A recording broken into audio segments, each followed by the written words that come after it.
There we go. We got there.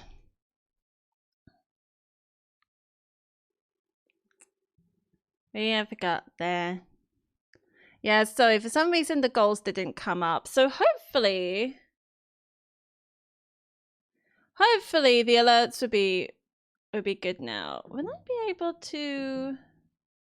Welcome back!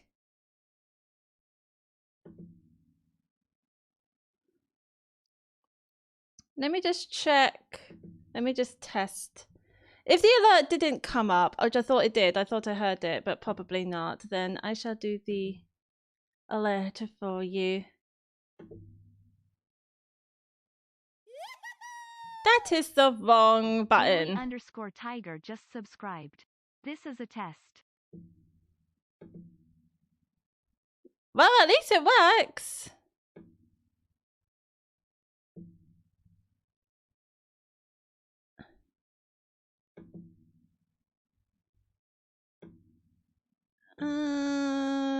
And the variations.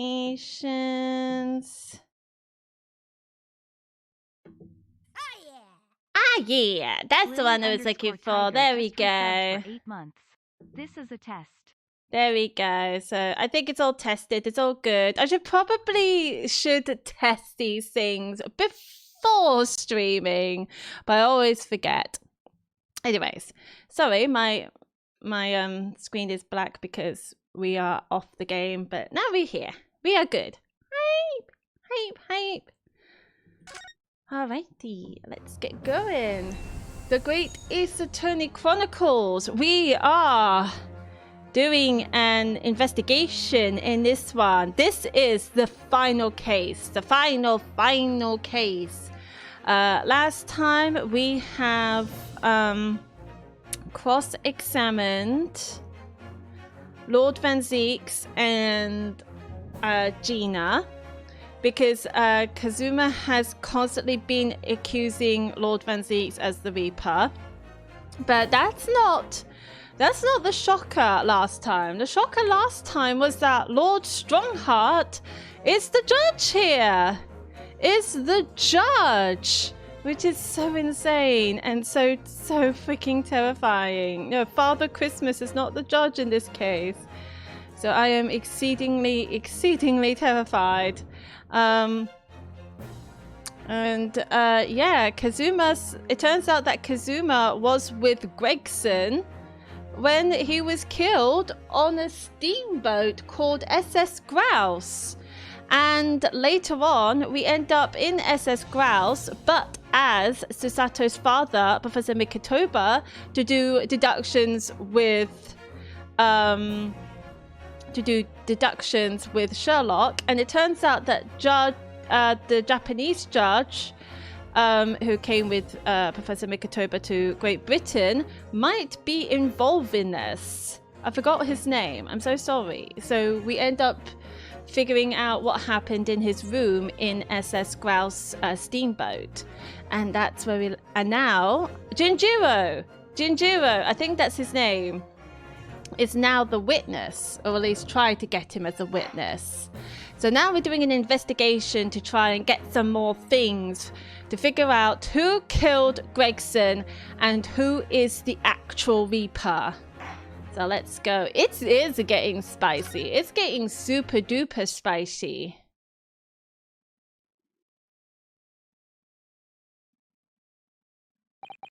The unexpected halt of proceedings sent a clamour around the courtroom. But outside the Bailey, where Londoners knew nothing of the secret trial within, it was a typical still night. Then, at a little past 8 o'clock that evening, Mr. Holmes and his partner returned to Baker Street. Ooh, turkey feast! Getting all nice and cozy. 3rd of November, 8:07 p.m, Holmes's suite. We have returned, my dear fellows! Welcome back to Britain, and thank you for your timely help. Think nothing of it! I believe you've had an even more wearing day than Mikotoba and I, no? Oh, yes. You could say that. We were on the brink of defeat in court earlier. So this prosecutor, Asogi, had you on the ropes, did he? Yep. And he's your best friend, you say? Well, he's not really the man I knew in Japan anymore. Kazuma's changed. Oh, Mr. Naruhodo. I mean, it's incredible to think that he'd even entertain the idea of acting as the Reaper's assassin.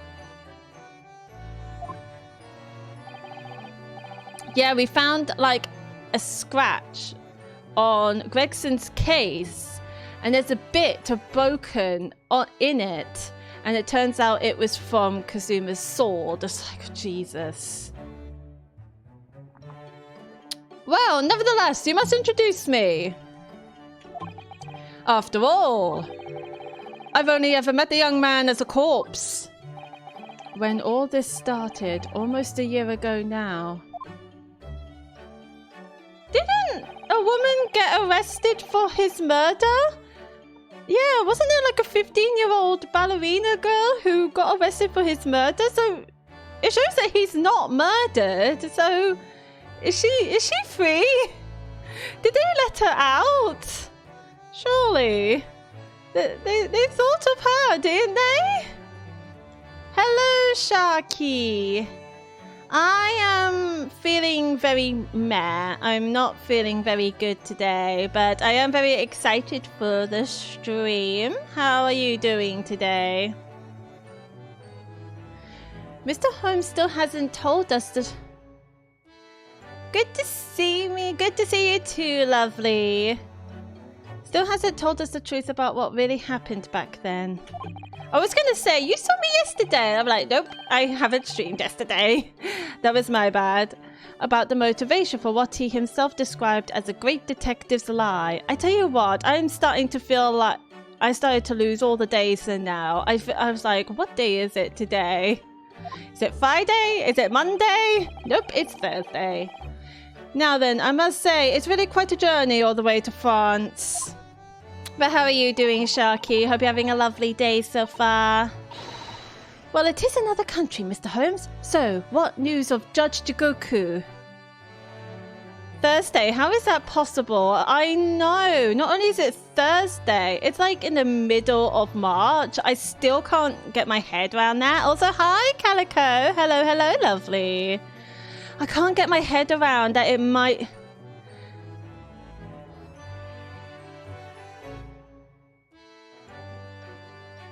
I still can't get my head around that it's nearing the end of March. I don't know why.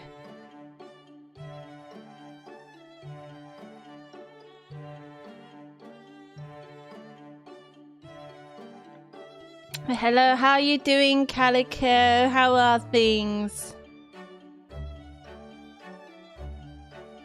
Buff what stream channel points? That's purely up to Twitch, not me. I have no control of the channel points apart from what I like and how to design them. Which reminds me, I should probably have like channel points designed. Probably. I don't know. I'll think about it. Things are good my end. What about you? I'm not feeling great. I'm gonna be honest, I'm feeling pretty blur. Women's issues, if you catch my drift. So yeah, I'm just taking it easy. I'm gonna be honest, I don't really keep an eye on the stream channel points. I'm gonna be honest, I sometimes forget stream channel points is a thing.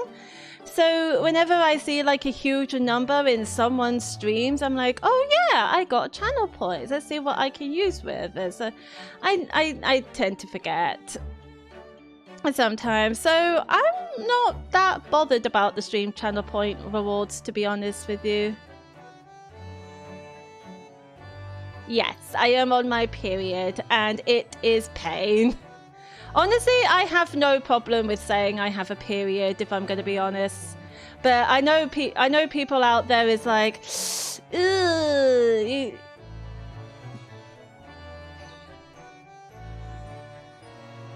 and a little bit a little bit cringe when they hear period and things like that. Honestly, I feel like we should normalize being open that you have a period. It's a nasty thing to deal with, but you know, I feel like we should normalize saying it so that we can look out for each other. You know. I got 38k channel points. Yeah, I feel like I've got that.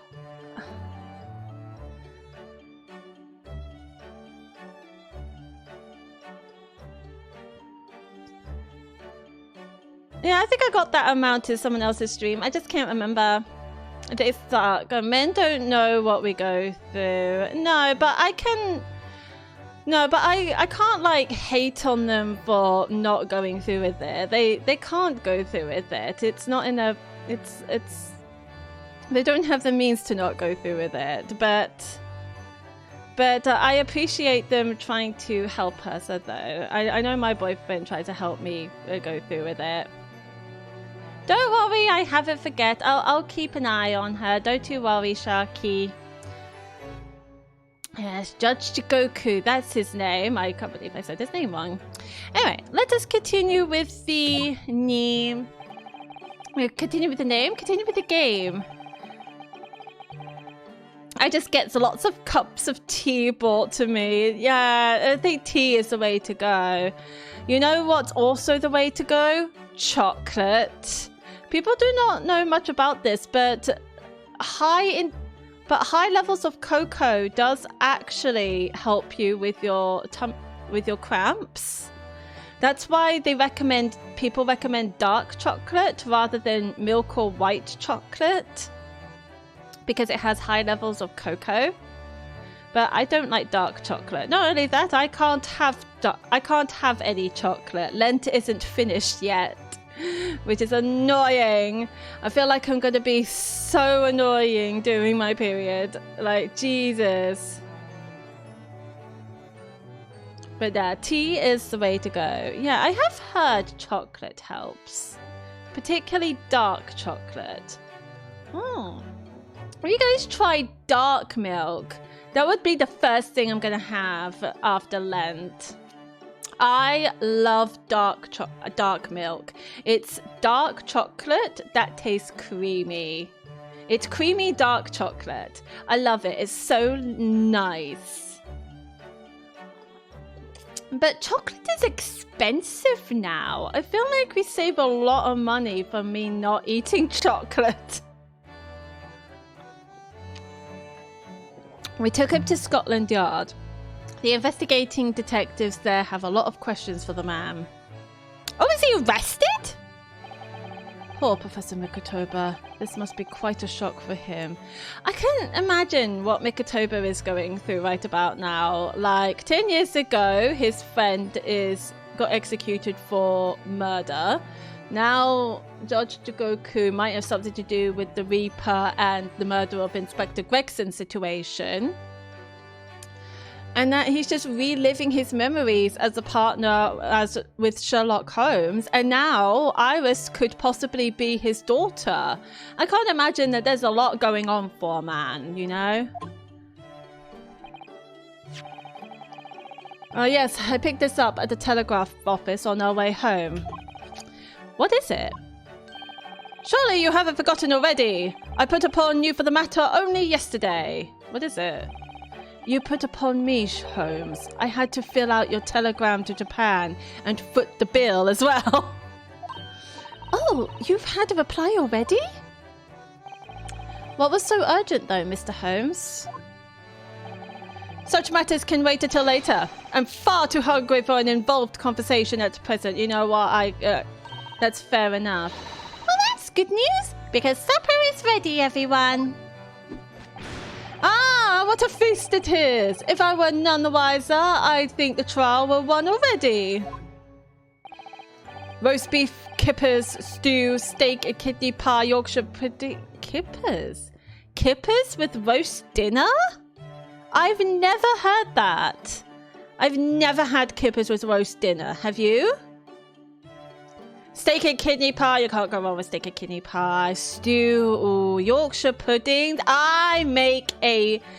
Do During Christmas, I found out I make a mean Yorkshire pudding. I really want to make Yorkshire pudding again. Tomorrow could be a very long day, so eat up! In that case, I think I'll sit myself just here. This place appears to be the only one set with a helping of pheasant as well. Pheasant. Oh, sorry, honey, not there. Why ever not? Are we in set places this evening? Yes, and that place is for Susie's daddy. For me? That's right. I made it especially for you, Professor Mickey. Professor Mickey, that's adorable! I see. Well, that's terribly kind of you. Oh, it's a shame, really. What do you mean? Does she know? Well, for a brief moment, I believed it. That Susie and I were half-sisters, I mean. I feel like she knows! Oh! Ah! Do you mean... Yes, I know now. I overheard yesterday. Oh, shit! She knows! I secretly listened in to the conversation you had after I tricked you all into thinking I'd left. She's still got a sad look on her face, even when she tries to appear happy. What do we do in this situation?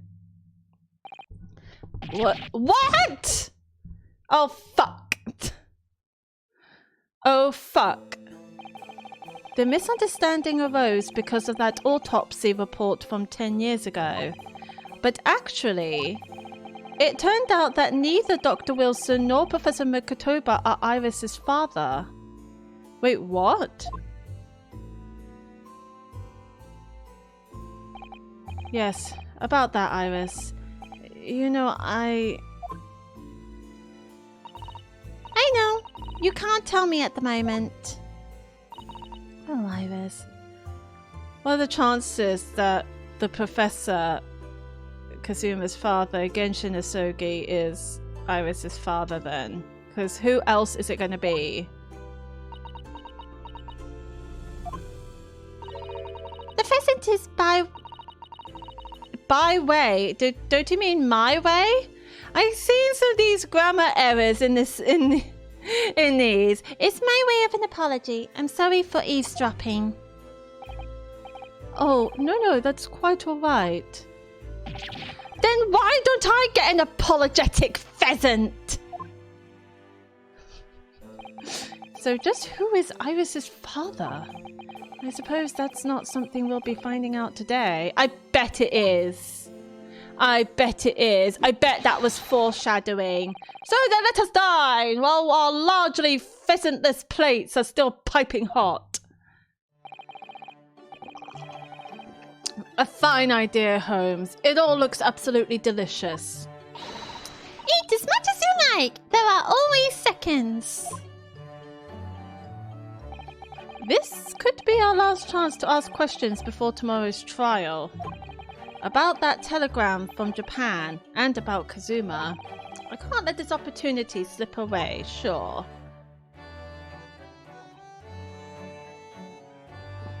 I love Sherlock's.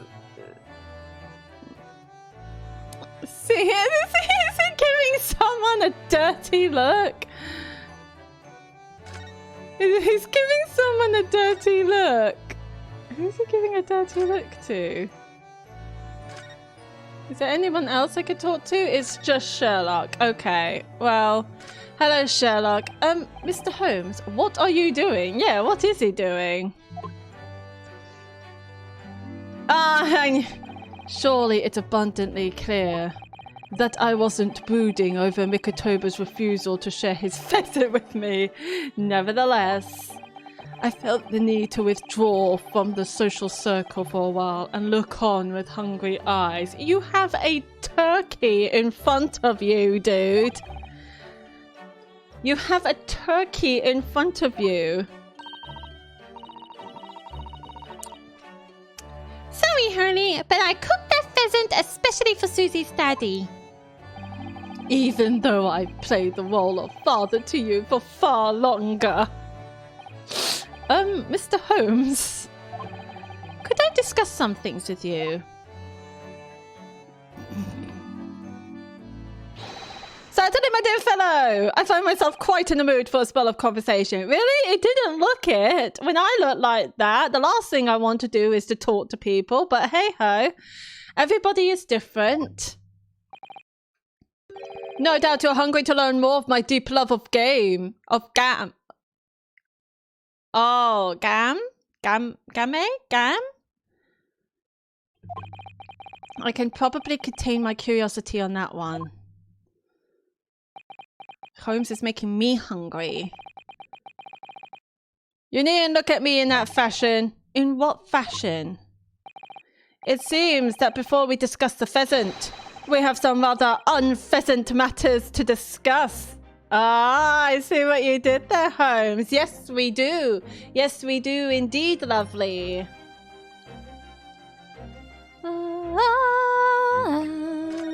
This is the best music. Change my mind.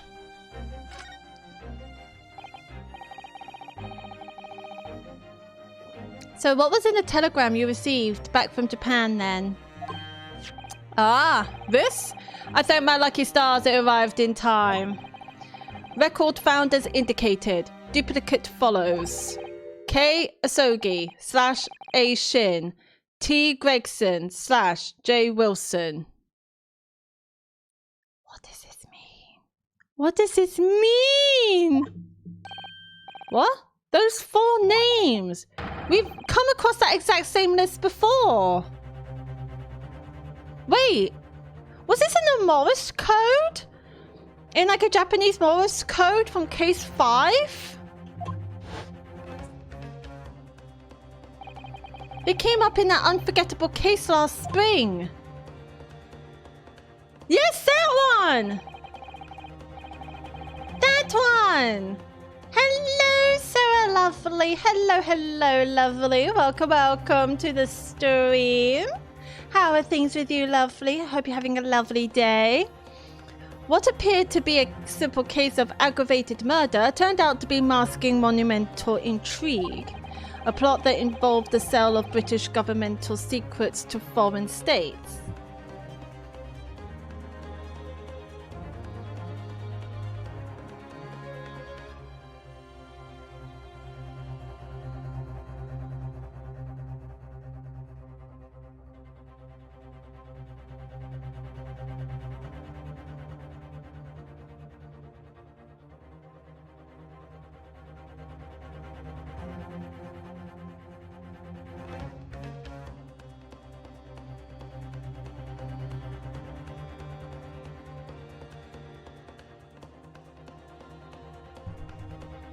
Sorry, was talking to somebody, but how are you doing, Sarah? Hope you are doing well, lovely. In exposing the means by which those secrets were being leaked, we deciphered a fragment of a message. I'm doing quite well today, thank you. You're looking marvellous as ever, madame. Oh, thank you, lovely, as always. Maybe looking marvellous, or at least my model is. I am feeling not so marvellous, but thank you so much.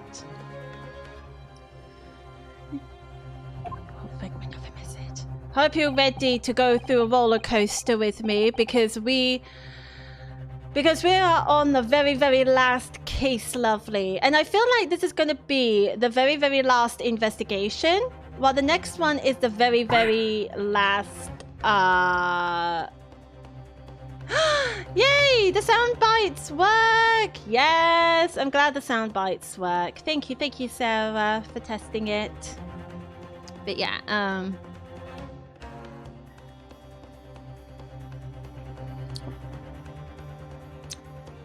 was it 2 days ago. The sound bites did not work. They like to be a little bit of a bitch, but yes. Good to see, good to see. I tell you what, my brain has gone foggy and I forgot what I was going to say. Anyway, let us continue, lovely. K. Asogi A. Shin.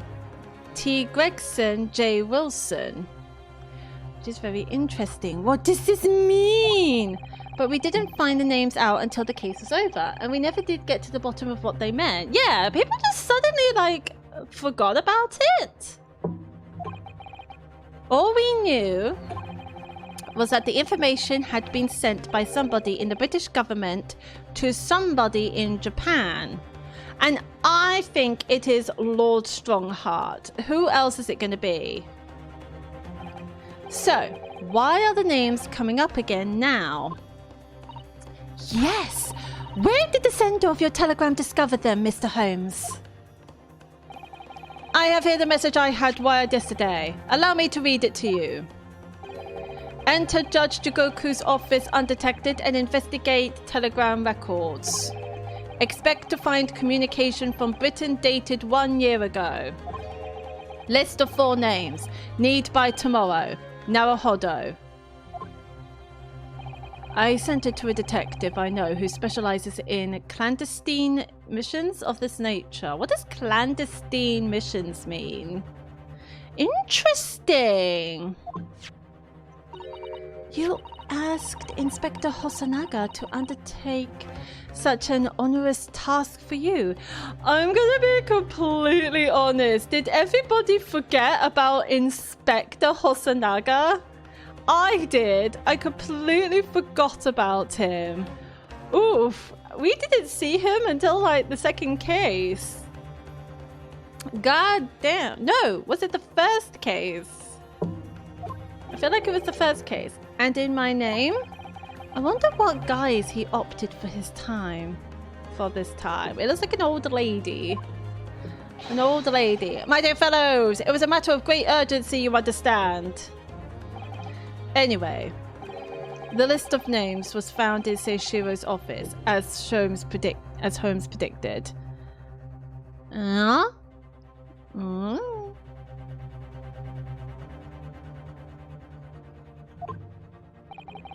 So you mean that mysterious collection of names that was sent from Britain to Japan was... It was sent to Judge Jigoku. He was the intended recipient. I don't believe it. I don't believe it. But that doesn't answer the question of what the list of names actually signifies. No, it doesn't either. Because it wasn't like K. Asogi and A. Shin. It was K. Asogi / A. Shin and T. Gregson / J. Wilson. That just implies that they're the same person. Which is not true.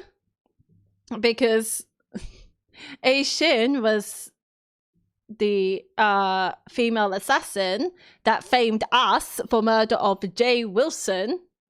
And Kazuma was right next to us, helping us. So I don't know what's going on. I did formulate a hypothesis about that. But without a shred of evidence, I couldn't possibly have shared it. Mr. Holmes looks deadly serious for once. He does. Da da da da da da da da da da da da da.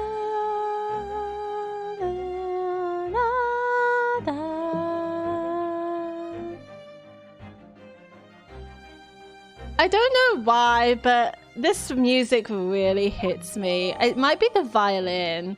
Telegram from Japan. A telegram from Inspector Hosonaga in Japan with details of the telegram he managed to locate by stealing into Judge Jigoku's office.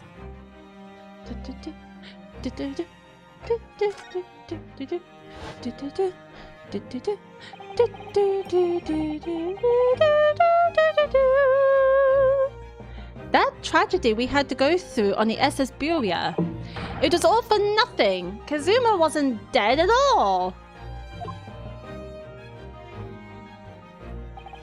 We were completely taken in by the lie you told us. Your great detective's lie.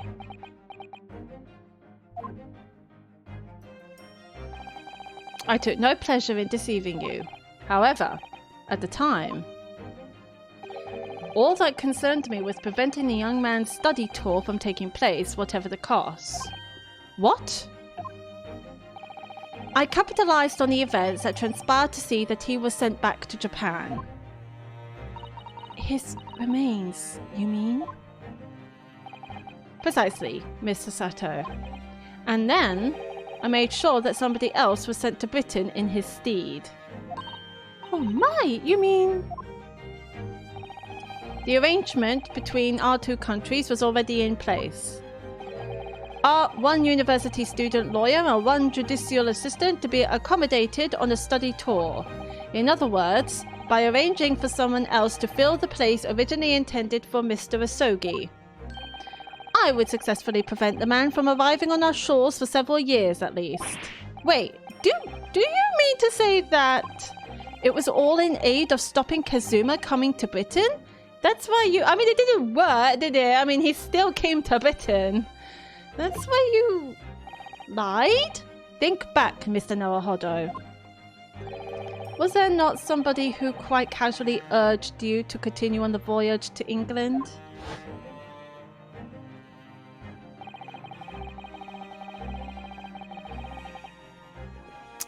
Mr. Hosonaga... The terms of this study tour were negotiated by the Department of Justice in both Great Britain and Japan. In the light of Mr. Asogi's unfortunate death, I'm afraid the study tour can no longer go ahead.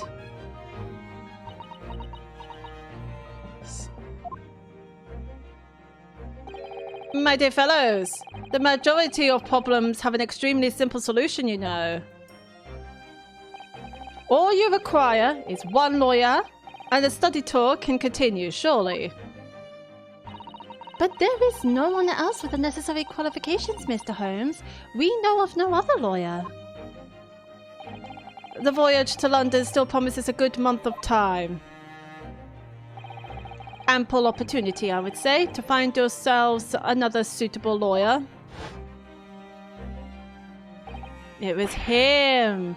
So you manipulated me? Lies and manipulation by Mr. Holmes. I've often remarked on the extraordinary lengths to which friendship will drive a man.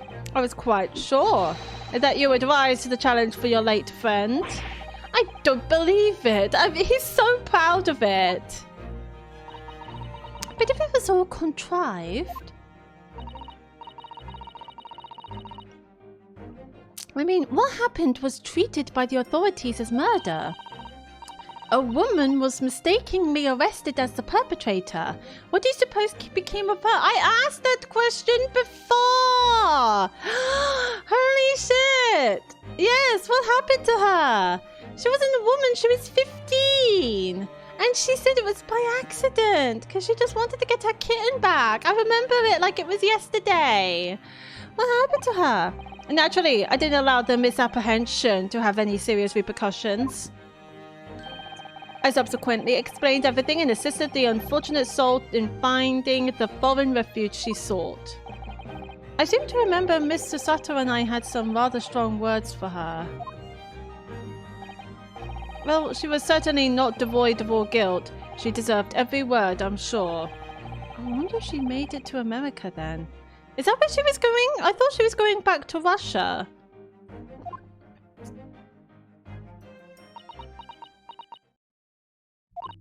I'm afraid I simply cannot comprehend it. Why would you go to such lengths, Mr. Holmes? Why were you so determined to stop Kazuma-sama from reaching Britain?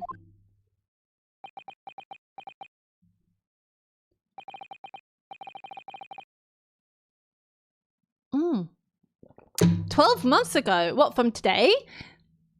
The truth is, 12 months ago, there was already a very tangible omen of the impending tragedy, you see. Oh? An omen that, at this very moment in time, is close at hand. What omen? An omen of all these tragic events that already existed a year ago is close at hand.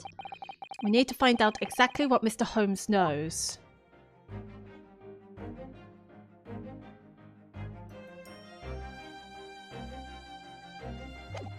What does Mr. Holmes know? So I need to present something to him. An omen?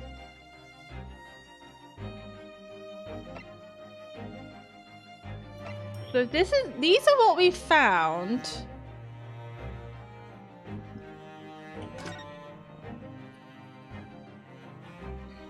These are what we found in SS Grouse, the boat.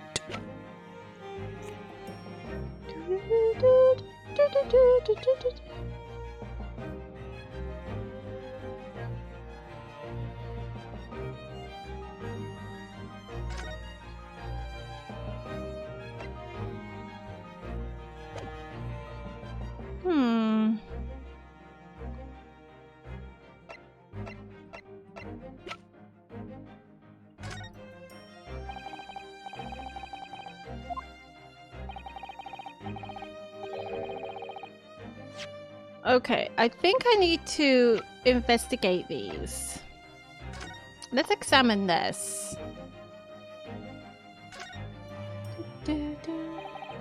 Karuma, the great blade, is such a thing of beauty I want to gaze on it for hours. But then there's a broken piece. The tip of the great sword, broken. It's such a... I wish this was a bit more, you know, in your face a little bit, the broken piece. It's such a shame it's been so meticulously cared for over the years. I can almost hear Karuma's sobs. Kazuma must have really taken a swing for that to happen. Yeah, he must have really hated Gregson? Why?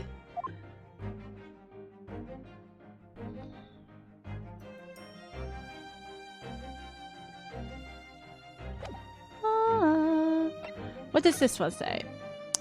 Following departure from the port of Dunkirk, all crew members are required to assemble on the main deck at 10 p.m. In order to review evacuation procedures, the drill will take 20 minutes. Crew to resume duties as soon as the drill is over. Why do we have this? Intriguing. Okay. And this. I don't know. This is like a doorknob? You see these little things all over the place, don't you? Yeah. It's a part on the top of a pocket watch that you twist to set the time, isn't it? It's called the crown, I believe. A watch would be quite useless without it. The crown? Like what sits on top of a monarch's head? It's a very grand name for such a tiny part.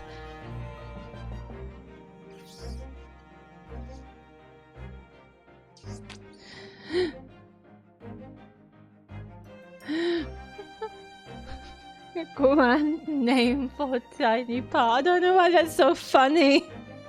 Donut. Kind of looks like an object used in astrology. It does a little bit, doesn't it? What kind of object? I don't know. I'm not good with astrology. But actually, it seems really big to be on top of a pocket watch. Yes, Mr. Naruhodo? If this is a crown, I have a feeling I might have seen a monarch around here somewhere with a very bare head. If by monarch you mean pocket watch, then I'm quite sure you have it. Ah, so we're going back, huh? And this is the telegram. Record found as indicated. Duplicate follows. Kyosogi A. Shin. T. Gregson, J. Wilson, Hosonaga. And this was the very same message that was from the Morse code in case 5. No, there wasn't a telescope. We've already figured out what part it's for. It's for the pocket watch that we found. Gregson's pocket watch. So we put it on top. What do you think, Mr. Sato? I feel sure I know exactly what will fit here. Really? I was just thinking precisely the same thing. We're about to see that the little round component is actually part of Inspector Gregson's broken pocket watch. Let's go. Really? I was just thinking precisely that too. Let's have a look. Oh, it does fit. Okay, it's very small. Oh yeah, I can see it now. A perfect fit. I knew it. So, and this was found in Jigoku's case with Jigoku. So will it work? I don't know. But it shows that Gregson was in SS Grouse. Alright, perhaps you knew it. I'll make a note of this new information at once. A small machine part that Mr. Holmes found in Judge Jigoku's cabin on the SS Grouse. Was that Gregson's cabin then? It must be. It's now clear that it's the missing crown of Inspector Gregson's pocket watch. 5 p.m. Yes, we presume it's 5 p.m. But we reckon that Gregson died the day earlier than when his body was found. So he didn't get a chance to wind it.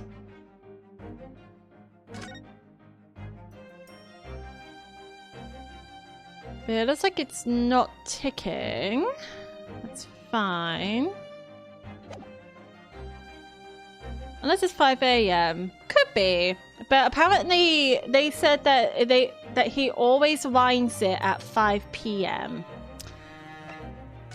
But the problem is that his court records is indeterminate, meaning it's unknown. So we do not know the time of death. No, there's nothing on the back of the pocket watch. Nothing at all. I've already checked. There's nothing on the back of the pocket watch. So...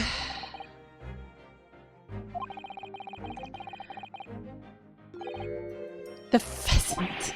Anyone would think you haven't eaten in weeks. I sometimes act like that. Okay, so I think we show him this. Oh, we don't? Maybe if we show him the pocket watch. True, I made that mistake. I made that mistake 2 days ago. So check the pocket watch. What do I present to you?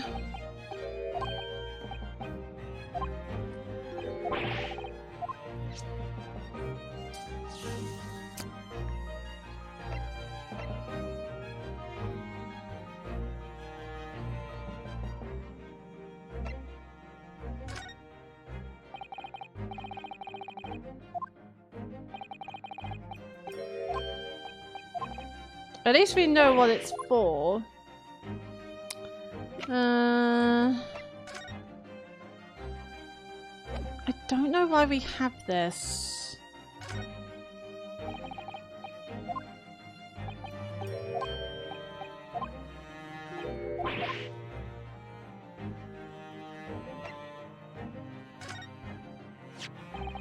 There was no room for doubt with your instructions in this telegram, Mr. Holmes.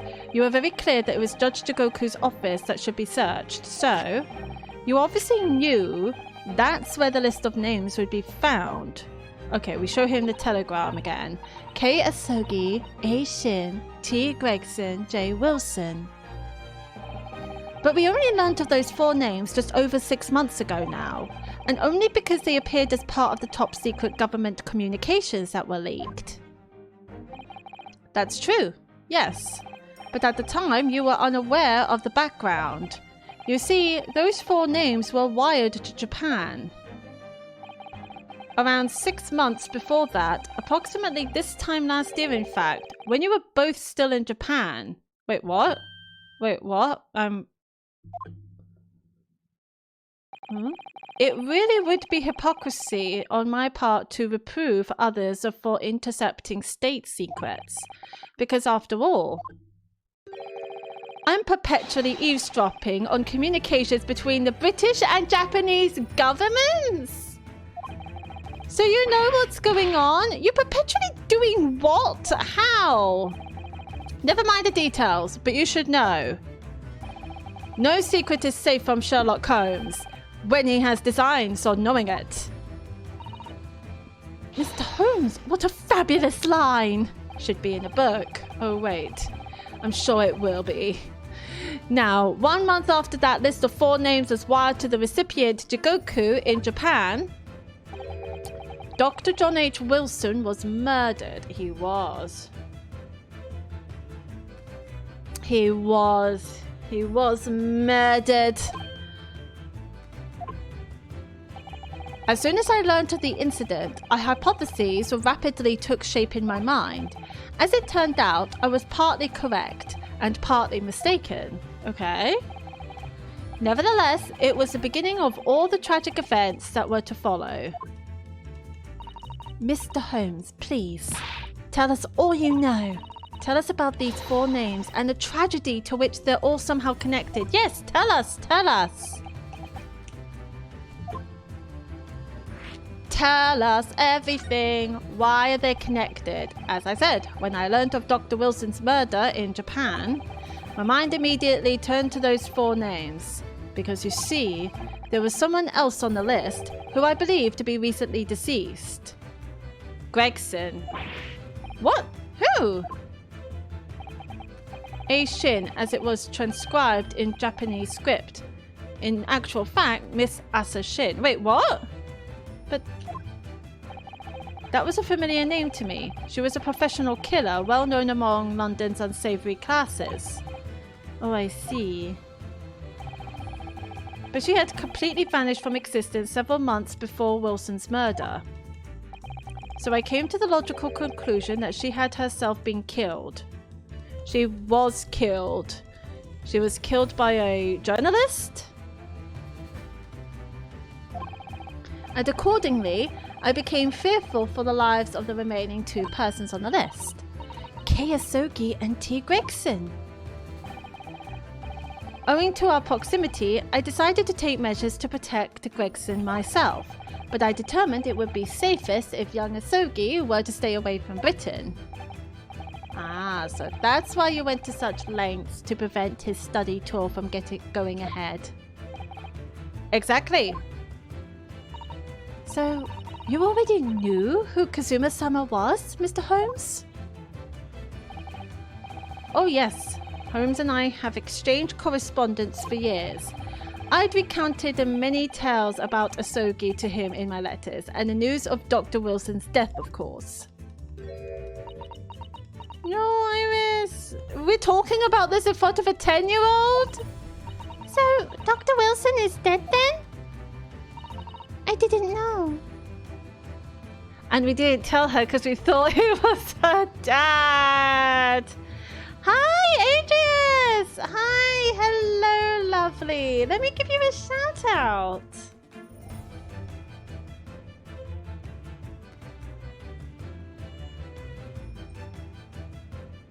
Hang on, how do I spell your name? How are you doing, lovely? I hope you're having a lovely day so far. Do I have any other voices for Susato? I do not, because I'm trying to differentiate voices for people who are not watching and just listening to it. I am not a voice actor. I am not. I just like to do different voices when it comes to reading dialogue.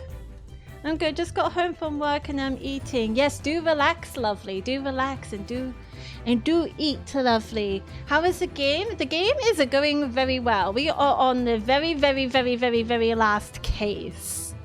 And we are on to investigating. Yes.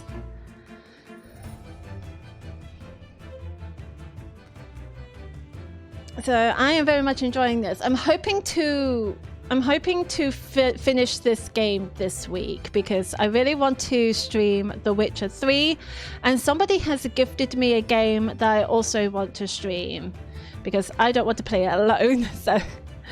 So yes, I got many games that I do want to play. So yes, as well as Disney Dreamlight Valley. I got to finish making the valley in Disney Dreamlight Valley before multiplayer comes up, because even though they said multiplayer is coming, they didn't give a date, and I want to be ready by the time multiplayer comes. Always too many games, not enough time. I know, right? I need to get Nuni no Kuni because it's on 80% sale. Are we into The Witcher? Not that far in. I'm still in the second location because it's a very, very, very big location. So I'm still got a long way to go. We just did a quest with Kira where we investigated the cave underground with her. Yeah, the second game. It's on 80% sale on Steam until 22nd of March. It's now £10. I didn't know.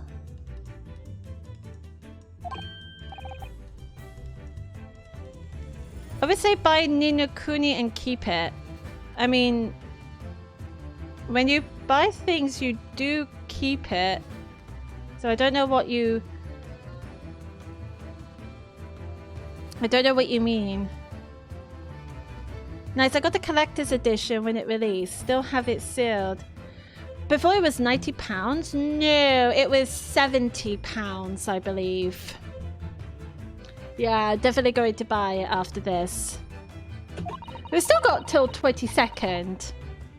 So I do really want to stream Nuni no Kuni all through the game. I have not played the first game, so I definitely want to stream that one too.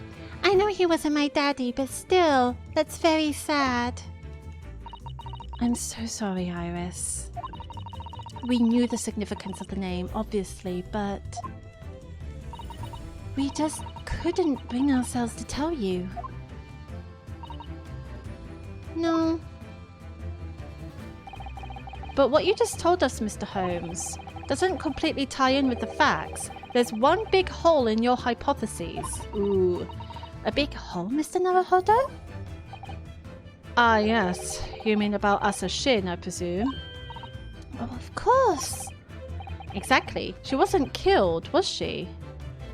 Yes, she was. She was in Japan, posing as a visiting student under the assumed name of Giselle Brett, and then she was killed.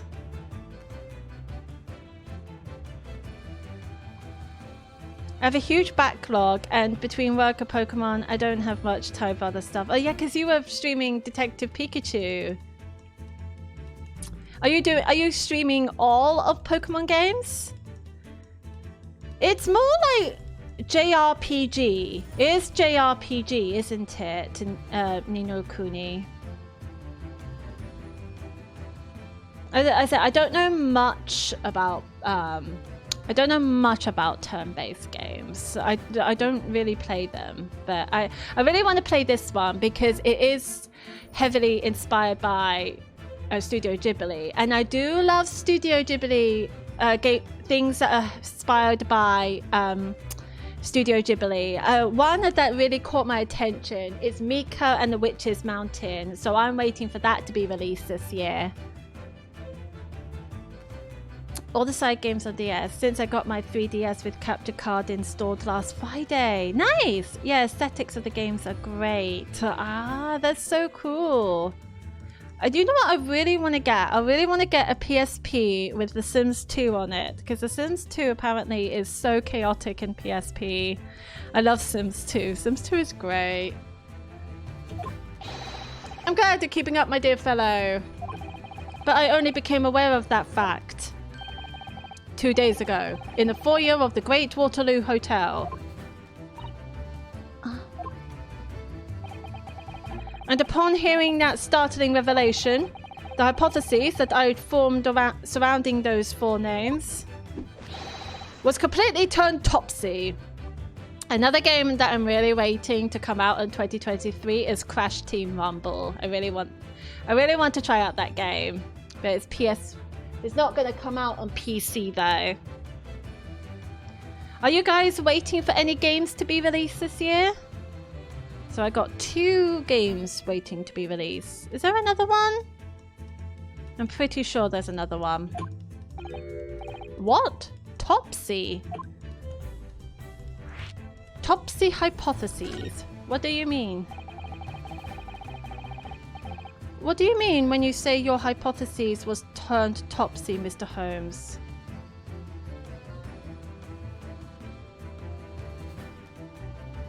Oh, no, you can buy it on PC. You don't need a Switch, you can easily get it on PC.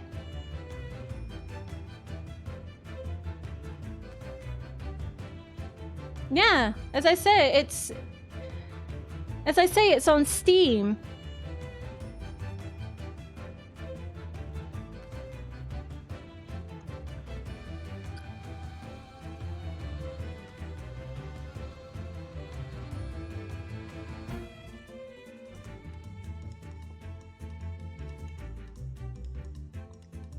I don't know what it was originally for, though.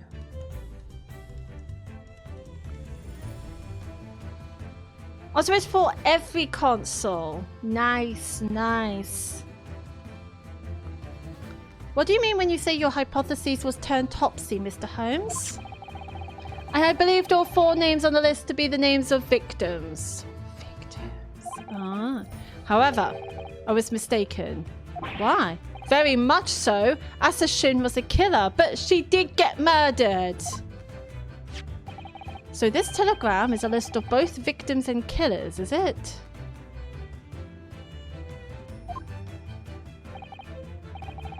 Indeed, and it would seem that Miss Shin was dispatched from Britain with the sole intention of dispatching Dr. Wilson. Shit.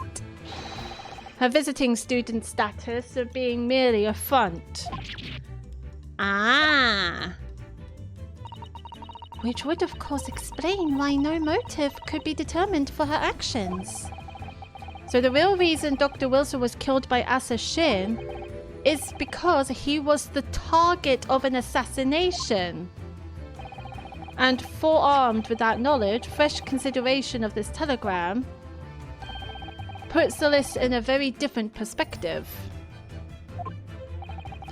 What do you mean?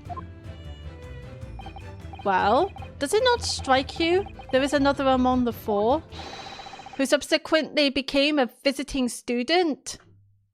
Okay, Asogi. Wait, you mean...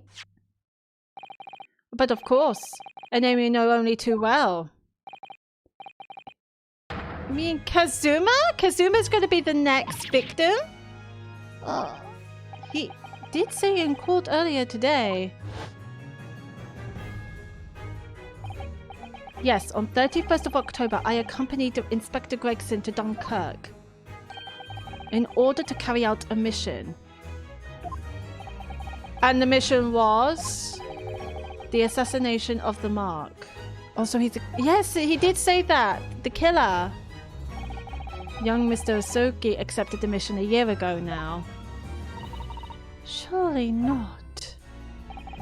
In conclusion, this document is a contract of sorts. An international agreement, one might say. Detailing an assassin exchange. An assassin exchange? Wait, yeah, Kazuma was going to murder Gregson. How could Kazuma possibly have got involved in something like that? Assassin exchange. Jesus. Let's assume that we have 2 parties, each wishing to dispose of a distinct individual. Those 2 parties then make a contract to swap their respective assassination targets. Okay, I just need to concentrate on this. That would then be an assassin exchange. I feel like you need maths. So to begin with, the British assassin is dispatched as a visiting student to Japan where she kills her target. And Kazuma becomes a visiting to Britain to kill his target. And then the Japanese assassin is dispatched as a visiting student to Britain in order to eliminate his target. Gregson. It certainly does sound like an exchange. But what on earth is the point?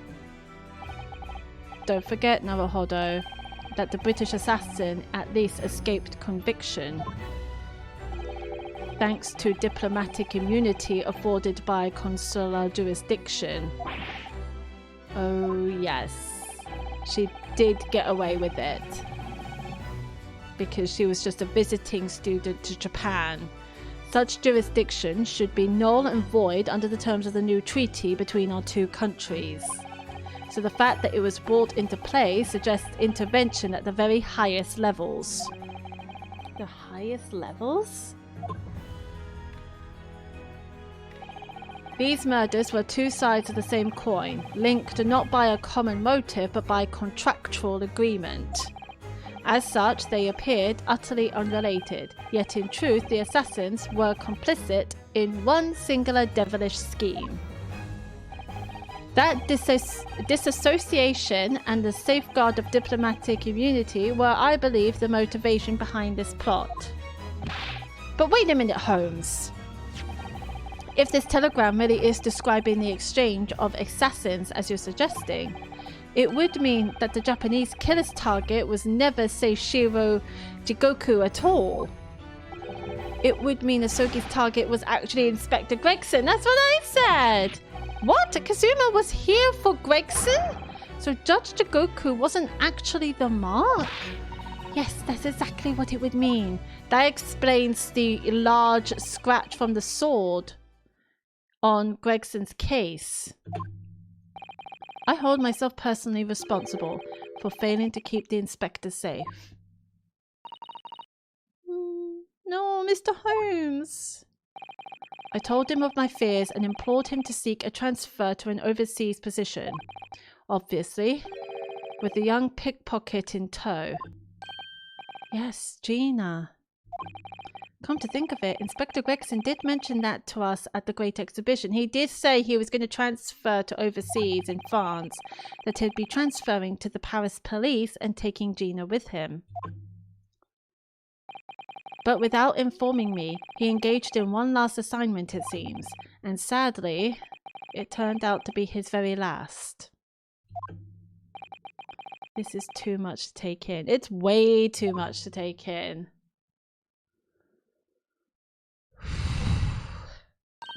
Alright, everyone, that's quite enough of all that serious talk for one day. Thank you, Iris. Isn't it, Hurley? I mean, look at the time. Ah, quite right, Iris. We must conclude our preparations for tomorrow. What preparations? Well, for your trial, Ryunosuke. Well, I think I shall make my way back to my hotel room now. This has certainly been a night to remember. That's one way of putting it. It is a little bit sad, though. I mean, I like the idea of you being my daddy. Because then Susie would have been my big sister. Oh, I want to hug her. I'm sorry, Iris. She just wants to find her dad. I know, Iris. I was thinking quite the same thing. Oh, bless. Were you? But if somebody like me would be worthy, I would be delighted to become your sister.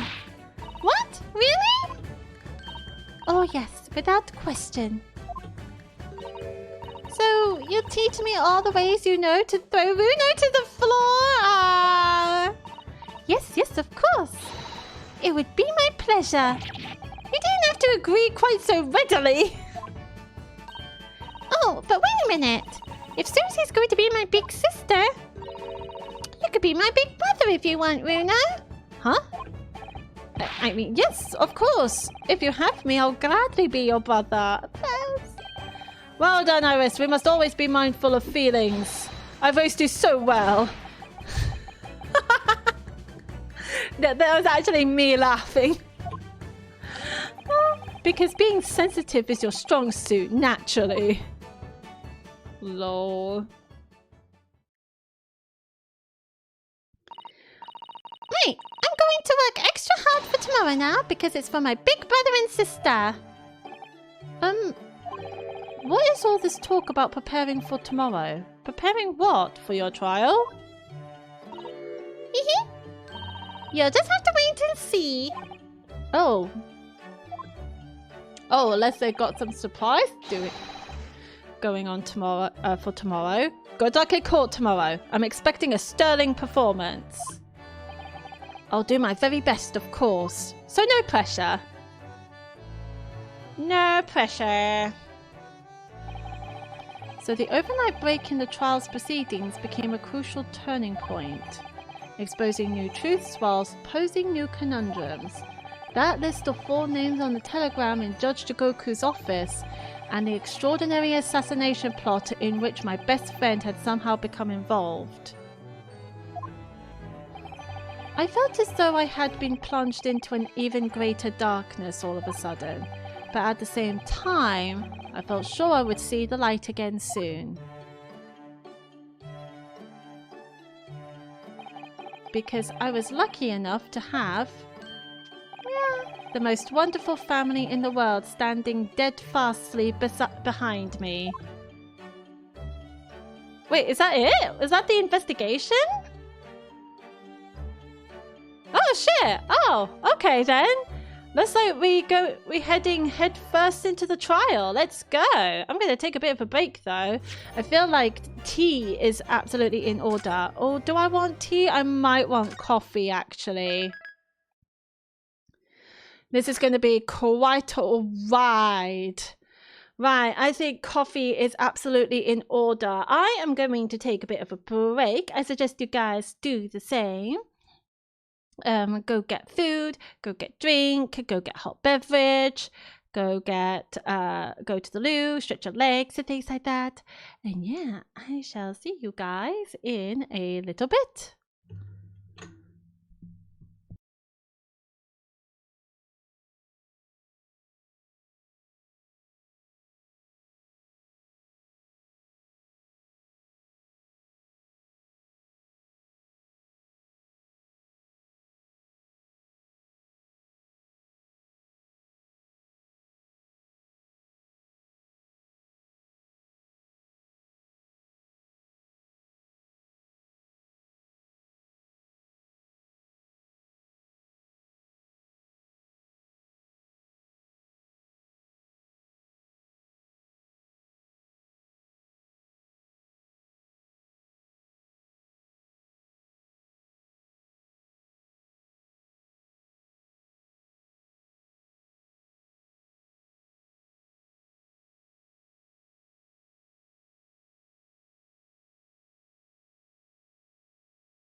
Alright, we are back. We are back and ready to do the trial. Is everyone ready to do the trial? I am terrified, but let's go. 4th of November, 9:30 a.m. The Old Bailey Courtroom. Let's go. Oh, I'm gonna hate that sound. Before we begin today, I have a brief announcement. As with the closed trial 10 years ago, some astonishing facts have come to light in these proceedings. The revelation that the well-known Reaper is actually an organization illegally executing its own brand of justice. And the discovery that a respected yard inspector was at its heart until he himself perished in an assassination plot. Jesus. Well, I say to all members of the judiciary here present on this occasion that we will stop at nothing to uncover the whole truth behind these disturbing findings. I agree with you. We gotta get to the bottom of this. Did I say the strong heart? Maybe the Reaper? Maybe I was wrong. Counsels, you will undertake this trial with the resolve to pursue the truth to the bitter end. Resolve? Yes, that's my intention. The silence is deafening. My lord, if I may inquire, the defendant may speak. On what grounds is Kazuma Asogi permitted to continue in his role as prosecutor? Ooh. Ooh.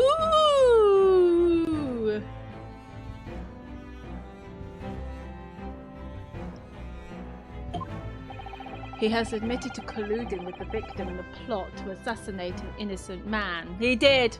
He did. He did. He shouldn't be enjoying the privilege of freedom, let alone be leading the prosecution. Agreed. Agreed. I submitted a written petition to Lord Strongheart, requesting that judgment of my transgressions be delayed by 1 day. You did what? In today's proceedings, I intend to expose everything. So am I. Let's go. My whole life for the last 10 years has all been leading up to this one day. Jeez. Whatever the outcome of this trial, I give my word that I will accept whatever punishment is deemed appropriate, however severe. And I suggest you prepare yourself for the same, Reaper. He's not the Reaper! Kazuma is bristling with hostility today, like a cat. I get a distinct impression we're heading into very dangerous territory. Yeah, you think? You fucking think, Ryunosuke? Is that really even Kazuma-sama standing before us? So how goes it, Hima? Hello, lovely. Welcome to the stream. How's it going, lovely? We have just done the shortest investigation I have ever done. So now we're starting the second part of the trial. So we have just started the... What's the word? We definitely just started the trial. So yeah, dealing with stomach pain at the moment, but I'm doing good. Hima. How are you? As an extreme exception to normal practices, I have granted this prosecutor's request. The defense finds this acceptable, I presume? Yes, my lord. I'm not gonna get over that sound. That sound terrifies me.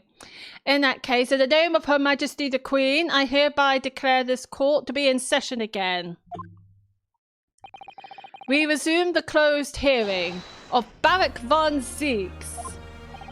The defense is ready, my lord. The prosecution is more than ready. Very well then. This preamble has taken long enough. Prosecutor Asogi, begin. As you wish, my lord. The prosecution calls the first witness to the stand. Bring Seishiro Jigoku into the courtroom. He's my witness! At last, then, we've reached the final battle. He's putting literally everything on the line now in order to get to the truth. Let's go, let's go. Come on, Ryunosuke, it's time for that steely resolve, because it is going to test it to the limit. He's very handsome. I'm never gonna... I will always say that Jigoku is very, very handsome. Witness, state your name and occupation for the court. So it was you who issued this, was it? Your subpoena? I did what was necessary. See, he's so joyful! Well, look what the young man has become! I do think I'll see the day when you take that tone with me, I must say. The witness will ensure his responses are pertinent to the questions asked. My name is Seishiro Jigoku, a Supreme Court judge from the Empire of Japan. 16 years ago, this man came to London as a visiting student. 6 years later, he returned to Japan. As well as presiding over the Supreme Court, he is also currently Japan's Minister of Foreign Affairs. I am, of course, fully aware of Mr. Jigoku and his preeminent roles. I invited him personally to the International Forensic Science Symposium as a representative of his country. I hear he also played a key role in the conclusion of the Anglo-Japanese Treaty of Friendship and Navigation. It was a great honor to be involved in the negotiations. I put my all into that treaty. I love him so much. Judge Jigoku, I must ask. Well, I never fancy the young murdering student turning up here of all places. You acquitted me yourself, and now I am a practicing defense lawyer. Yes, and full of self-importance like your friend across the courtroom, I see. You can sense pride from this man. He's exceedingly proud to be cross-examined by students. Like, you gotta admire the man. You came here to London by invitation to the International Forensic Science Symposium. But then, without informing anyone of your plans, you took flight to France. He did. Took flight? I'd have to object to that turn of phrase. Oh yeah, because planes didn't exist back then. All the travel was done by boats. Then explain yourself. What exactly were the circumstances? Well, I was somewhat expecting this. And I'm sorry to say, I decline to comment. What? You're not going to say why you went to France? What? Leaving the country prematurely when I was an invited guest may be questionable etiquette. But my decision is unrelated to this case. I can't be bound to testify. Unrelated, you say? Jeez, oh, the silence is thick. Thicker than treacle. Oh, then why is he not commenting? I appreciate that a respected police inspector has been killed, for which I offer my condolences. However, Being an alien, I'd obviously never met the man, nor do I know the first thing about him. Why is he... Okay. As such, I'm in no position to testify. It's as simple as that. So you would run from all this? I beg your pardon? This case is more far-reaching than the murder of Inspector Gregson. It has ties to another murder, a case that was tried in Japan almost a year ago now. A year ago in Japan? The murder of Dr. John H. Wilson, you mean? Which you were a judge for, Jigoku. Don't you remember? That's right, and you, Judge Jigoku, are at the heart of both cases. The defense has evidence to prove it. Oh, we're getting straight into evidence right now. Okay. Well, Ryunosuke, I see from the look in your eyes that you're resolved to carry this through to the very end, too. Let's see your evidence then. What proof do you have that Seishiro Jigoku is involved in this case? So, I believe it is this one. So this was in Judge Jigoku's cabin, and it belonged to Inspector Gregson's pocket watch. But we should save. We gotta be extra careful here. I am not taking any chances. I'm not gonna dive head first into the deep end of this. Let's go, let's go. Take that! Oh, come on!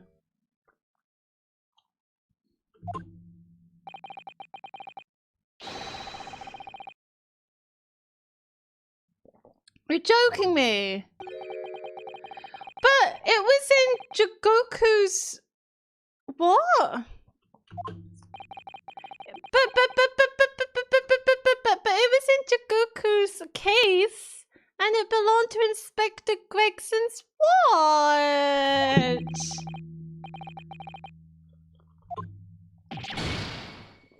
Well, fuck you, Kazuma. No, it wasn't, Sasato. Shut up. Ah. All right. This requires a lot of thinking. This was found in Judge Jigoku's cabin as well. Oh, stealing into Judge Jigoku's office.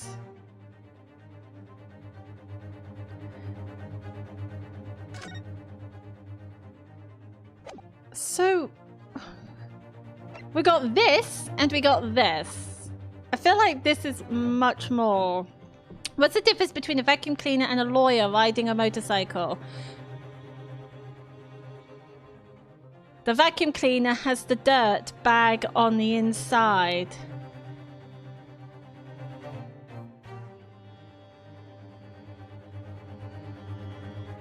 What's the difference between a vacuum cleaner and a lawyer riding a motorcycle?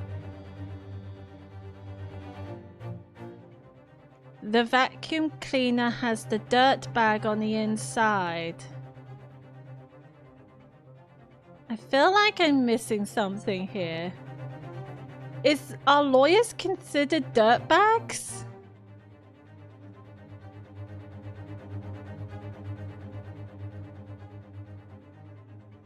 Because lawyers are dirt bags. I thought so. I see. How you doing, Totes Adorbs? How are you?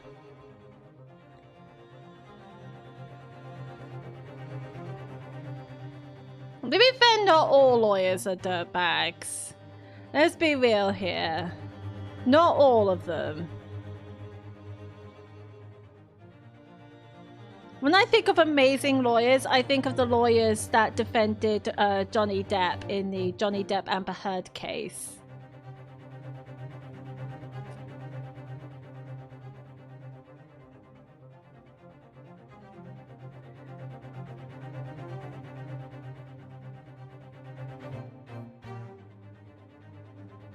Oh no, I think nobody thinks of them. They're never going to get a case job anymore. The lawyers that defended Amber Heard, did they? Because what they did was a shit show. No, I was thinking of, oh God, what's her name? Camille? Love her. She's like, so good. She was so good. Love her to bits.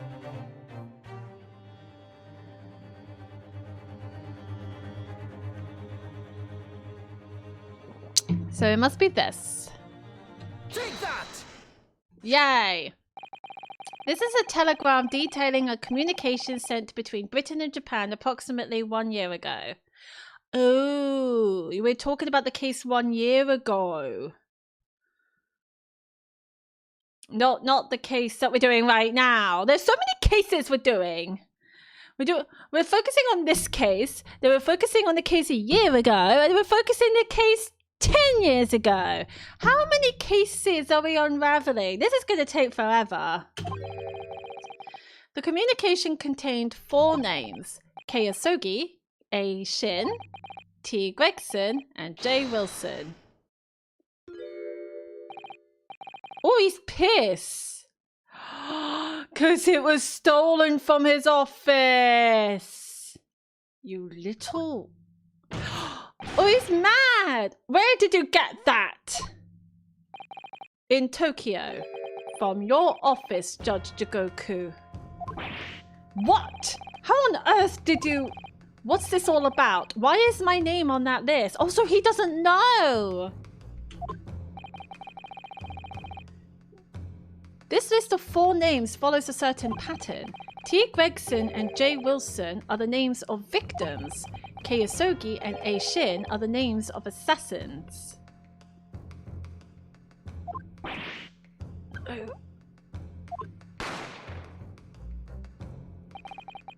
A year ago in Tokyo, Dr. John H. Wilson, this was the very first case. This is what I really love about Ace Attorney. I really love that they didn't just do, the first cases are always a tutorial in the games. It's just one trial as a tutorial to not only recap of the mechanics, but also learning some new mechanics. I like that they didn't just throw the case away. It's like, nope, that's it. That's just a tutorial. No, they really integrated the first cases into the most important cases as well. So that's why I really like Ace Attorney. Definitely. So Dr. John H. Wilson's life was taken in a Western-style restaurant in the capital. So this is A. Shin, but her pseudonym back then was Giselle Brett. The culprit was found to be a visiting student who went by the name of Giselle Brett. But her real name was Asa Shin, a professional killer sent on a mission to kill from Great Britain. A. Shin and her victim J. Wilson.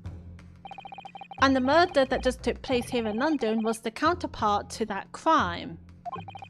An assassin sent from Japan, also a visiting student, Kazuma Asogi, whose victim was the British police inspector Tobias Gregson. The thing is, Kazuma probably doesn't know this because he had amnesia. K. Asogi and T. Gregson. One assassin from each country to kill a target residing in the other. What exactly is the defense suggesting?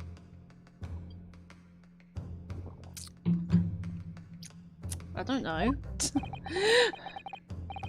not every day you get to be in a situation like this. These 2 cases of murder, one that took place in Britain and one in Japan, boom, were masterminded by a pair of individuals from each country as a form of assassin exchange. And the telegram the defense has acquired is proof of this international contract to kill. What? The telegram was found in your office, Judge Jigoku. In other words, the mastermind in Japan was you.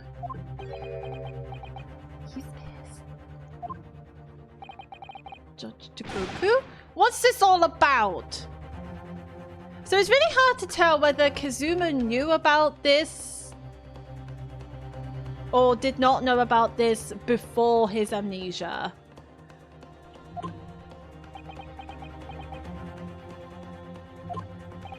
And you, Kazuma, you lied.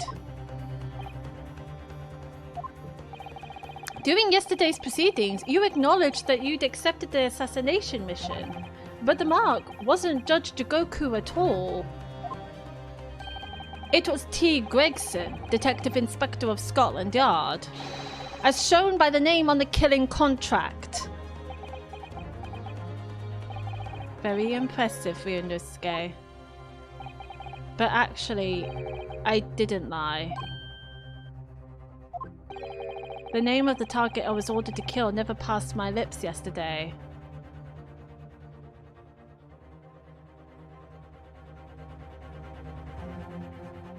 It didn't. It didn't. He's right. The idea that Seishiro Jigoku was the mark came entirely from you. So who was he? So who was he aiming at? You deliberately avoided saying a name? The defense claims these 4 names indicate some sort of international assassin exchange. I'm sure I speak for all present when I say that the very idea seems utterly absurd. Well, Mr. Jigoku, what do you have to say for yourself?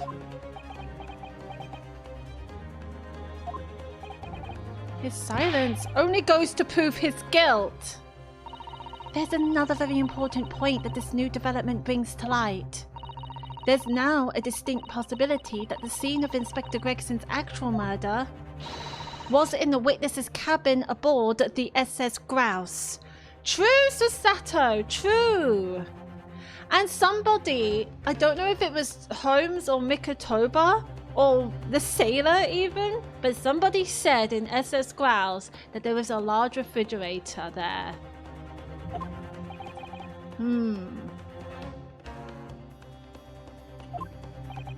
Judge Jigoku, you have to testify now.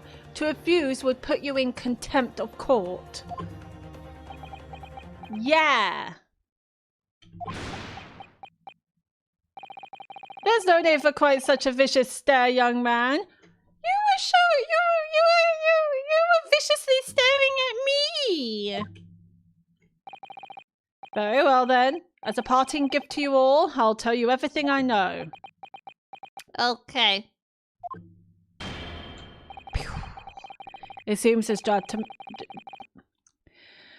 I said gentleman for a second there. Japanese gentleman. It seems this Japanese gentleman has information that the court must hear about the alleged assassin exchange and the events of the night of the 31st of October. Present your formal testimony now. Let's go. As you wish, my lord. Let's go, let's go, let's go, let's go, let's go.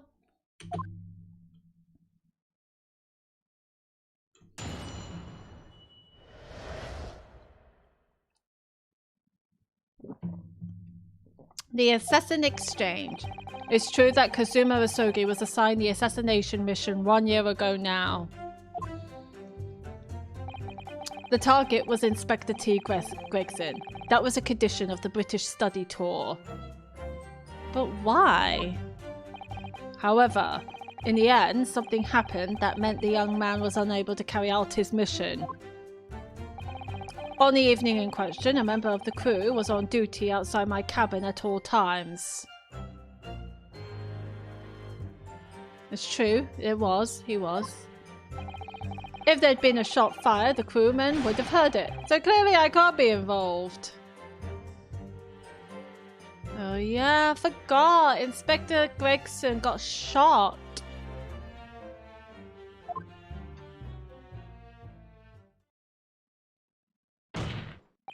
So you admit it then? As his communication suggests, there really was an assassin exchange arrangement between Britain and Japan. A political endeavor at the highest levels, not something I can discuss here. To use such a worldly practice as foreign study to curse someone to commit murder. It's the most appalling thing I've ever heard. Appalling? Well, it's easy to judge. Pardon? Asogi had a reason for taking his sword to that British inspector, you know. What? Which is why he accepted the mission in the first place. Isn't that right, Counsel? Is that a smirk? It's really hard to tell. He's got a lot of beard.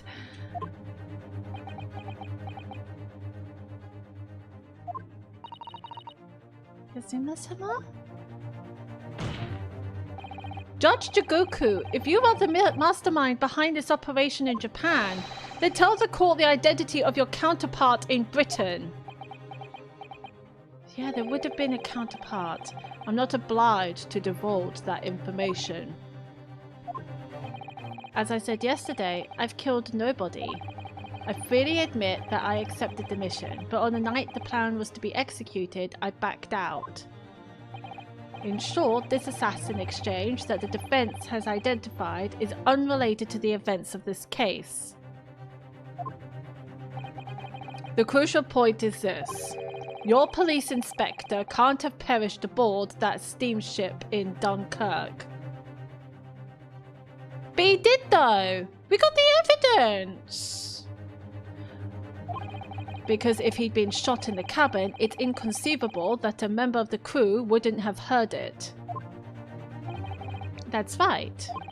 Gregson was killed after returning to London, in the room on Fresno Street. No, we've got the crown of the pocket watch. Excuse me. I think you'll find his beloved pocket watch that he will never broken in ever in his life. And I say in his life because I presume it was broken after he died. So, joke's on you. And the perpetrator of the crime was the Reaper, Barrick Van Zieks. Barrick Van Zieks was nowhere near the boat. He went to the gentleman's club because he got confused. Honestly, but like Barrick Van Zieks, I'm happy that he changed his tune with us, but he's a bit of an idiot in this case, let's be real. He picked up the weapon that isn't his and could be the main weapon of killing Inspector Gregson, and he heard the name Grouse and immediately went to the gentleman's club, not thinking that there might be a boat. So Barrick Van Zieks is not the Reaper. In actuality, he's just a guy. He's just a guy. For the first time in my life, I can say that. Barrick Van Zieks is just a guy here that we're defending. He's neither the Reaper nor the prosecution in this situation. And the perpetrator, yeah. But he's allowed to say that with no proof, apparently, because game logic. The prosecution's accusation remains unchanged, but don't you have proof? Don't you have proof, though? To think that a seemingly innocent foreign exchange program was a facade for such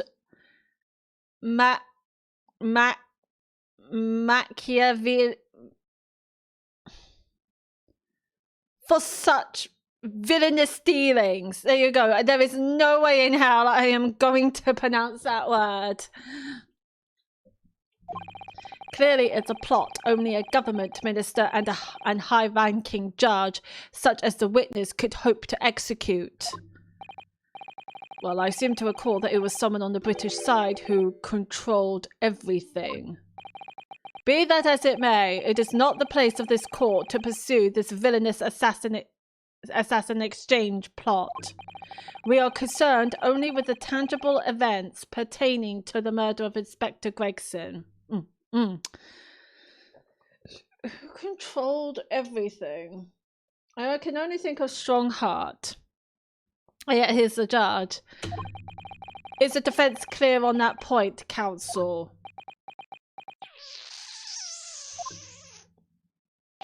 Yes, my lord. I'll keep that in mind as I cross-examine the witness. Goody. Goody gumdrops. Oh, let's go! The Assassin Exchange. It's true that Kazuma Asogi was assigned the assassination mission 1 year ago now. Hold it! Hold it! A year ago, when Kazuma was still in Japan then. Correct. It was at the examination center for applicants for the study tour that I approached him. I'll never forget it. I remember exactly what you said. Mikitoba knew about this. Surely not. He was super happy about Kazuma going into that study tour. He just came out and asked me forthright if I'd consider traveling to Britain on an assassination mission. Wait, what? So you knew about the assassination mission? Wait, he seemed shocked that he was all like, wait, I have to go in this assassination mission? But now he knew about it? Surely not. I thought it was a joke at first, of course, but then it was made clear to me that if I didn't accept, I wouldn't be considered for the study tour. Ooh. So you agreed to it just for that? I mean, I know how much you wanted to study in England, but assassination?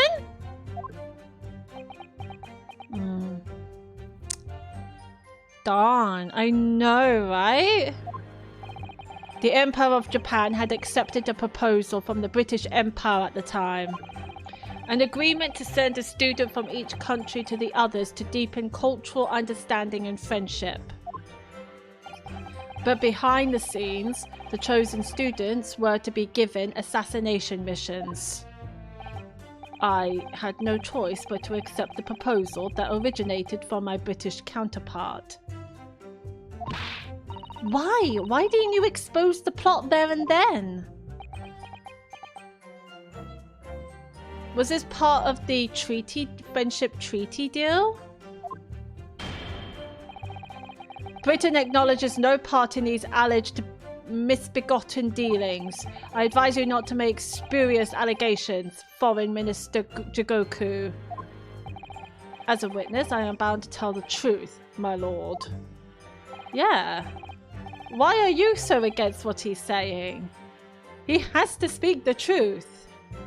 You do know that lying in court is perjury, right? What else? Anyway, I picked Asogi and explained the details of the plan to him. The target was Inspector T. Gregson. That was a condition of the British study tour.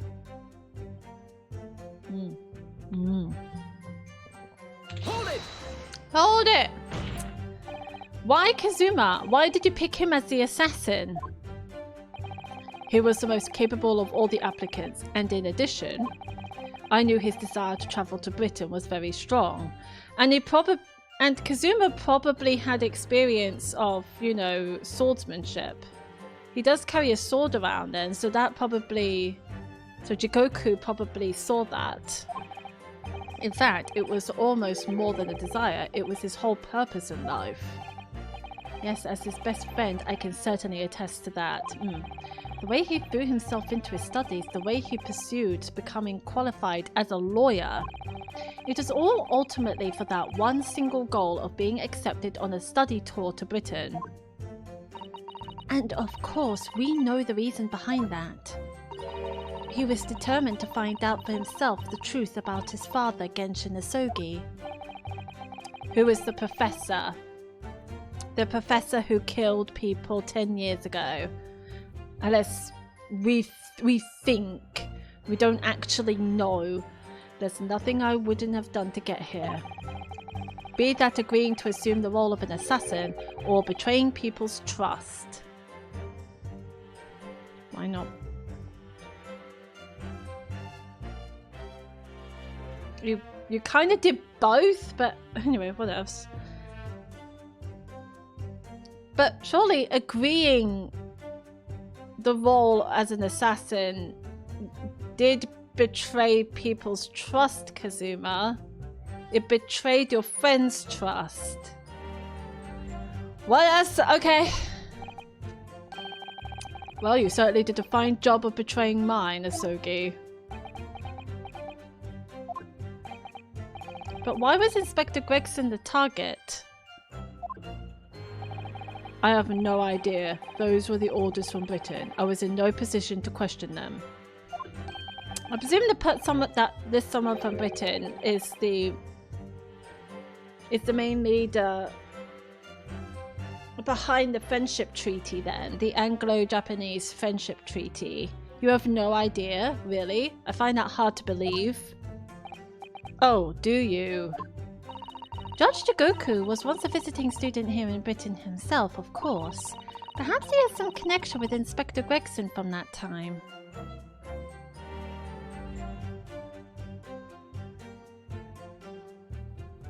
From that time? The defense really ought to catch up. With what? With the fact that the assassin exchange has absolutely nothing to do with the case under scrutiny here.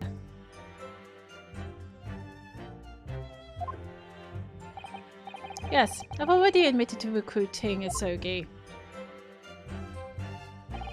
However, in the end, something happened that meant the young man was unable to carry out his mission. The death of Kazuma. Hold it! I presume you're referring to the incident that occurred during Kazuma's passage to Britain in January? So he was considered dead around that time, the awful tragedy that took place on the steamship. Word arrived at the ministry some 2 weeks after the ship's departure from our shores. The visiting student had been killed, but his body had somehow gone missing in Hong Kong, which it did. The news was wired to me from a detective I'd placed on the ship to accompany the assassin. So this is Hosonaga? I keep forgetting his name. Obviously, Kazuma didn't actually die at all, but he did lose his memory, including all details about his special mission. Okay, so he did lose memories about the special mission, we presume. Did you not consider dispatching another assassin at that point? That wasn't possible, simply because that black-clad young student over there had already put himself forward as Asogi's replacement, and there was no way to stop him from reaching Britain. My hands were completely tied. So Mr. Holmes' strategy worked perfectly. He predicted everything that would happen. No, it's a shock, isn't it?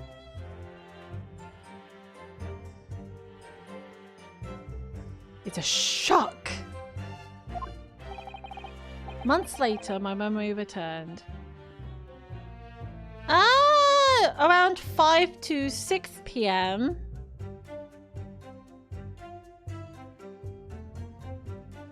Yeah, why? Months later, my memory returned, but I never intended to go through with the assassination mission anyway. So you were playing me right from the outset, were you? Is that it? I'd sooner be guilty of that crime than of taking someone else's life.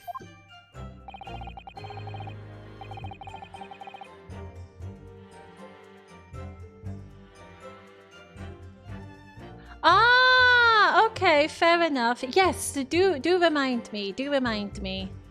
I should keep an eye out for her. I do follow her. Okie dokie, thank you, Shaki. I was prepared to do whatever I had to in order to get myself here to Britain. This line of questioning has gone on long enough. All the court should be concerned about in the testimony given by this witness are details relating to his relationship with Inspector Gregson and the victim's murder. In that case, as I've already made perfectly clear, I had no connection to the man or his death. And you have some means of substantiating this plea? On the evening in question, a member of the crew was on duty outside my cabin at all times. He was. Outside your cabin in the first class area of the SS Grouse, you mean? Yes, that's right. Not least because there was a murder of a student passenger earlier in the year, I imagine. The liner operators have taken to posting a crewman outside every first-class cabin door. I can confirm the presence of the crewman guarding myself. What do you mean? Because I accompanied Inspector Gregson to Dunkirk that night. I witnessed it with my own eyes. Okay. There was a well-built crewman standing guard directly in front of the door to the witness's cabin. We do remember that. We do remember that. At that particular time, of course, I'd gone to the ship's dining room for dinner. The inspector and I asked the crewmen to allow us into the cabin while we waited for Judge Jigoku's return. I suppose Inspector Gregson was there in his capacity as the Reaper. He was intending to take the witness's life. Exactly, as I've said numerous times now, I had no intention of killing anyone. So the crewmen let two potential assassins into the cabin he was supposed to be guarding? Not the most convincing of sentries, really. In truth, those were my thoughts too. But anyway, I stayed to talk with Inspector Gregson for a short while, and then I left him there and made my way off the ship alone. Was the guard still at the door when you went? Yes, he glared at me as I walked past. He glares at everyone. You see? That proves it. If there'd been a shot fired, the crewman would have heard it, so clearly I can't be involved.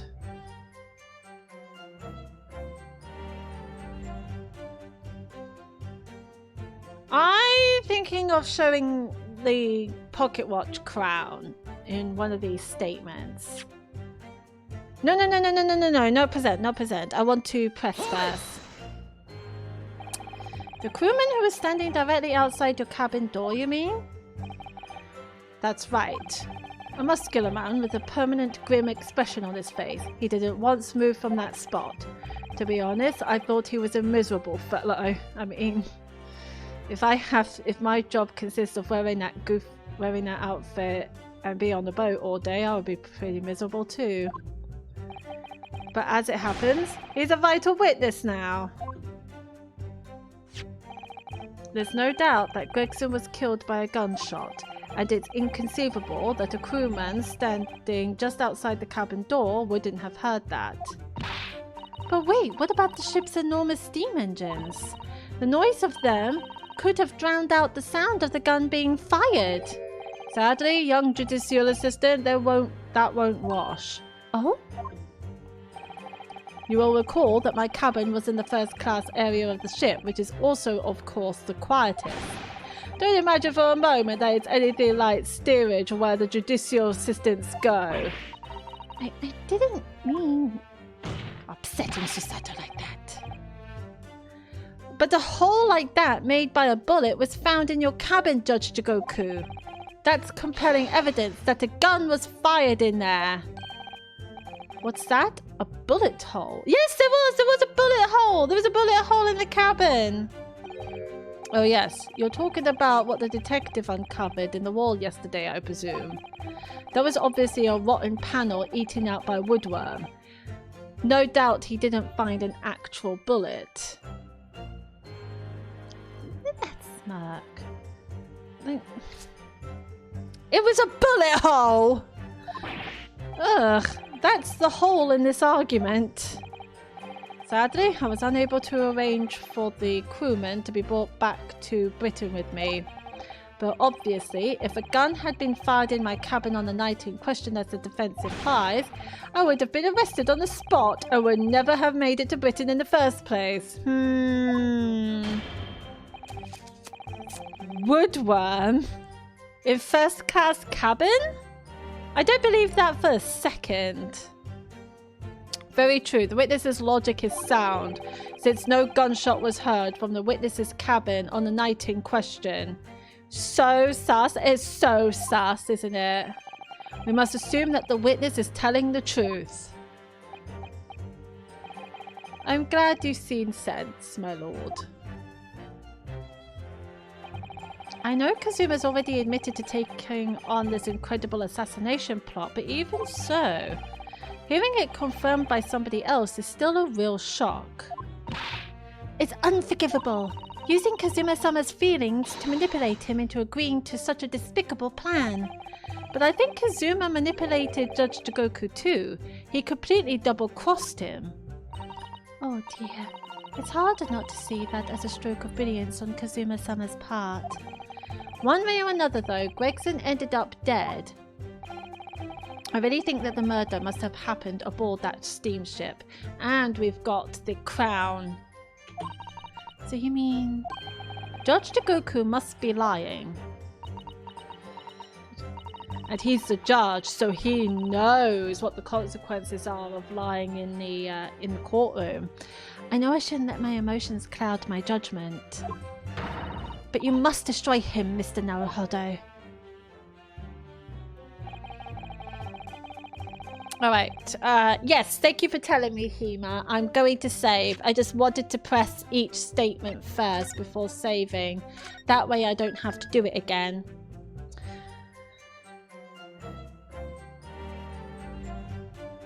Because even if it's the right evidence on the right statement, it would still be considered incorrect if you didn't press the statement, which is annoying. It's annoying.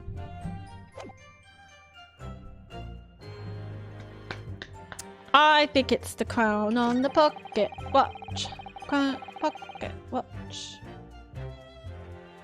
Up. Up.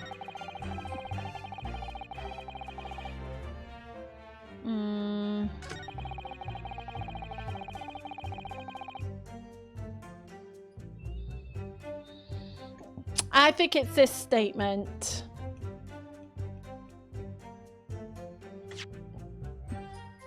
I did save, right? I'm gonna save again. Now I'm just being paranoid.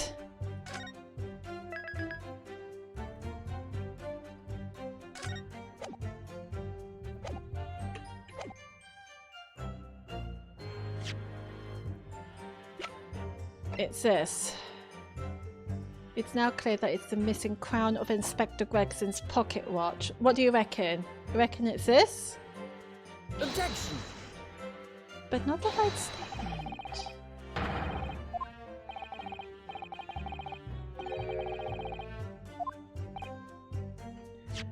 Okay. Well, that's incorrect.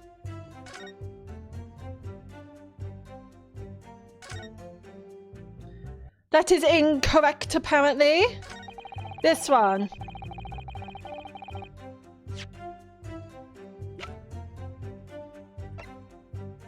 Objection! It's the crown on the pocket watch. I just don't know which statement.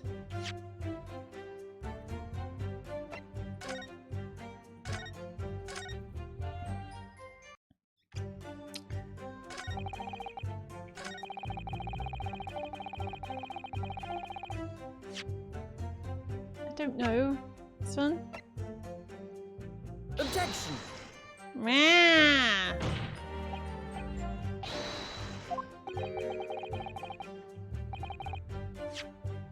Wow.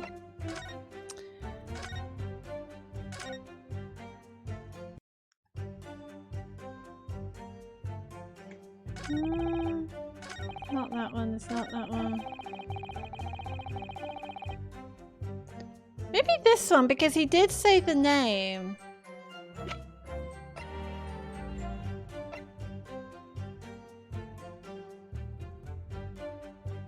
Wait, there's an evacuation drill itinerary.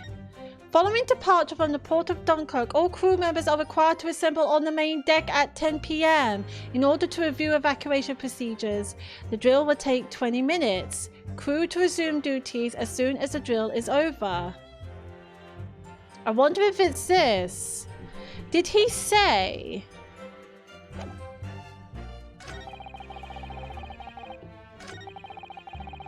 A member of the crew was on duty outside my cabin at all times. He was there overnight, wasn't he? Objection. Yes! It's amazing that you could get it right if you use your brain.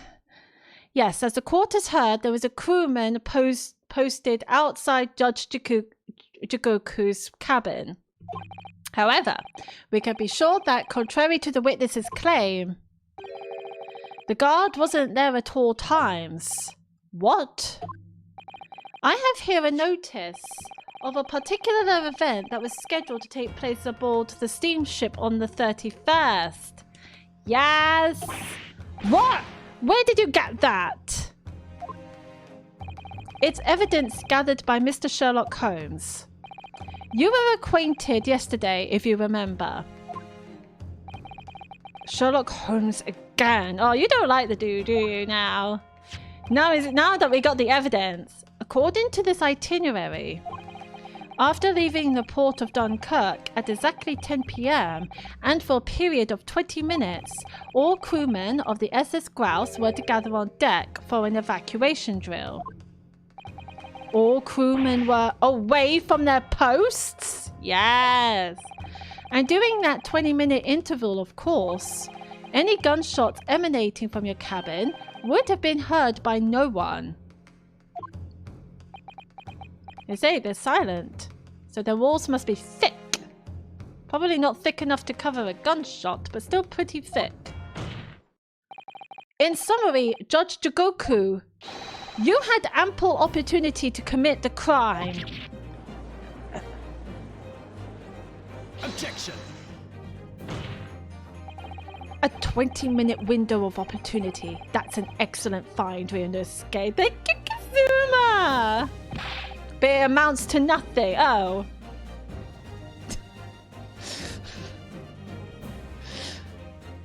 Well, okay then. Why? Because the witness clearly stated in his testimony that no incident occurred in his cabin. Unless you have some decisive evidence that can show his testimony to be false. The crown on the pocket watch! About fucking time! Your accusation is nothing more than conjecture. Very true. Well, counsel? Yes, he must save. Agreed. Inspector Gregson was killed in Judge Jigoku's cabin that night. I'm certain of it. Because the defense has the evidence to prove it. Well, let me say first. Because the minute that the court records comes up to present evidence, I won't be able to save the game. Which is annoying. Cheeky.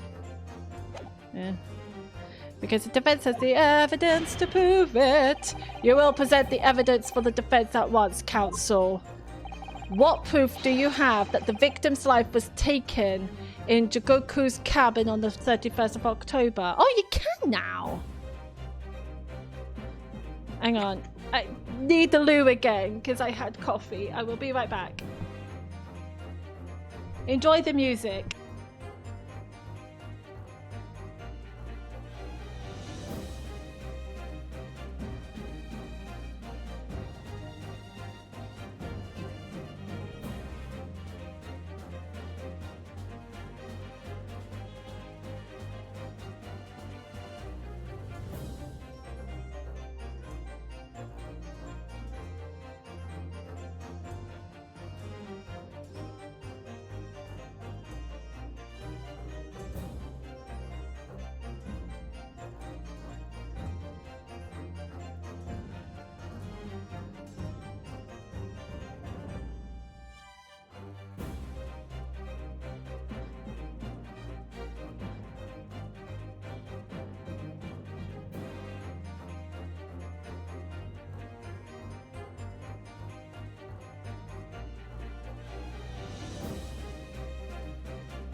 I am back. Ooh.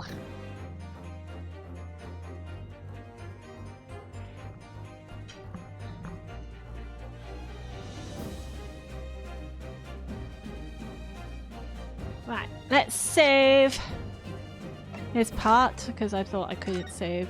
Yep. Alright, let's go. We've got... I'm thinking of finishing this stream at 6 o'clock. Yeah, we got 3 hours to try and uncover everything. We could do this. Maybe a bit later. Maybe up to 7 p.m. I don't know. Take that!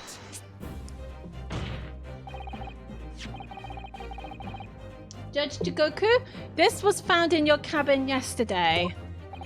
What is that? The crown of a pocket watch? Yes, indeed. A pocket watch. And if you will observe, the victim's pocket watch, which we know he treasured, is missing precisely that part. It can't be. Moreover, this crown is a perfect fit on the spindle protruding from the victim's watch. Yeah. Now, the fact that this was retrieved from Judge Jigoku's cabin tells us that the victim's watch almost certainly broke there. In other words, the victim was killed on the 31st during the 20-minute evacuation drill. In the cabin occupied by you, Judge Jigoku. He's not a happy bunny. Those are psycho eyes if I've ever seen one. Well, you're razor sharp, aren't you, you young murderer? I'm not a murderer anymore. Why do you keep calling me a murderer? Murder. Expertly maneuvered, Ryunosuke. And your argument sounds entirely plausible. At first. But rather like this pocket watch, it's full of cracks. Because the watch says 5.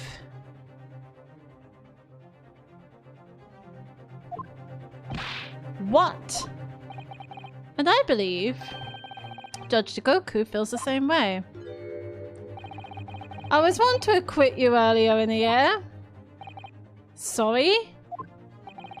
If I'd known that it would result in anyone having to listen to this drivel, I would have declared you guilty just to spare the world your ridiculous bombast. Oh, fuck off. I take everything I said about you. You're ugly. I think it's clear that the witness will have to give further testimony. When you hear what actually happened in my cabin that night, you'll notice the pitfall into which you stumbled. Alright then, let's hear your further testimony. Prior to your renewed testimony, I would like to clarify one point. The fact that this part of the victim's watch was discovered in your cabin means that you acknowledge he was there, I presume. Yes, strong heart. Yes, I do. Very well then. You may proceed to give your formal testimony about what exactly happened in your cabin aboard the ship on the evening of the 31st of October. Of course, as a man of the law, I have no intention of obstructing justice.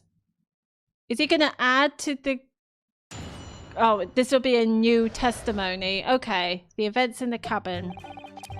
I had a guest waiting for me when I returned to my cabin after finishing my evening meal in the dining room. Okay, when I walked through the door, a mustachioed Englishman was there, foolishly waving a gun at me. Okay. I soon took care of him with an Iponso?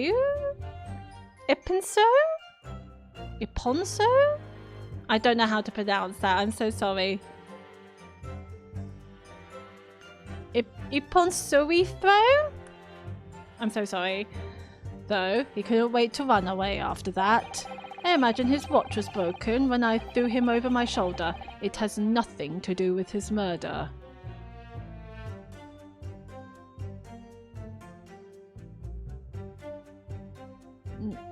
No, it broke at 5 p.m. or 5 o'clock.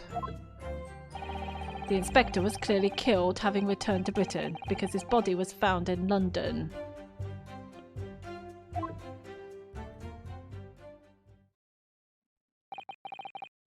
Ippunsuri? Is it Ippunsuri? A common jujutsu martial arts technique in my country. I was careful not to use too much force, but the man obviously landed too heavily for his watch to take. So, Ryunosuke Naruhodo, I imagine you can see the flaw in your logic now, can't you? What? The fact that the pocket watch was broken in the witness's cabin in no way proves that the victim's murder took place there. But that doesn't make any sense. The evacuation drill was 10 p.m. and it took 20 minutes. For Inspector Gregson to come in waving his gun at him. But his watch stopped at 5 p.m. Something's really not right. I've no doubt the inspector intended to kill me.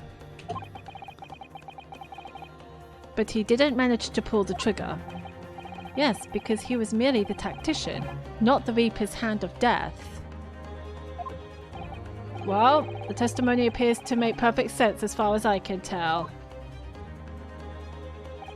Let me express my deep gratitude for your understanding, my lord. But if this testimony holds, Judge Jigoku will be deemed to have had no involvement in the case. Well, counsel, I really see no reason for wasting precious court time here on a cross-examination.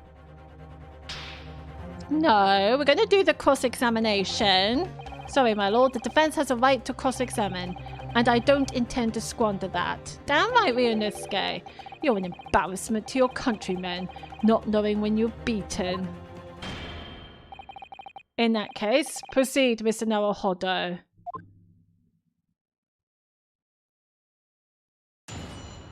Okay, here we go. I had a guest waiting for me when I returned to my cabin after finishing my evening meal in the dining room.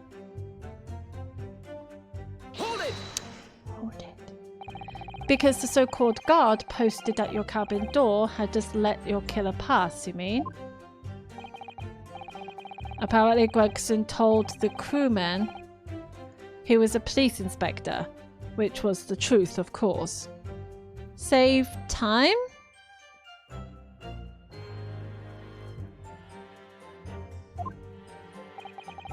He wouldn't have had his identification with him, though. Yeah, that's what I thought.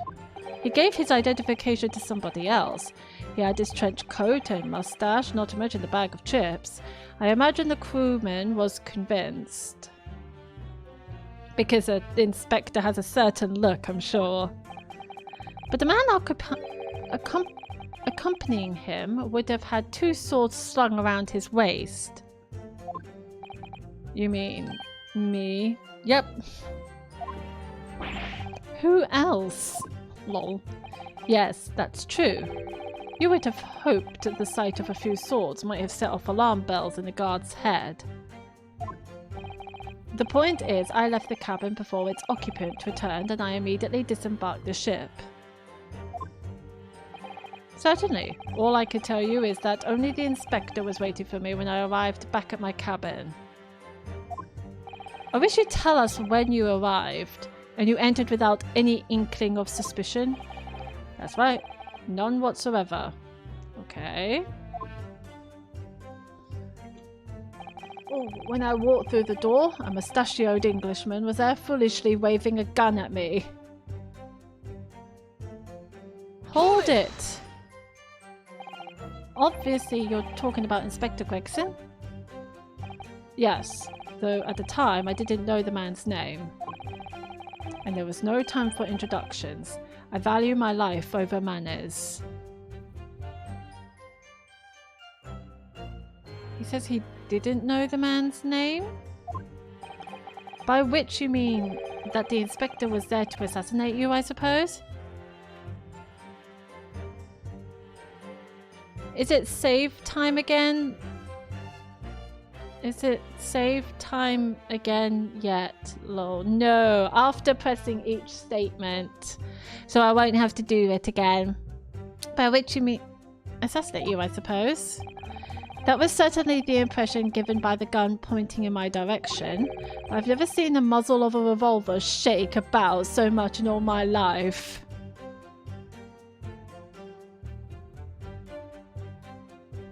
The muzzle of a revolver? What's the muzzle of the revolver?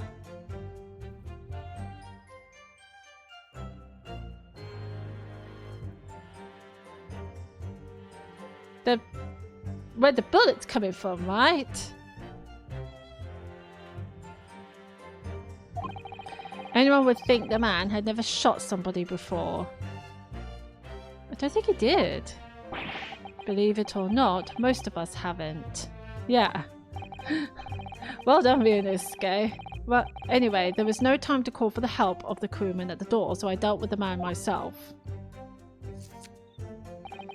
I soon took care of him with an Ippensui throw, though he couldn't wait to run away after that. Hold it! I'm trying to think. Even though the man had a gun? That was a very brave move, wasn't it? Yeah. My Ippensui is far faster than a bullet, I can assure you. I will hold on to it, sure. But surely all that commotion caused the crewman to come in, didn't it? Yeah, that's what I thought. Yes, of course. He burst in immediately without knocking. The inspector hurled himself at the stocky fellow and just managed to slip past him to make his mistake. Interesting. The outstanding guard does it again. Yeah, the guard did absolutely nothing. Luckily, there aren't many situations I can't get out of using a quick Ippensui throw. If he knows Jujutsu, why does he need a guard outside his door? If he can take care of himself against a man holding a gun. That doesn't make sense to me. For what? For extra security? That the guard gave absolutely nothing? I imagine his watch was broken when I threw him over my shoulder. It has nothing to do with his murder. Because that guard was about as useful as a chocolate teapot in that situation. He let somebody in without identification that has a guy with two swords, heard the commotion in the cabin, barged into the cabin, and let the supposed killer run away. Something's not right there. Because if all of that was true, that guard is fucking useless. I imagine his watch was broken when I threw him over my shoulder. It has nothing to do with his murder. It just shows he didn't need the guard outside his door. Hold it! The crown snapped off and the glass covering the face of the watch was cracked. Preferably to the man's head being pulled off or his spine cracking, wouldn't you say? Jesus, that's very menacing. Not that the man was spared for long. A bullet to the chest soon saw to that. But the point is, the broken pocket watch doesn't prove that a murder took place. It did though. It said 5 o'clock. Absolutely not all the watch proves is the power of my jujutsu throw. Whatever you say, it doesn't quite ring true that no shot was fired in that cabin. Because there was an obvious bullet hole in the wall. Ha ha ha ha ha. What are you talking about? That's what the star of your lowbrow detective stories told you, is it? Well, I don't care for such fiction.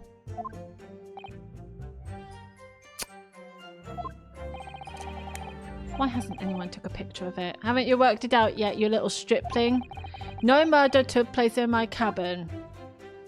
Do we have anything? The inspector was clearly killed, having returned to Britain because his body was found in London. Hold it! Wrong! But there's no evidence that proves the victim ever returned to London alive. True! Just take a moment to think that idea of yours through now, stripling.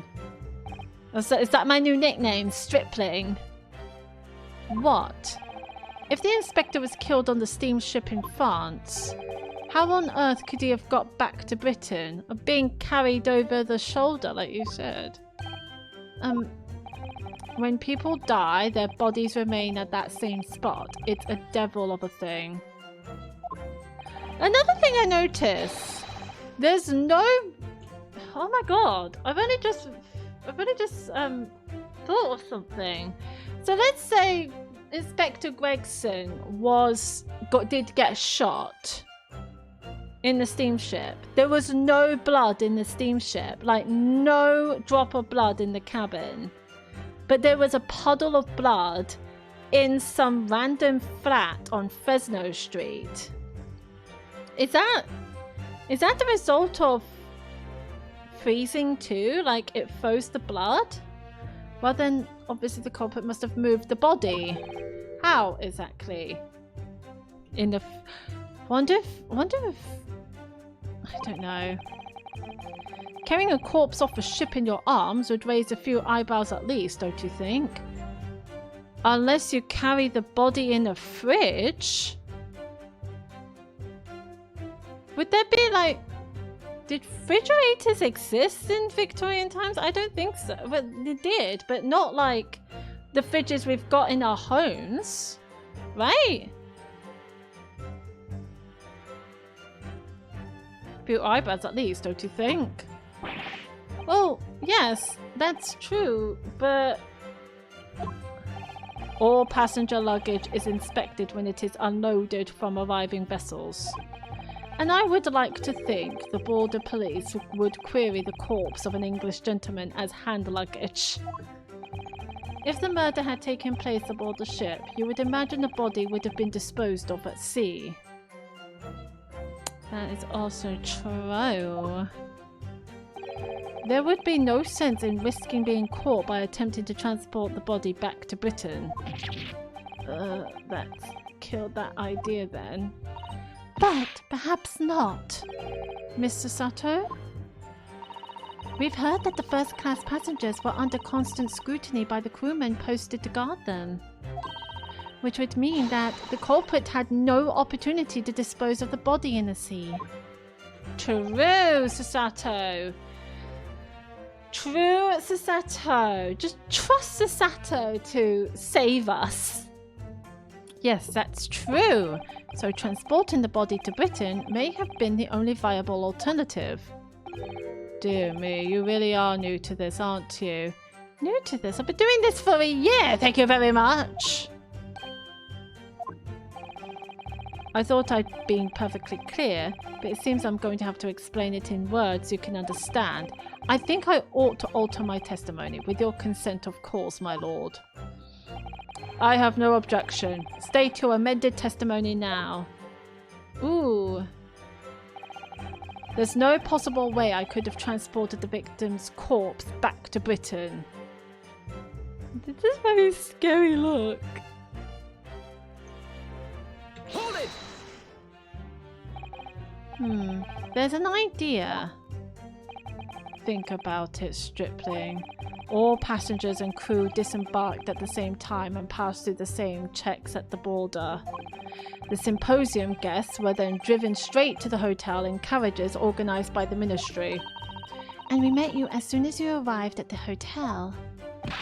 So you did! Well then, remind me, did I have a corpse over my shoulder at the time?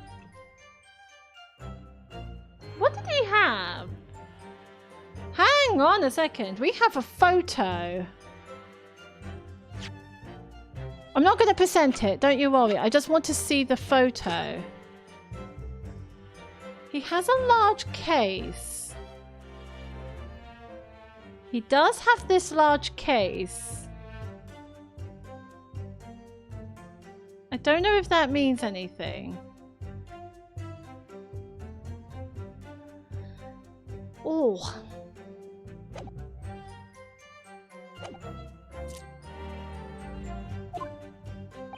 What? No! So we're in agreement then. I couldn't possibly have brought the inspector's body back to Britain. Unless, of course, they've developed some clever device these days to instantly move things from A to B. Like a luggage? Funny you should say that. Professor... In the case, I bet. That's what I was thinking. Professor Hairbrain's invention didn't actually work, if you remember, Mr. Naruhodo. Yes, of course. The defense has become unusually quiet, I notice. Yes, because there's really nothing more to say. Because I was quite curious why the photo that we taken is in the court records, but also it shows the case. So that's his story. Well, I suppose if you think about it, whenever you drop a teacup in the office and it breaks, we don't say Mr. Naruhodo must have been murdered there, do we? Is that a veiled threat about what might happen to me if I break another one? And the fact is that Inspector Gregson's body was found in a little room on Fresno Street. If he really was killed in Judge Jigoku's cabin.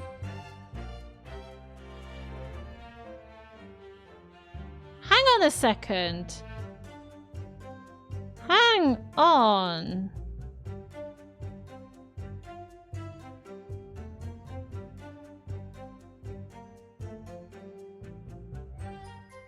Was there a giant case in that flat? Does anyone remember of a giant case in that flat?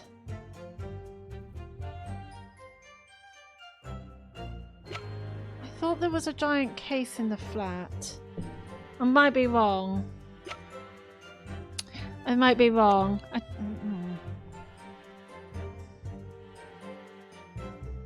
Not the case, not Gregson's case. Where the little piece of sword is. The other one. I think there was.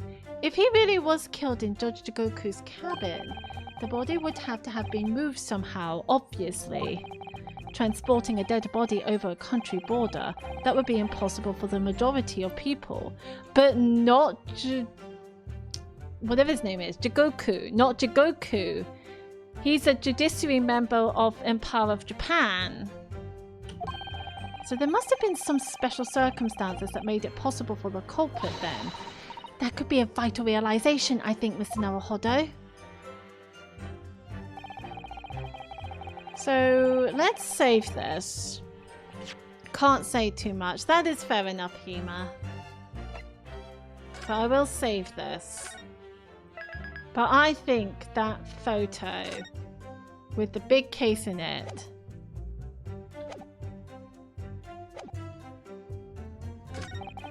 is the answer. I mean, really good at me. I can imagine like a Gregson going, "Ooh!"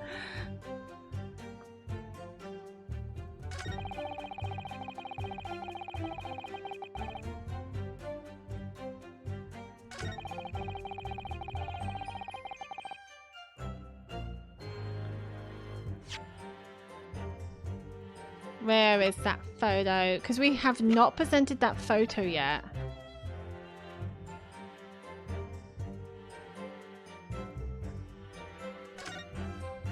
That is one huge ass case.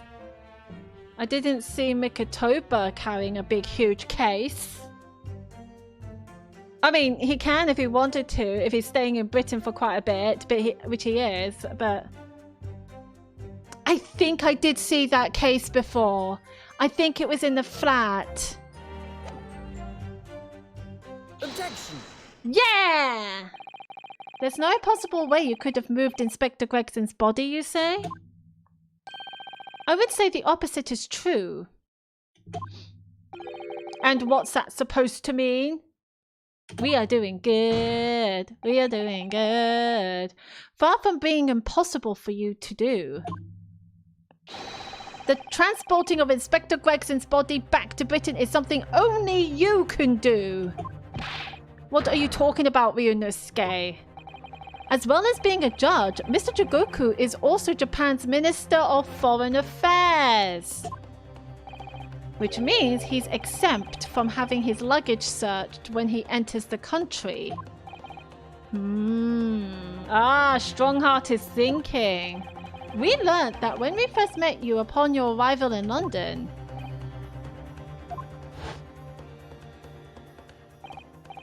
There it is! The big case!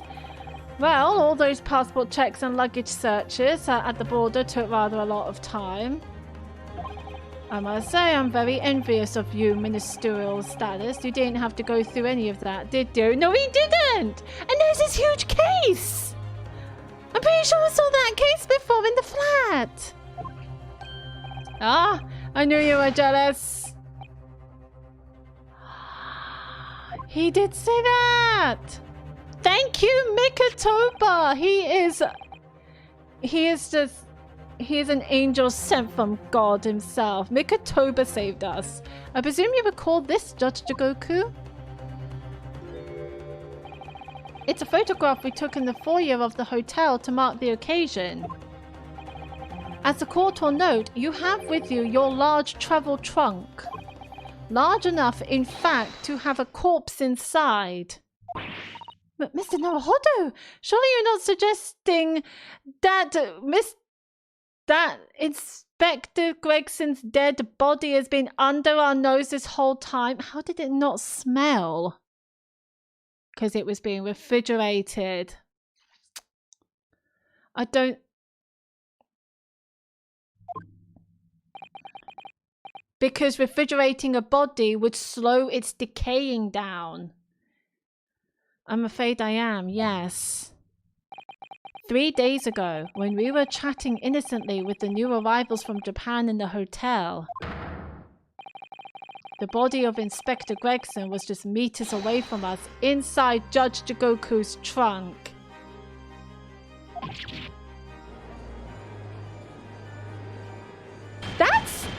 That's worrying!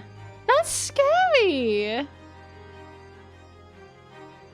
Order in court! I'm skeptical, counsel, that a grown man's body could fit inside even the largest travel trunk. It could. Because I happen to know that the witness himself, a man of considerable size, fits inside his trunk. And verify that would be extremely simple, wouldn't it, Judge Jigoku? He did. But... oh, I'm getting confused. We found the trunk in Jigoku's cabin. And he did fit himself inside it. But inside his trunk? How horrifying! And after we'd spoken with you at the Great Waterloo Hotel, you had the opportunity to visit the apparent scene on Fresno Street. Yeah, he's suddenly gone missing. We thought he was murdered, taking your trunk with you in a cab to deposit the inspector's body. I don't have to listen to this nonsense. Dr. Gory, the coroner who examined the body, has confirmed the possibility. She's acknowledged there are signs that steps may have been taken to disguise the true time of death. And we all remember Dr. Gory. The cross between Enid and Wednesday, I always say. She really is. Dr. Gory is the cross between Enid and Wednesday. I can't help but think that. The onset of the body's decomposition could have been delayed by storing it in a refrigerator.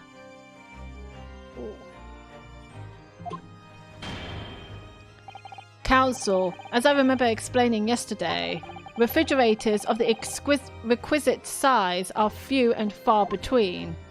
Yes, I'm sure they are. But one place they're certainly found is on large ocean liners. Such ships are equipped with electrically refrigerated cold rooms to keep food fresh on their long sea voyages. And the SS Grouse is no exception. Professor Mikotoba told me about it only yesterday. Well, Judge Jigoku? Ha! However much you prolong this debate, you can't eliminate the truth. All the evidence points to you being the killer.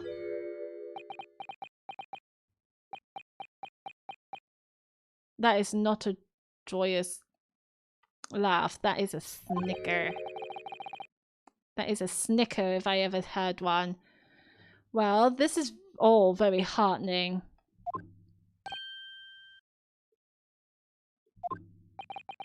I can see that it was a wise move, letting Asogi and you embark on this study tour. What are you talking about now? Logical reasoning, of course. All court proceedings will be built on logical reasoning in the new century. And I can see that you've both laid firm foundations for that already. Judge Jigoku, please. Stop diverting attention from the issue at hand. The defense has made an accusation against you. How do you respond? Ha! Respond? There's really no need for me to respond, is there? Why ever not? Because before you can even begin to answer the question of when the victim was killed, you must first establish one key fact. Where was the victim killed? It's quite logical. The actual scene of the crime. Yes. The prosecution's stance is unaltered. The killing took place on Fresno Street when the gunshot was heard. It wasn't the gunshot, it was the firecrackers. We've established this. As the accused, Baron Van Zee shot the victim at point-blank range. Since no tangible evidence exists to disprove the prosecution's claim at this time, the defense's deductions amount to little more than an elaborate fairy tale. I gave you so much evidence, you piece of shit. I'm afraid that's how the logical reasoning the British are known for really works, young stripling. The victim was shot in that little room on Fresno Street and died instantly? I'm afraid that's the prosecution's claim. That's the only fairy tale here. How can you say that? Quite simply, because that claim directly contradicts a certain piece of evidence in our possession. Contradicts what? The fact that he died on Fresno Street, or the fact that he died instantly?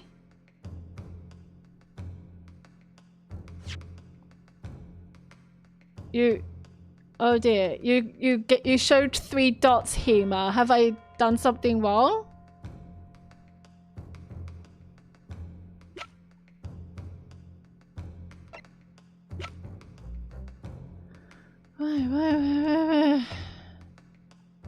Nope. I am looking. Goes off a gunshot.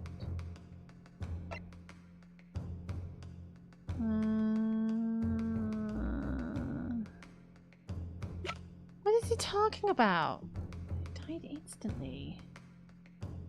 We don't have any evidence, do we?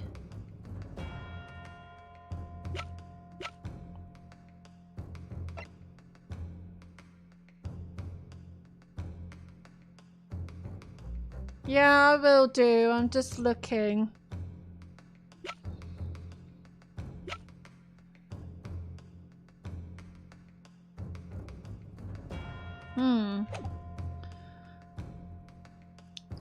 What certain piece of evidence in our possession?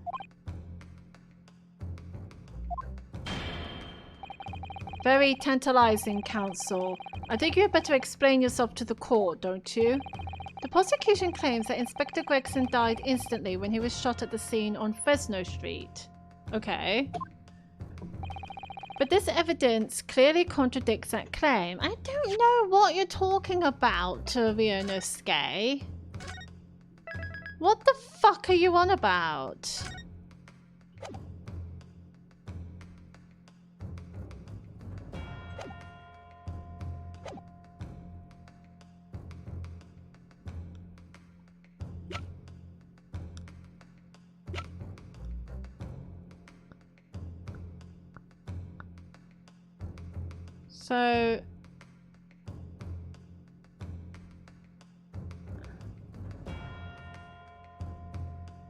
So the evidence I have that contradicts the claim is the fireworks that sounds like a gunshot, which I thought we've already established, or I don't think we've got any evidence to prove that they died instantly, unless it says something in the court records. Resulting in instant death. Okay, scorch marks at point of entry. The bullet exited the body from behind. Okay, so he did die instantly. The caliber of the gun used matches that of standard issue firearms for members of the judiciary.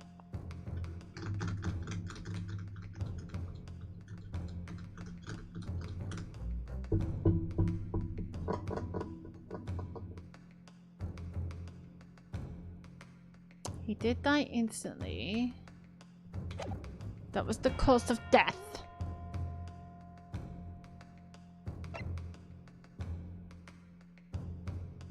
But this evidence clearly contradicts that claim. I forgot what we're contradicting against. What were the contradictions? That he got... Take that! Nope, okay. Does someone remember the contradictions? I completely forgot.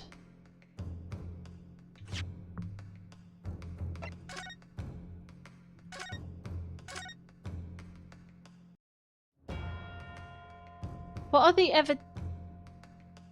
are the statements I'm showing evidence against? Oh yeah, I have history. I always forget. Claims that Inspector Gregson died instantly when he was shot at the scene of Fresno Street.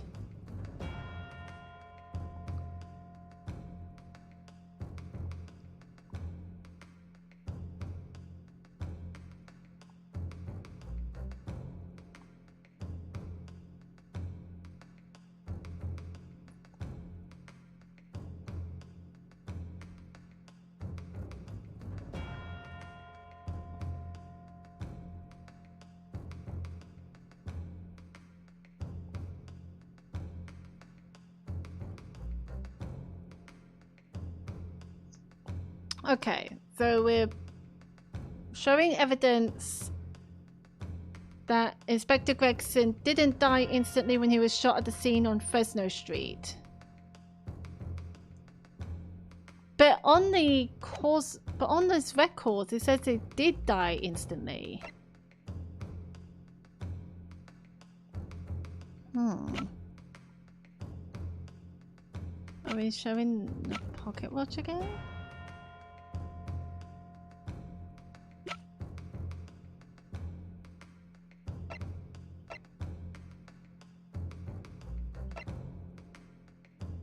Is it the watch again?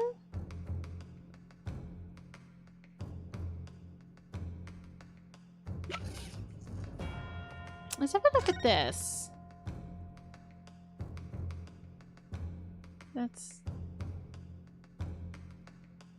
That is blood.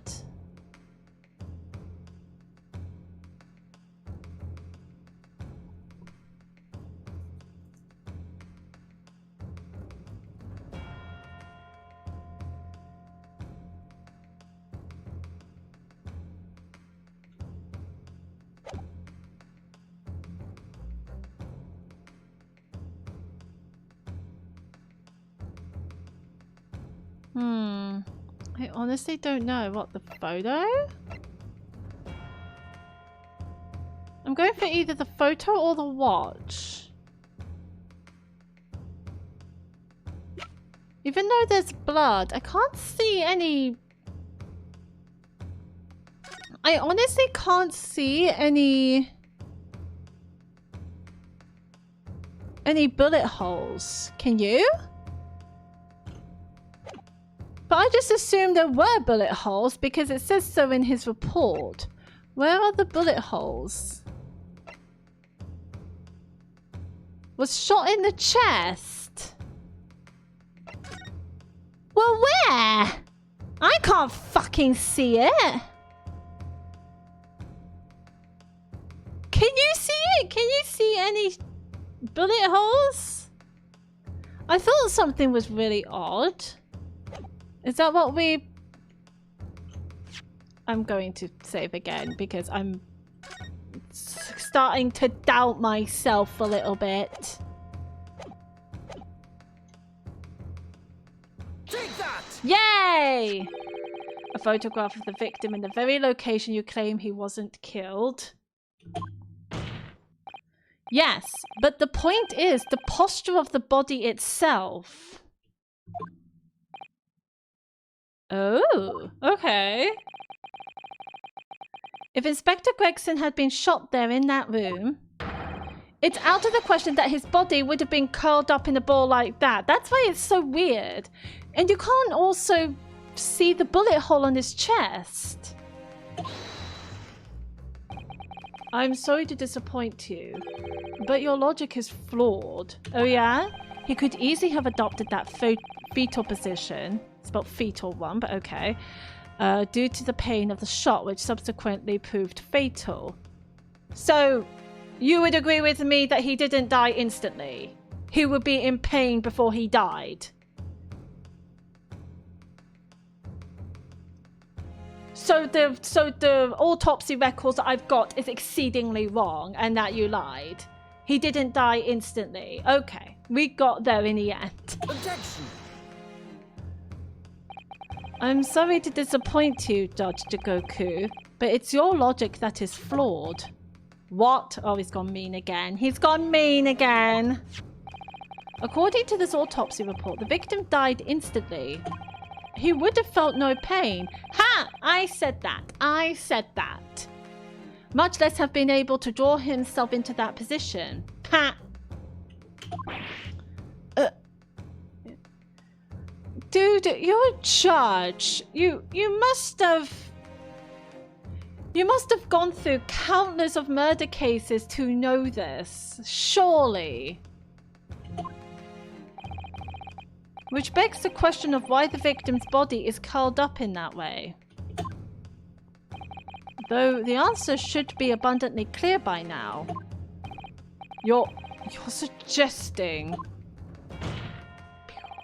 The inspector's body took on that posture ahead of its arrival on Fresno Street. Before it was coldly turned out on the floor from the inside of a large travel trunk. You're quite right. The shape of the body, it looks exactly as if it had been kept in a confined space. Are you saying... So, is it possible that Gregson is still alive and in absolute pain? In a trunk? That's scary! Judge Jigoku, present your trunk for examination. I believe it's very possible that it will contain traces of the victim's blood.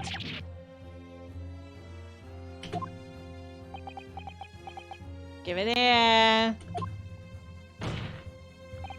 Present my trunk? I refuse. Oh, well.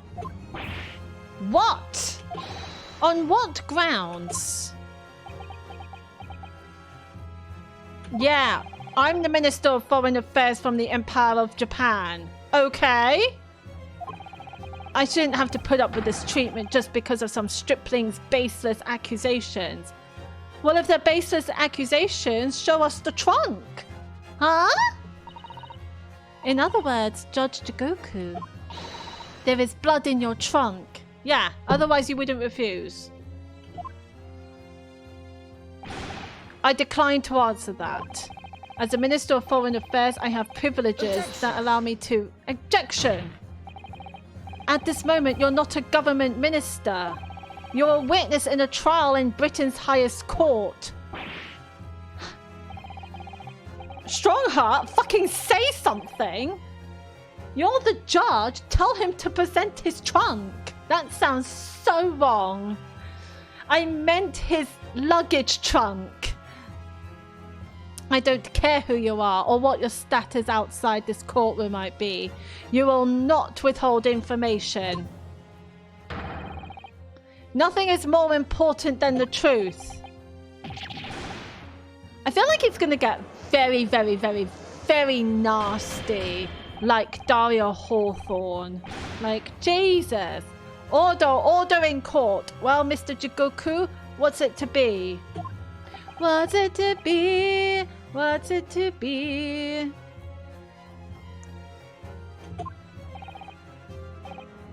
You can't be serious. You did it!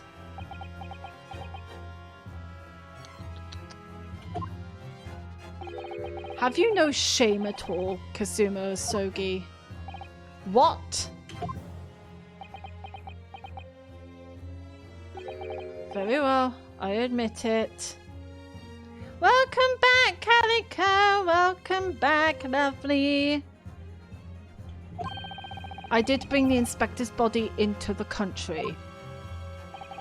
Inside my trunk, exactly as postulated by the defense. What? You... Dear God, outrageous! Yeah! So it was you! You admit... No, he's not admitting to the murder. He's just admitting to transporting the body. No, I admit to nothing more than what I've said. Of killing the man, I certainly have no recollection. What on earth is that cryptic statement supposed to mean? Yeah, I was going to say. I merely disposed of the inspector's body, which was left in my cabin. That did not make sense. You could have just... Wasn't there crew? Wasn't there crew? Couldn't you just turn to the crew and go, holy shit, someone murdered this man. Please take him to the hospital. He's in severe pain. Can't you take him to the hospital? Like... He makes no sense at this point. I merely disposed of the inspector's body, which was left in my cabin. Why is there a body in my cabin? And he told no one. Exactly. Exactly. And we figured out that he might not have died instantly. So if he was in pain, why didn't he turn to the crew and go, oh my God, there is a dead body in my cabin. Please, somebody help. I think he might still be alive. Take him to, you know, somebody who is medical experience, like, oh my God, not just immediately pick it up, shove him in the trunk, and then take him to Britain, and then left him on Fresno Street. That makes no fucking sense. No one does that. In order to avoid unwanted attention. Oh, really? Really? What unwanted attention was there on the ship? The crewmen? Okay. I wouldn't call that unwanted attention, but alright. As a judicial assistant over there pointed out, I had no chance to throw it into the ocean. Sus. So sus. So I decided my only option was to bring it into Britain with me and dispose of it somewhere else. He's... What? You can't still deny it. If you didn't do it, then who on earth did kill the man? As you know, there was one other person in my cabin that night. He had the opportunity. Who, Kazuma? And moreover, he'd already accepted the mission to take the inspector's life. Oh, Does Kazuma know how to use a gun? That's right. Who else could it have been? It was you, Kazuma Asogi. You... bitch. I never thought you stooped to this, Seishiro Jigoku. Kazuma did say that he killed no one, okay? You've taken the words straight out of my mouth, Prosecutor Kazuma Asogi. You thought by leaving the body in my cabin, you could pin the crime on me, did you? What? But what? You said that Inspector Gregson barged into your cabin and waving his gun at you. And Kazuma left off the boat. What? That makes no effing sense. Well, the prosecution counsel has already admitted to visiting the witness's cabin on the night in question. Yes, on an assassination mission. On an assassination mission, no less. You wouldn't. This game makes you think. It does. It really does. And it infuriates me because my brain is mush. So what do you make of that, young stripling? I think you're full of horse shit. That's what I think. You've heard my testimony now, and that's all I have to say on the matter. I'll admit to nothing more. I don't believe this. Counsel for the defense, what is your position now? The court awaits your response to the witness's assertion. It's full of holes. It is. There's more holes than his cabin, and his cabin has one bullet hole. The assertion that on the night in question, the victim's assailant was in fact Mr. Kazuma Asogi. I didn't know Gregson knew Kazuma Asogi at this point. This isn't the dead end it seems to be. The answer's right in front of me. It comes down to Jigoku or Kazuma. Both of them had the opportunity to kill Gregson, but only one of them did it. Don't tell me we have to choose between one or the other, and I'm just a step away from proving who. Very well. The defense is ready to respond to the assertion put forward by Judge Jigoku. The idea that the victim's murder could have been committed by Prosecutor Asogi is... Do we have any evidence on who this might be?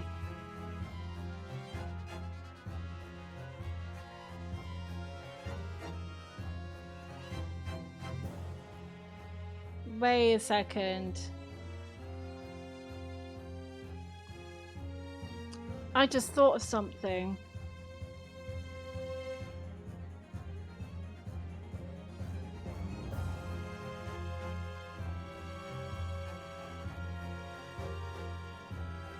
Here's me thinking. So... I don't think Kazuma had the gun.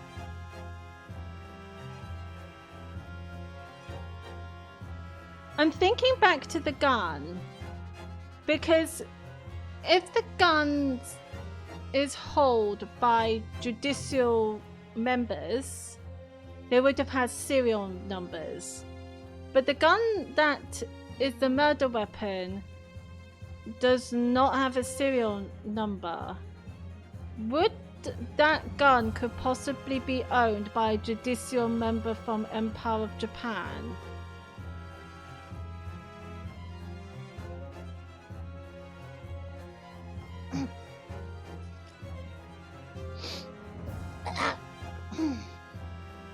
Okay. Would they have serial numbers on the gun? I don't know. The idea that the victim's murder could have been committed by Prosecutor Asogi... I'm gonna save.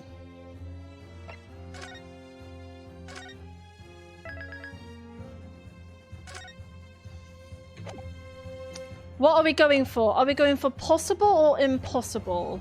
There is a bullet hole in the wall of the cabin.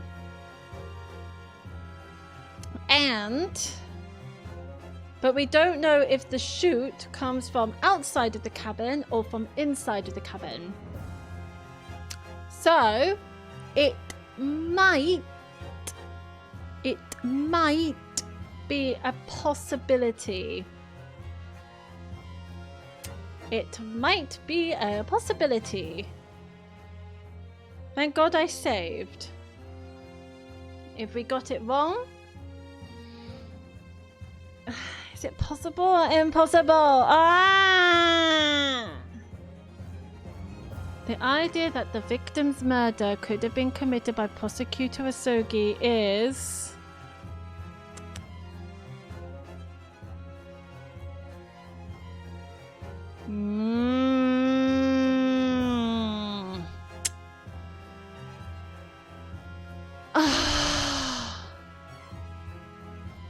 Somebody was holding the gun.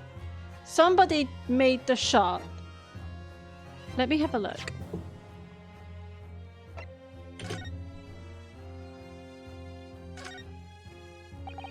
So this is the type of revolver that's standard issue for members of the judiciary then.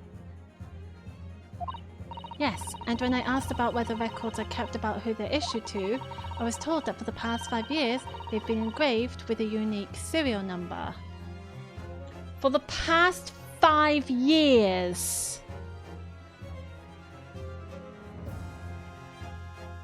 So it could be Jigoku's gun. That's why it has no serial number. Oh, but as far as I can tell, there's nothing like that on this gun, which tells us that it must have been issued longer ago than that. So, I think it's impossible.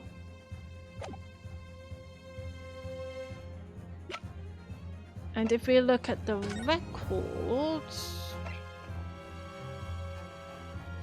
The caliber of the gun used matches that of standard issue firearms for members of the judiciary. So, Judge Jigoku was the member of the judiciary 10 years ago, wasn't he? He must have been. He must have been. I'm gonna go with impossible. Are we ready? I saved. It's fine. Judge Jigoku, let me remind you of something you said only a few minutes ago. You claimed that logical reasoning is the future of the judicial process. It is. No question. Well, logical reasoning can prove something here. Did I get it right? Did I get it right?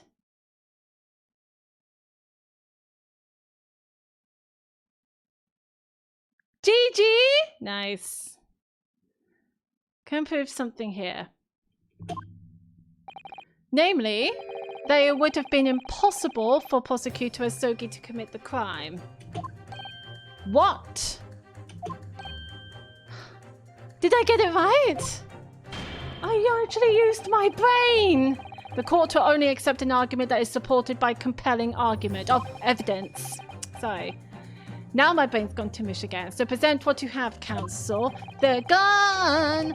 What proof is there that allegedly demonstrates the impossibility of... My brain is gone again. What proof is there that allegedly demonstrates the impossibility of Prosecutor Asogi's involvement? I'm going to save, but I'm going to think it's the gun. It is the gun! Because if it was Kazuma's gun, it would have had the serial number, but it didn't. So that makes me believe it is Jigoku's gun. It's no serial number. Serial.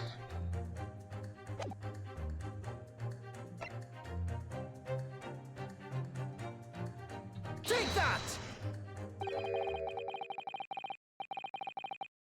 I'm defending you, you bastard! This has a role to play in arriving at the truth. Well, fuck. You're about to make me weep, Mr. Naruhodo. Oh, shut up, Sasato.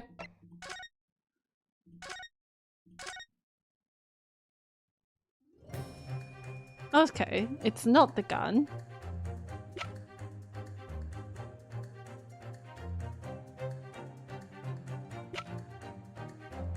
The court records?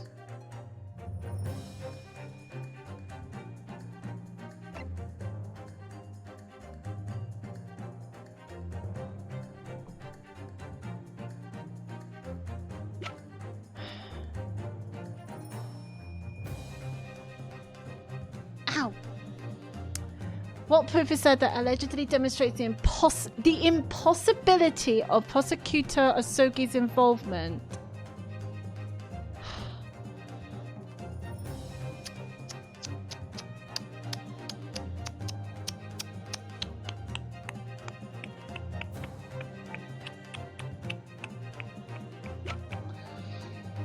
Would it be the chess?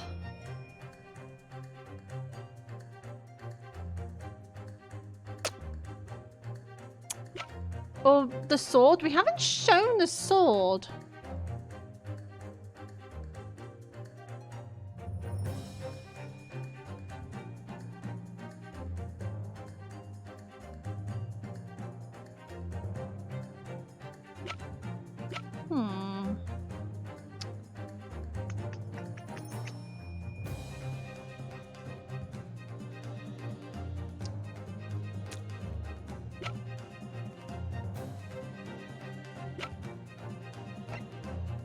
So my choices are either the sword or the autopsy report. Right?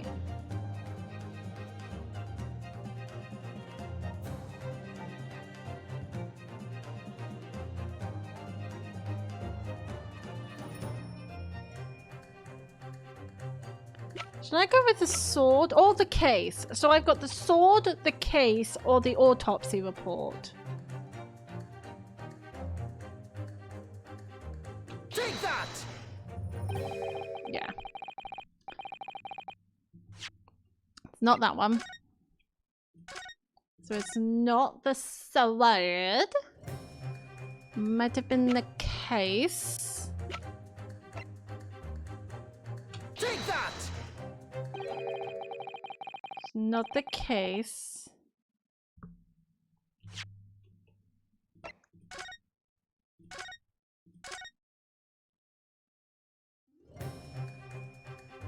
Unless I...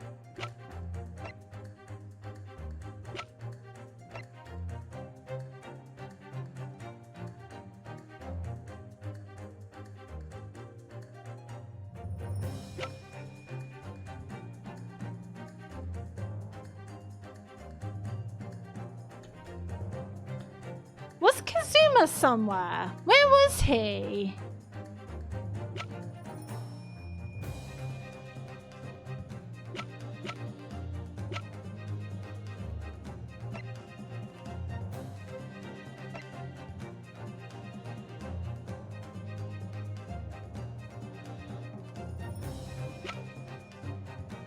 The question was, where was he?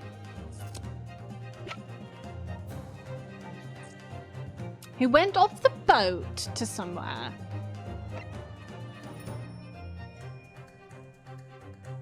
Will you get there, Philly?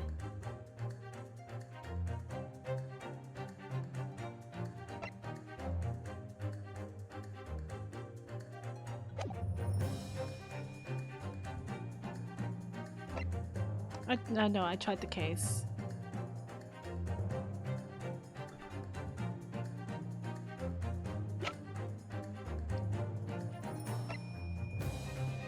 It's not the autopsy report, is it?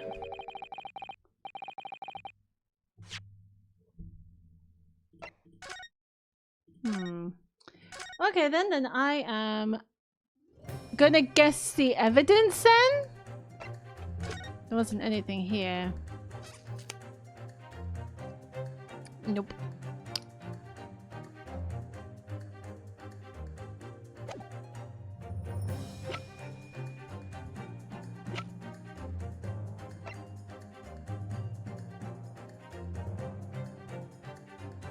So Jigoku accused Kazuma of possibly killing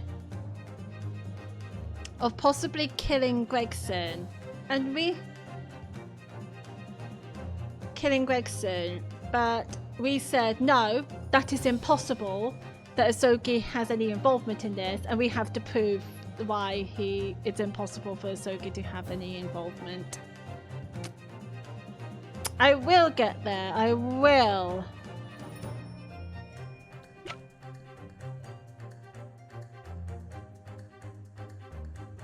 No.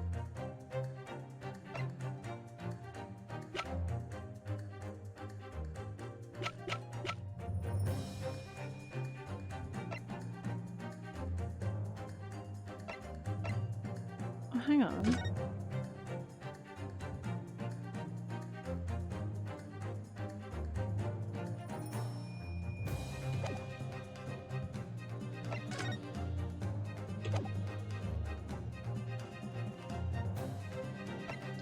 The sword.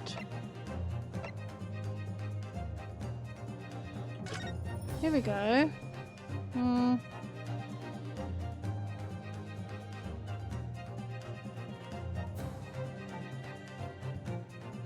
No, we've already tried that one.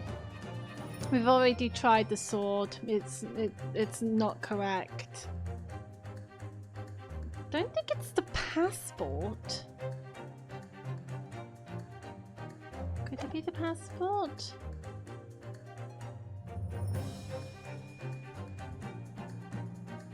Take that! No. Why it's not the passport? Nope. Nope, nada.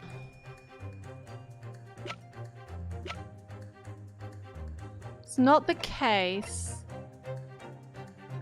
I don't think it's the wheel. Why would it be the Asogi papers? He knows nothing about them.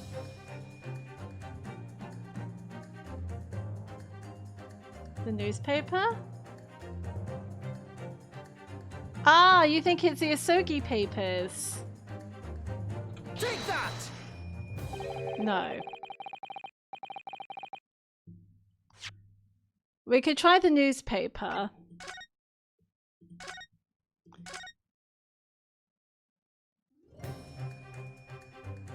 Wait, do I have to... No. Yeah, I know that you meant the newspaper one. I meant Hema because they were yelling at the screen when I hovered over the Asogi papers. I thought that was the correct one. We could do the newspaper, but let me just see. Because I can't see anything. But we could definitely try the newspaper.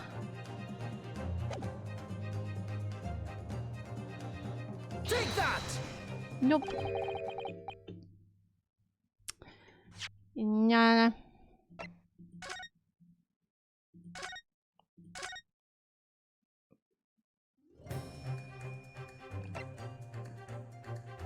Nope.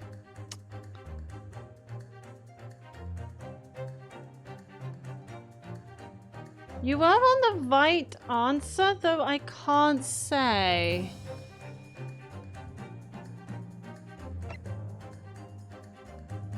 I was?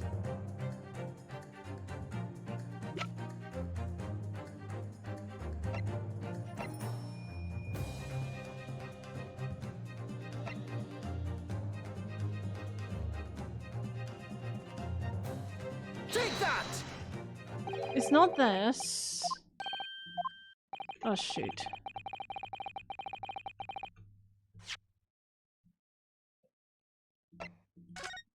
At one point?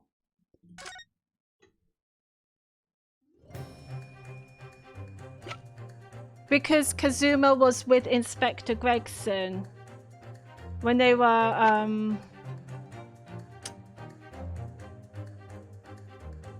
when they went to see Jigoku.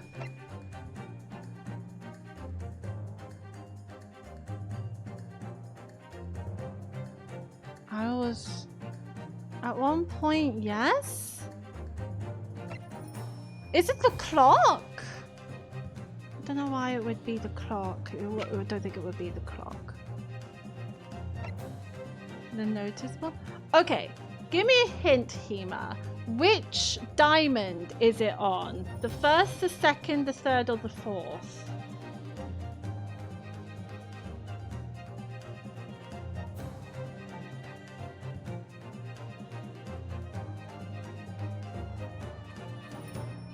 It won't.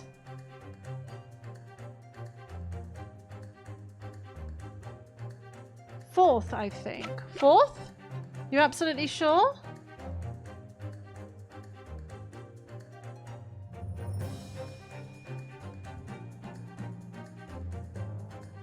Yeah?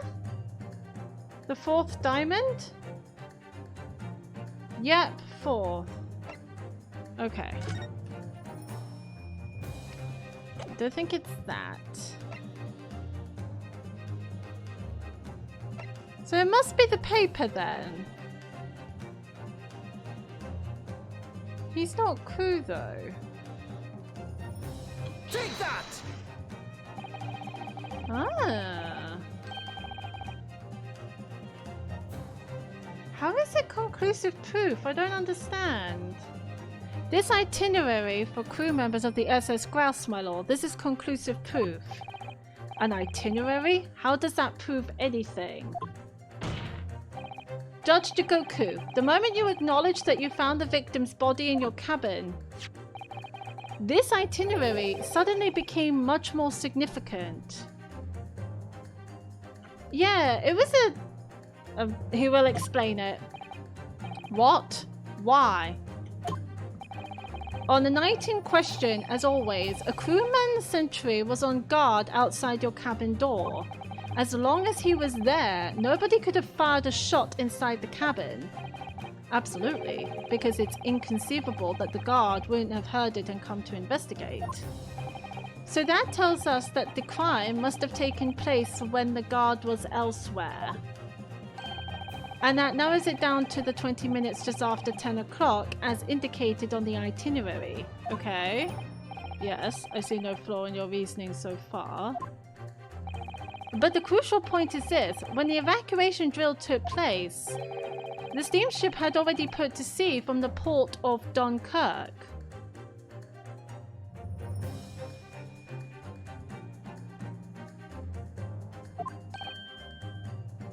Kazuma did leave the steamship.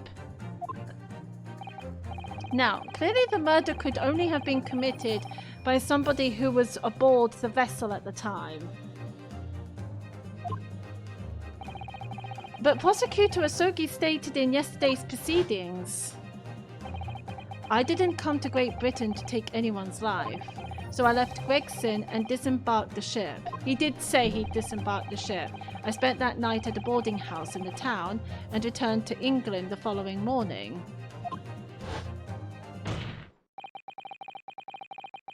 Which I'm sure the court will agree to is conclusive proof that Kazuma Asogi couldn't possibly have carried out the killing. Whew. I was going for the gun, not for the evacuation. No, absolutely not. I don't accept that at all, really. What do you mean? The boy's just saying that to exonerate himself. We can't trust that he really disembarked the vessel.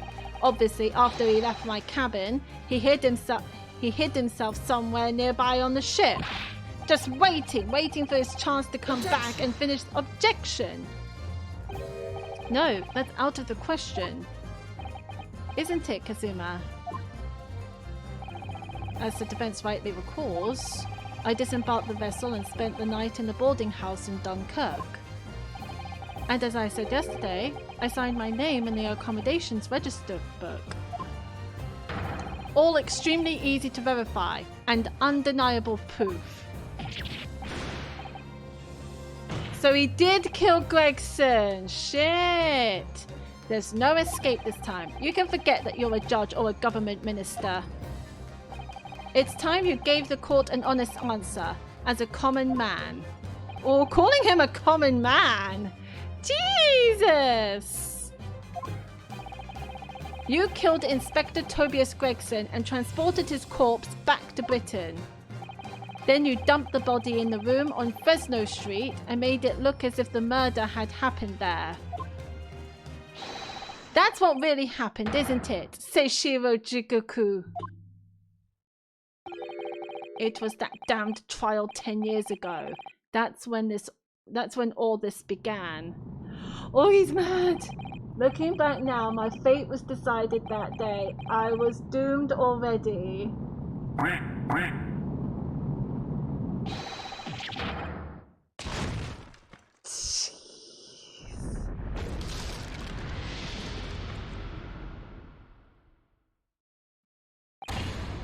It's over. My life is over. I mean, it's not as scary as Daria Hawthorne, but it was still pretty scary.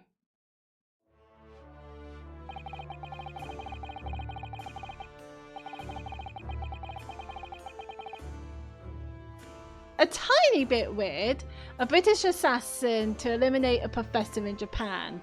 A Japanese assassin to eliminate a detective in Japan.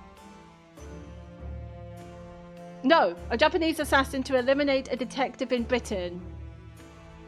I never knew Jigoku was so strong. Yeah, he did the same thing. He broke the witness stand 10 years ago. Both assassins will use diplomatic immunity to evade conviction and return safely to their homelands. The assassin exchange request arrived from Britain about 1 year ago. Though it was hardly a request, it was a demand. And for that, you decided to recruit Mr. Asogi. But things didn't go according to plan. Your chosen assassin never made it to Britain. And you found yourself unable to dispatch a replacement. Because I was already on my way to Britain at that time in Kazuma's place. And that left me with only one option for carrying out my obligation. To eliminate the mark myself. Personally. Of course, there was but a single opportunity for me to do that. The International Forensic Science Symposium, I presume. Ah, yes, I remember. Yes, he was invited to go to the Forensic Science Symposium. That's also the reason why he came. Yes, she was the British assassin. What mark? They call victims the mark. That's right. Tobias Gregson was his mark. That's right. I decided it would be safest to carry out the plan before my arrival in Britain. So I enlisted the help of my British counterpart. And made arrangements for a pretext that would take the inspector to Dunkirk. To lure the man in, he was given a sham mission by the Reaper.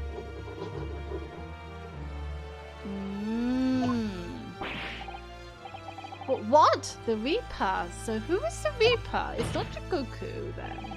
But there's only one person who could have done that. The mastermind of the entire operation. The Reaper himself. Who you accuse as the Lord Van Zeeks, who, I'm sorry, would not call mastermind.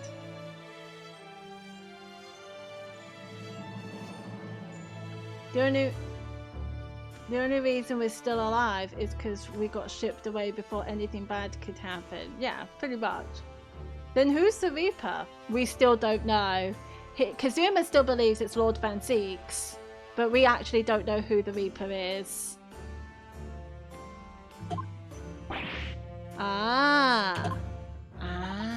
So that means that the assassin exchange was... It was all planned by the Reaper. The British counterpart. I'm not at liberty to say anything about my British counterpart. Anyway, the inspector accepted the Reaper's mission and dutifully infiltrated my cabin on the steamship. But it was all a trap designed to lead him to France and his own death. Oh, how awful. It was past 9 o'clock when I returned to my cabin from the dining hall that evening.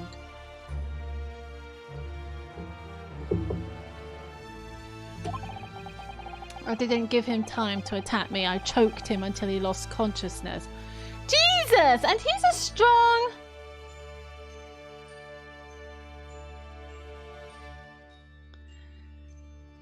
He's a strong man.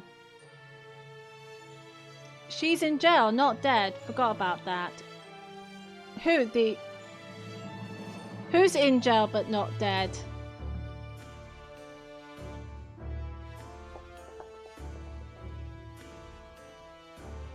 Who would win an arm wrestling competition? That is true. But there was a guard just outside the door, so I left it at that for the time being. The criminal from the first trial. No, she did die. She did die. There was a... We were Sasato for a bit in the first trial in the second game. And she was the murder victim in that trial. So yeah, she was in prison with some sort of vacation.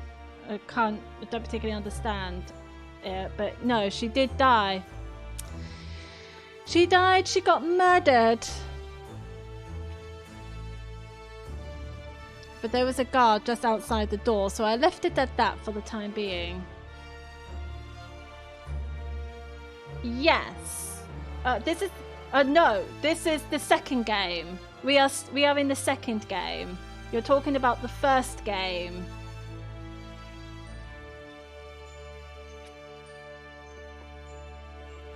We're in the Great Ace Attorney Chronicles Resolve, which is the second game.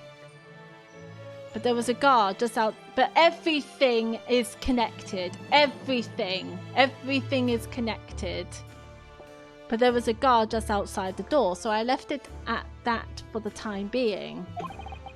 Even the slightest noise might have aroused suspicion, so I bided my time, waiting. For the 20 minutes after 10 o'clock.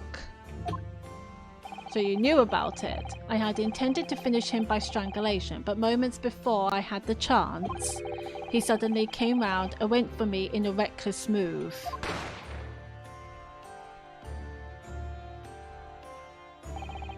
I'd received a British-issued gun 16 years earlier, being a member of the judiciary as a visiting student. I never imagined I'd have to use it for something like that. So the revolver belongs to you, does it? I was right! The revolver belongs to him because there's no serial number. Ha! Then the victim was killed inside your cabin on the SS Grouse, which begs the question of why you arranged for his body to be discovered in the room on Fresno Street. The young judicial assistant over there has already answered that question. There was no way I could take the body up on deck to throw it over the side. But why Fresno Street? That's precisely where all the crewmen were gathered for the evacuation drill. So before the first-class cabin sentries returned, I took the corpse to the refrigeration room to be frozen to...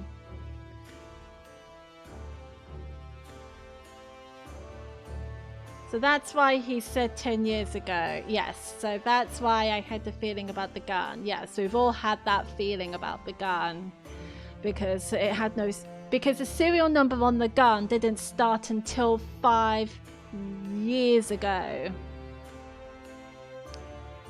And he got his gun 16 years ago, so he didn't have a serial number on his gun. Thoughts on the music? I mean... I prefer Sherlock's music on the investigation. That's my favourite music. This music is too bassy for me. I took the corpse to the refrigeration room. And then on arriving in Dover, you concealed the body in your trunk in order to smuggle it past the border police. I knew I needed to take steps if the police were to be convinced when the body was found in London. In that case, you must have known. You must have had intimate details of Inspector Gregson's intended schedule. Yes, my British counterpart sent me everything I needed to know. Who's your British counterpart? The inspector was due at Fresno Street at 5 o'clock that afternoon.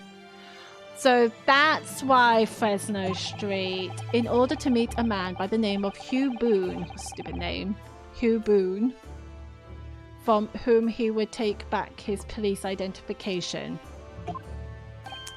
Ugh. I decided that man would be the perfect person to set up as the culprit. But he wasn't the culprit. It was Lord Van Zeeks because he was stupidly picked up the gun. I doubt any of the cases do in Great Ace Attorney Chronicles. Also, why the fuck are the murders back in the late 80s so much smarter than in our 21st century? I think it's because this is it's because that we don't. Back then, there was like no way of doing fingerprints, or they don't have any machines or any means to solve murders. So they have to look into evidence a bit more closely through the naked eye, while we are very, very independent on machines and forensic science. And what else?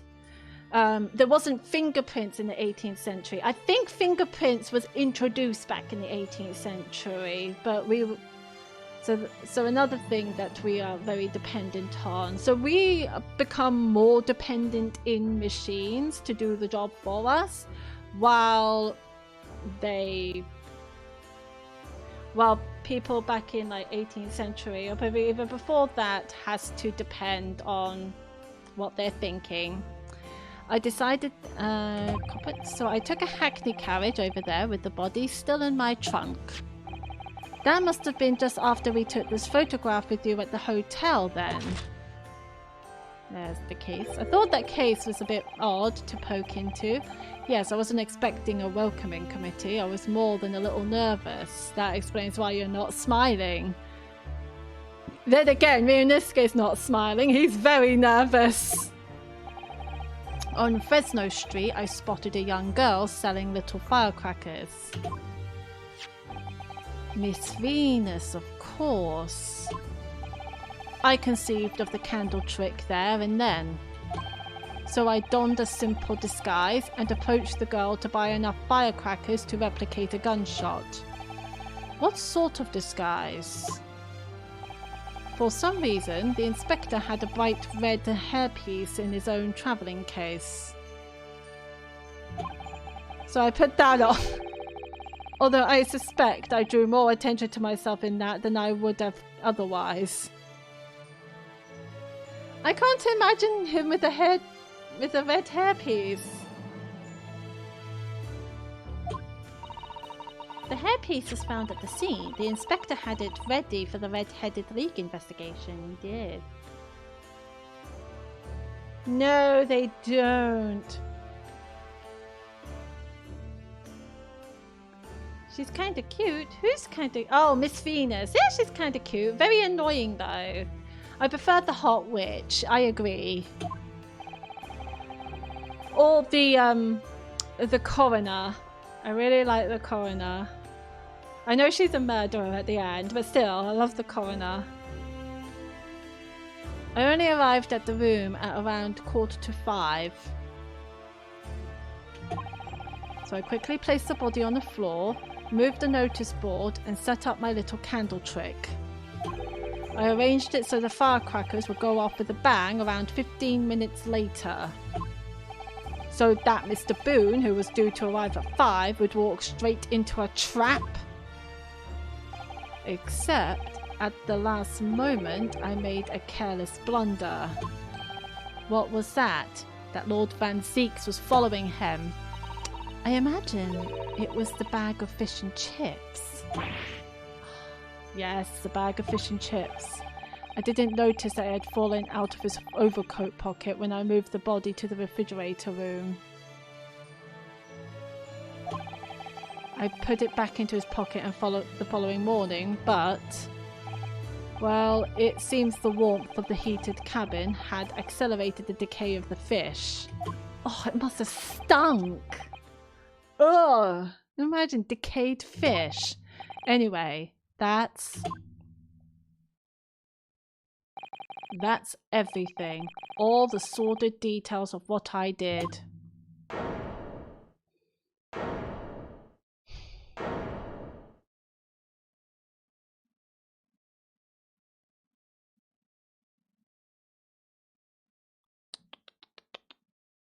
Jigoku, I've heard enough. Yeah, so have I. We've arrived at the truth about the murder of one of the country's most capable and respected police inspectors. The witness will be tried in the coming days. For a crime of such a vile nature, you can expect the most severe penalty. An exchange of assassins. What a foolhardy idea.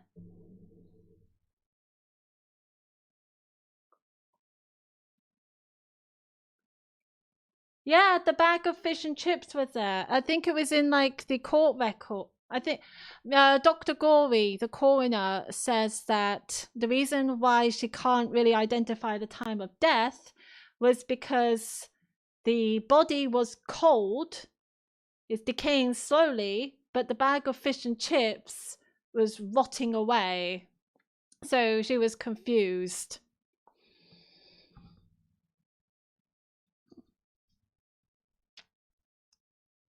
I think we've heard too much. Not enough, but too much. Yeah, it seems like there was so much to say, but still so many questions to ask. An exchange of assassins. What a foolhardy idea. Mr. Jigoku, one last detail. Who was your counterpart in Britain? Who was the mastermind behind the assassin exchange? Gotta answer. Nothing you say now can make matters any worse for you. Just tell us. Enough! I've already told you that I cannot say. Even though, as things stand, you may very well never set foot in your homeland again. Why can't he say? This is a closed trial. You may very well never set foot in your homeland again. What are you waiting for? Can't we get this over with now? It's finished. All of it. I'm finished.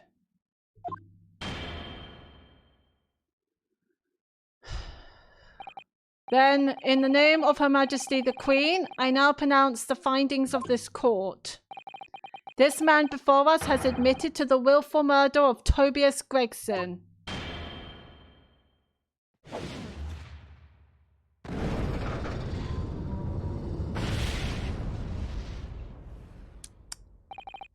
Seishiro Jigoku, it is the opinion of this court that you should be found guilty.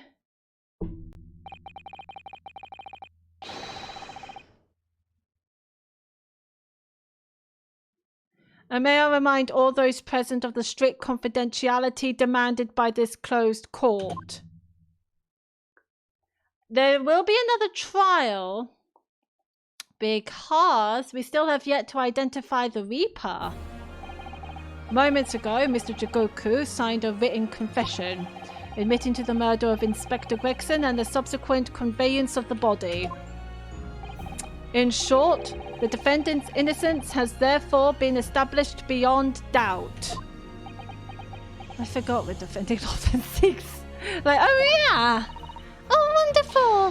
Well done, Mr. Naruhodo. Then why isn't he smiling? Yes, thank you. Is something wrong? I'm just a little troubled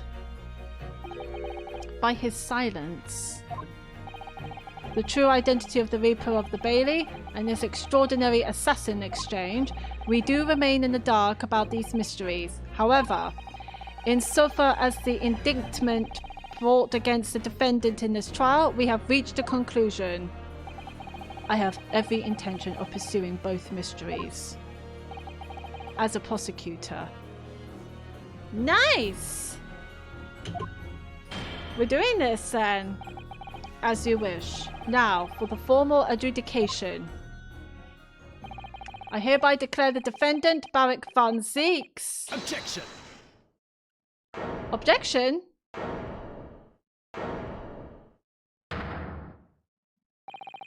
The prosecution calls for adjudication to be deferred. Counsel, why? The accused's innocence hasn't been fully established at all, and therefore it would be wrong to deliver a verdict at this time. That is the prosecution's unwavering position. Brah! Brah! What? He still believes Lord Van Zeeks is the Reaper, but Judge Jigoku has already confessed. Nevertheless, Barak Van Zeeks has committed crimes for which he must be punished.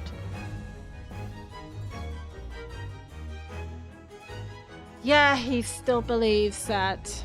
He still believes that Barak Van Zeeks is. He still believes that Barak Van Zeeks is the Reaper. So he believes Barak Van Zeeks is the Reaper. So where murders happen.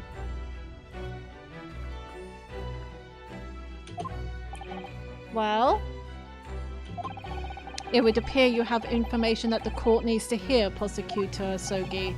Certainly, the murder of Inspector Gregson was actually carried out by Seishiro Jigoku. But it's clear from the witness's testimony that he was cursed into complying with the plot, into the sick, merciless assassin exchange. You think Lord Van Zeeks deals with the assassin exchange? That may be true, but so what I want to know is, who cursed Jigoku? Who was pulling the strings? That is true. Who was pulling the strings? He's not wrong to ask that. The victim went to France having been ordered on a mission for the Reaper, only to be murdered. In other words, the mastermind behind the assassin exchange is someone in a position to give such an order. And you think it's Lord Van Zeeks? I don't think so. He's not part in...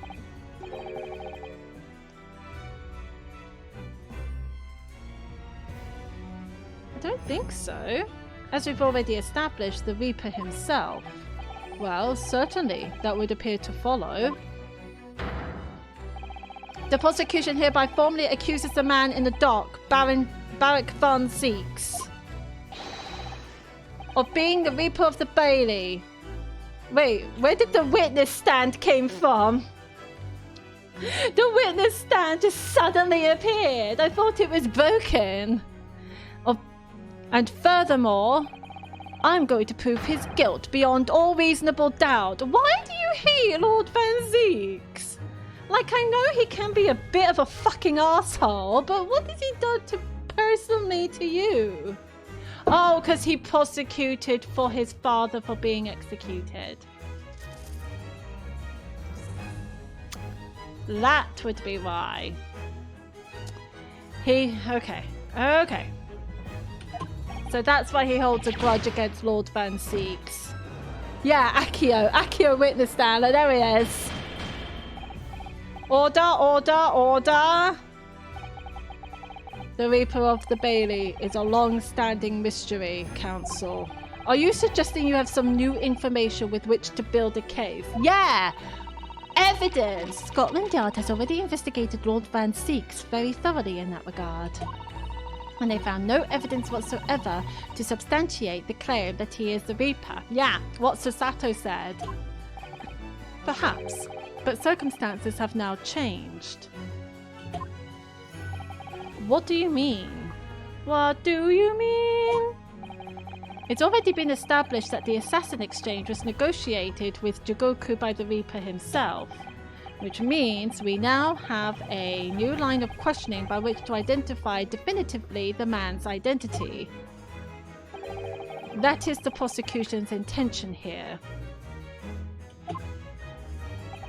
I must say I'm surprised by quite how tenaciously you appear to want to besmirch my name. Yeah, it's because Lord Van Zeek's prosecuted for Kazuma's father to get executed. Oh, goody! We're dealing with a biased prosecutor with a grudge. Goody! Love that for us. You are guilty of an unforgivable crime, Lord Van Zeeks. And I will bring you to justice for it, whatever it takes.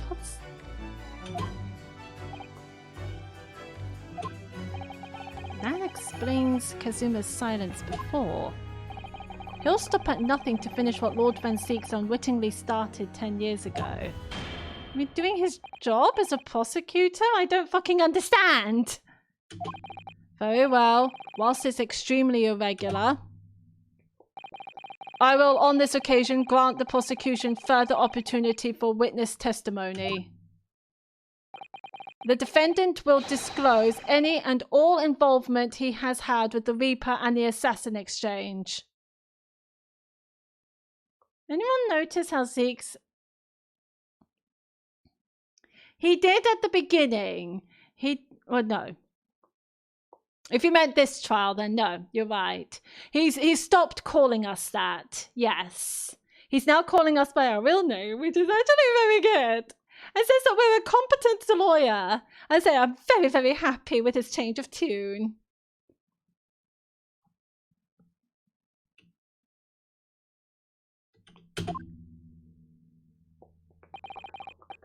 I thank you, my lord, for guiding the court so wisely. So if you're hearing that, that is my hot water bottle. I'm playing with my hot water bottle. For guiding the court so wisely. I hereby declare this court to be in session for a supplementary hearing. When would that be?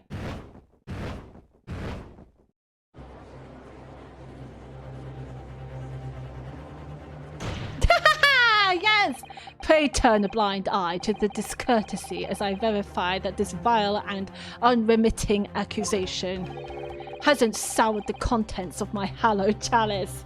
Yes! Lord Van Zeeks. I first had to suffer the pseudonym of the Reaper 10 years ago now. And ever since that time, I've endured the weight of implied guilt that's gone with it. I will... be right back.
Okay.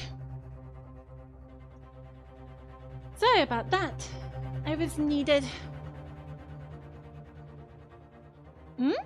Defendants are still allowed to their luxuries? He's not a defendant, he's a prosecutor.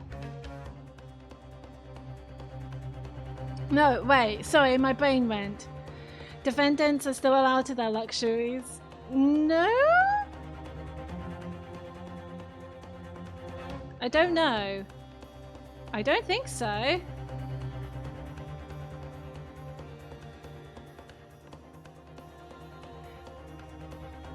Are they?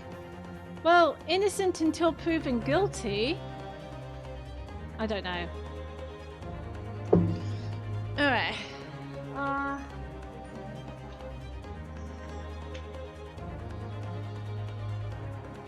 And ever since that time, I've endured the weight of implied guilt that's gone with it. So I welcome the chance to testify now and crush those allegations once and for all. Good. Then let justice decide, Lord Van Zeeks. The prosecution seeks to begin building its case by calling the accused to the stand as the primary witness, in order that he may answer the accusation brought by the prosecution that he is the Reaper of the Bailey. And what says the defense? Putting the defendant in the witness stand can be extremely dangerous. And Kazuma-sama is so emotional at the moment. He's not thinking logically. Yeah, you think? You're right, that he's not himself. But I knew it would be like this. And I came here today determined to face him through whatever might arise. As a lawyer and as his friend. Then that's what we must do. The defense has no objection, my lord. I'm surprised that there is no break yet. Very well. Defendant, you will take the witness stand and give formal testimony on the subject of your involvement with the Reaper and the assassin exchange. As you wish, my lord.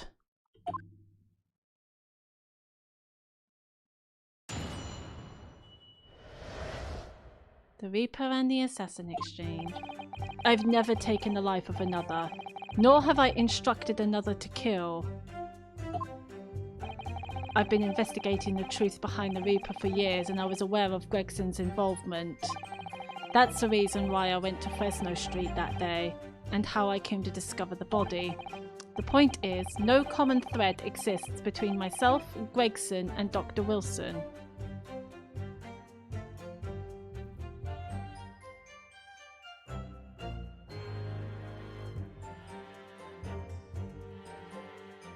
Yes, there is.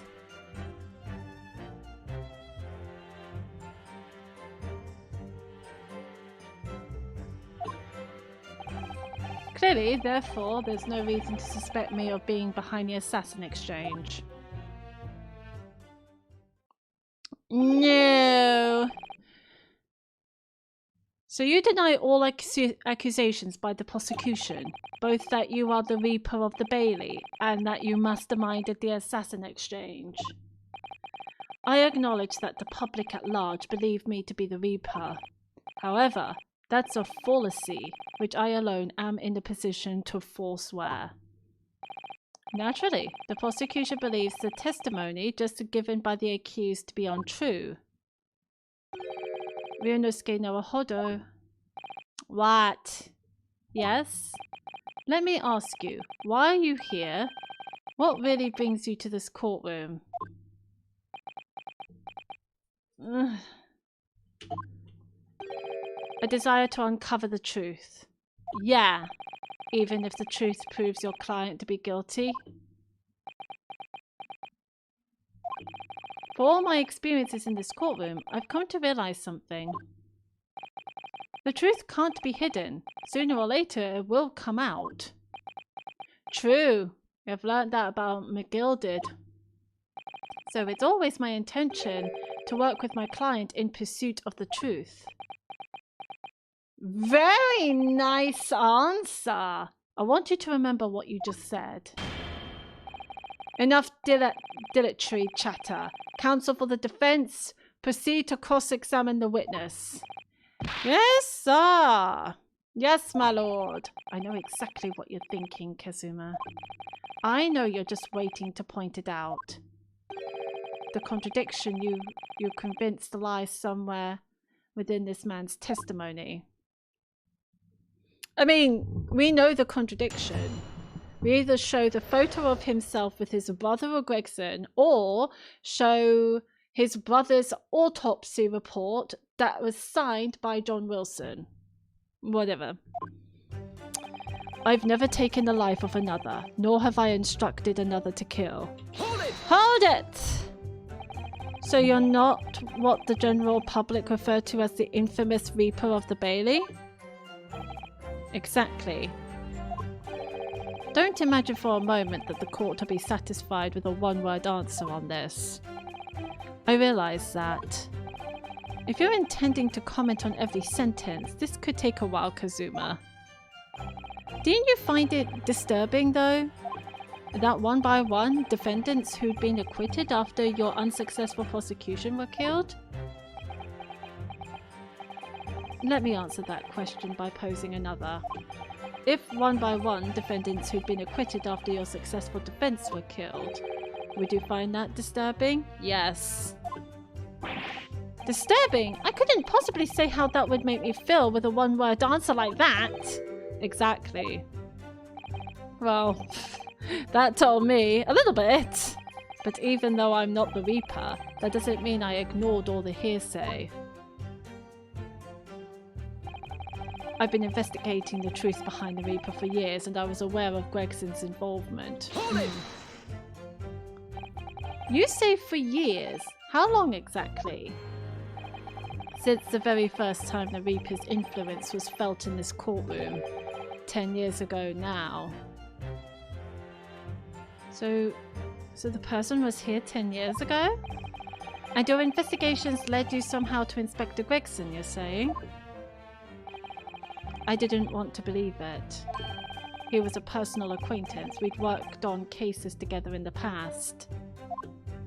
A friend, even? It felt like a betrayal, but I demanded permission to search his office at the Yard without his knowledge. Which is when you found his secret notebook, is it? It's when I first learned of the location he'd noted only as Grouse and the appointment at 5 PM on the 31st. Okay. Though I didn't know the significance of those details at the time. So now we're at the nub of the matter. As it turns out, the significance for me personally was very unfortunate. That's the reason why I went to Fresno Street that day and how I came to discover the body. Hold it! I almost went to the next statement there, but why did you go to that specific location? I thought that if it was the Reaper's headquarters, then by turning up there at 5 o'clock, I would catch whoever was involved red-handed. Sadly, all that was awaiting me was the inspector's corpse. Yes, even though it wasn't designed for you, you walked straight into the trap set by Jigoku. Exactly. Jigoku had intended to implicate Hugh Boone, but unhappily for me, I arrived at the scene first. Yeah, what timing! Ha! A ridiculously careless blunder. Well, be a little sympathetic, Kazuma. Moved on to just throwing insults around, I see then, Kazuma. Yeah, he's a bit of an asshole now, isn't he? Think what you will, it doesn't change the truth. Yeah. The point is, no common thread exists between myself, Gregson, and Dr. Wilson. I mean, that's not true, but whatever. Your brother is the connection. There is a link between you and Gregson, though. Of course. We were close acquaintances. We'd worked on numerous cases together. Okay, so I considered the man to be a mentor of sorts. He taught me a number of important lessons. He did? Such as what?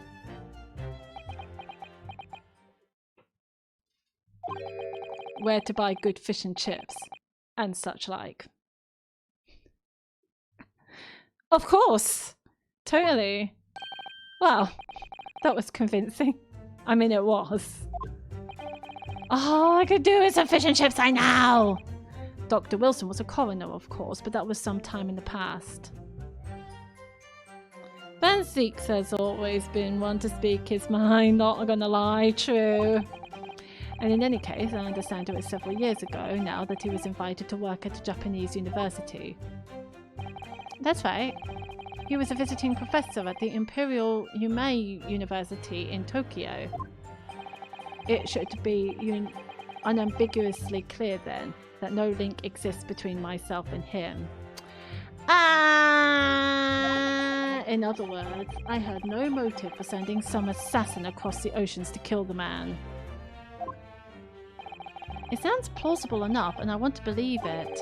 But something about this just doesn't quite sit right with me. Yeah, I know. We got autopsy reports of his brother. Clearly, therefore, there's no reason to suspect me of being behind the assassin exchange. Hold it! Certainly as it stands, there's no evidence to suggest that you concocted the scheme. Objection! But as it stands, we have only the accused's assistance of his innocence. Doesn't his objection annoy you? Kazuma's objection? Sorry? Perhaps there is some reason that would explain why he masterminded the assassin exchange, and if a reason could be established later in these proceedings. Then the accused's claim in this testimony that he wasn't involved would amount to perjury. Oh, yes, that's true, but clearly Kazuma-sama intends to identify a reason and use it to make his case. So if we don't identify something first, he'll gain the advantage. This could be dangerous.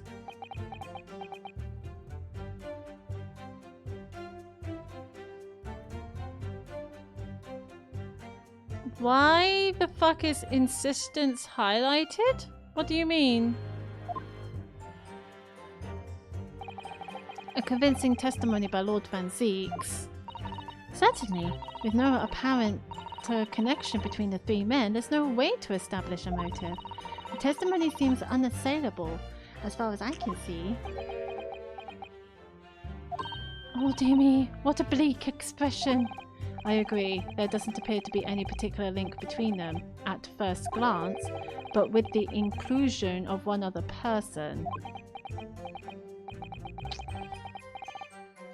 But in the statement, Kazuma said, "Oh, I wasn't paying attention." But sometimes there are certain words that be highlighted. I think to give you like a clue about... just to give you a hint or a clue. I must be overthinking it, surely. Another person, Mr. Naruhodo? I need to think back over all the information we've gleaned so far. I mean, I know, so... Alright, and I'll review my notes about the case and all the evidence in the court record. Could it be that Lord Van Zeeks has something to hide after all? Probably, I don't know.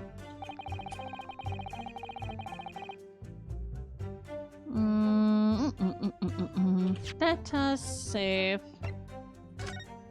Ba-bam.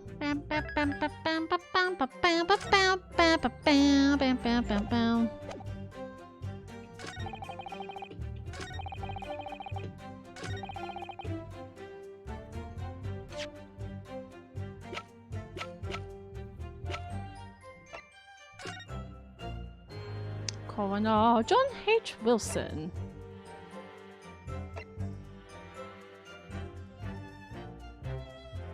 Oh, credit to Inspector Gregson for petitioning so doggedly for the autopsy procedure.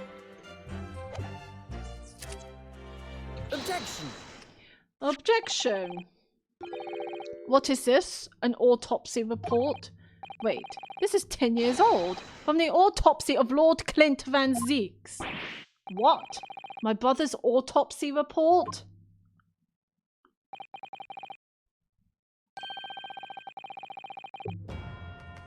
I'm pleased to see the defense doesn't intend to run from the undeniable truth.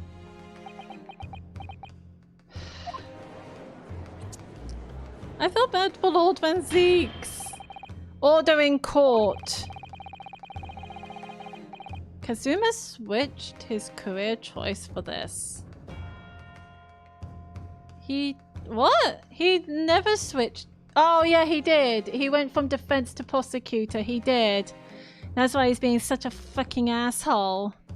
What reason do you have for presenting a 10-year-old autopsy report here, counsel? The autopsy report of the professor's final victim is an indelible link between Inspector Gregson, Dr. Wilson, and the defendant. Not that accursed name again. The professor. I've personally researched all of the court records relating to that case. Of course you did. I know that at the time, autopsy was considered sacrilege to the victim's souls. And for a member of the aristocracy like Lord Clint Van Zeeks, it was unthinkable. But someone implored the powers that be to allow the autopsy to go ahead. Inspector Gregson. Absolutely. He declared that he was certain he would obtain conclusive proof from the procedure. And it was Dr. Wilson who conducted the autopsy. His signature is clearly visible on the document. I thought... Wait, what? I thought Mikatoba was the one that did the autopsy under Dr. Wilson's supervision. Never mind. As promised by Gregson, the autopsy did indeed produce evidence. Evidence that conclusively proved Genshin Osogi was guilty of the murders. In my brother's dying moments, he mustered all his remaining strength to leave that vital clue behind. Indeed, that was the key to indicting the professor for his crimes and the conclusive evidence that convicted him.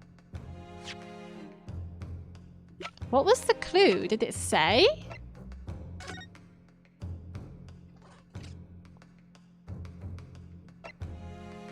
Death from single stab wound to the heart. Other superficial indicative of a duel. Recent scarlet ink stains visible on the little and ring fingers of the right hand, but no document in corresponding ink was found. Vital evidence recovered from the victim's stomach during autopsy. Oh, but it didn't say. They didn't say what they got from the victim's stomach.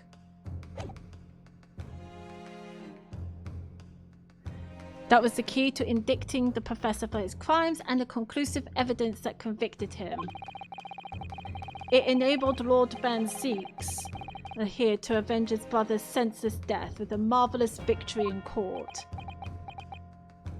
What was a marvelous victory, was it? I wonder if that's really true. What? Could the same be said if it turned out that the key piece of evidence in question was in fact fabricated? If the inspector, the coroner, and the prosecutor all colluded together to cast an innocent Japanese man as a mass murderer and send him to his death? Kazuma's father was the professor 10 years ago. That's outrageous. How was he supposed to know that?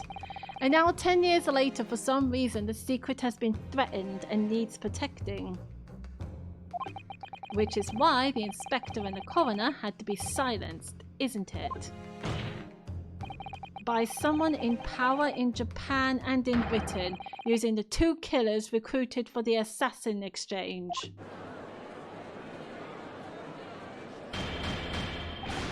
Order at once!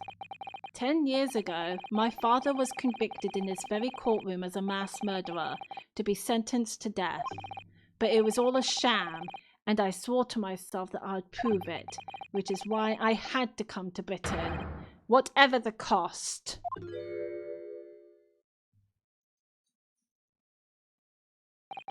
You'll have to forgive me if I feel compelled to toast this vengeful Nipponese's tenacity of purpose here. However,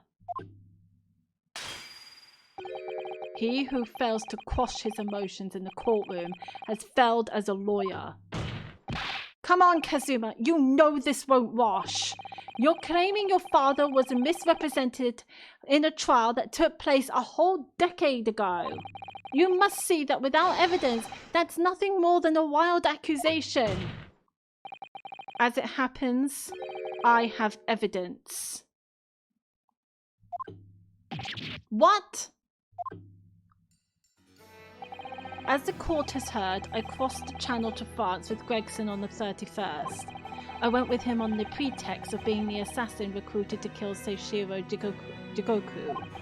But my true intentions were to make the inspector tell me the truth. What truth? What truth? The truth about the evidence, and he acknowledged what I'd already deduced. There's a closely guarded secret about what went on in that autopsy 10 years ago. Something that Mikotoba failed to mention. What? A secret? I know nothing of any secret. While we waited for my supposed mark in Jigoku's cabin, I drew my clan's illustrious sword, Karuma, before the inspector's eyes. He very quickly understood what my true motive was. Right, I see. You're that Asogi's young lad, are you? And what? You're gonna cut me down with that thing, is that it? That will very much depend on the answers you give to my questions. I want to know what really happened 10 years ago. The truth, that's all. Before we get into it, let me make one thing clear. I still believe your father was the professor, there's no doubt in my mind. But unfortunately back then, we didn't have the evidence we needed to make the crime stick. So you admit it then? The evidence used in my father's trial was fabricated?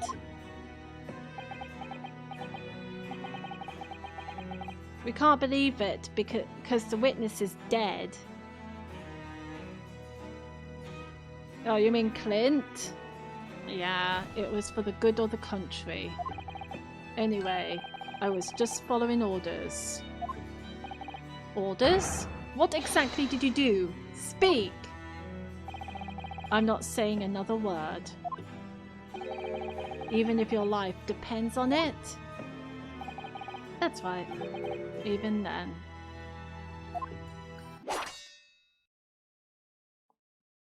That explains the chest. So that's when the tip of the sword broke. If the results of Clint Van Zeeks' autopsy were fabricated, then the investigating officer Gregson and the lead coroner Wilson must have known about it. And they can only have been ordered to pervert? Pervert? You mean prevent? Who checks the dialogue? Who checks the dialogue here?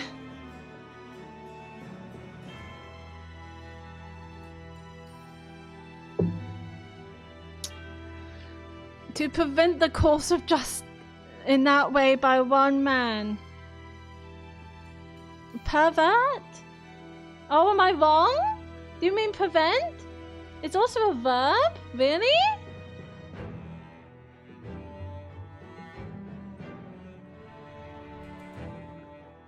Pervert the course of justice. Oh.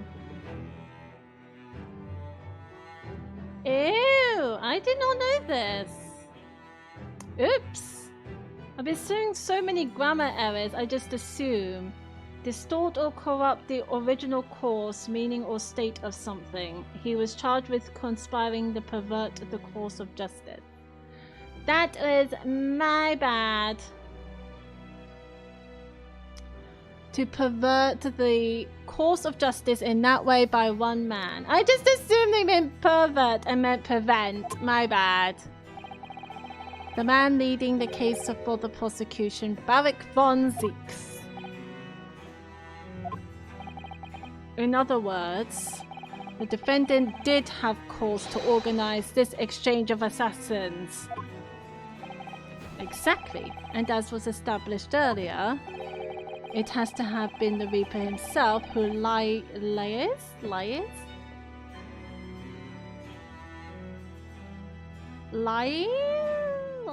how do you pronounce that?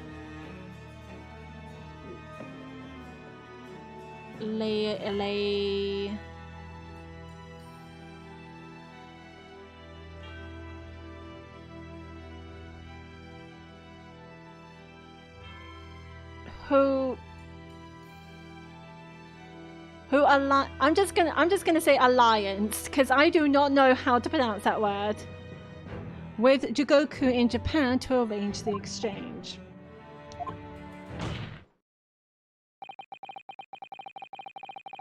So it follows that the Reaper's true identity can only be that of the man who stands accused in this courtroom today, Barak van Zieks.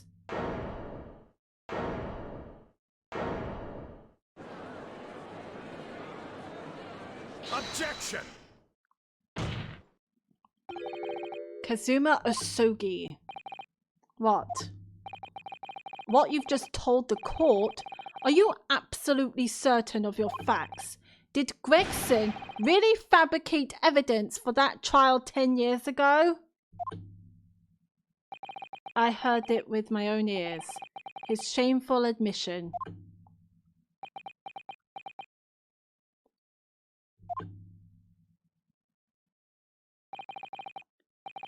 Look, I understand Kazuma being upset because his father could be wrongly accused of murder and got executed for it. But Lord Van Zieks also lost someone in that 10 years ago, so he's being a shit-face at the moment. In that case, I know the name of the Reaper.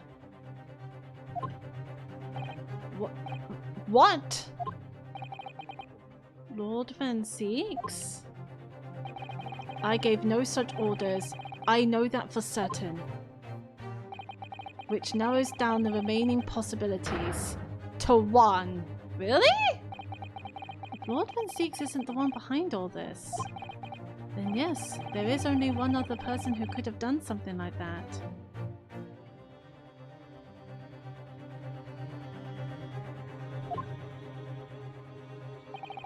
I believe I know who it is too.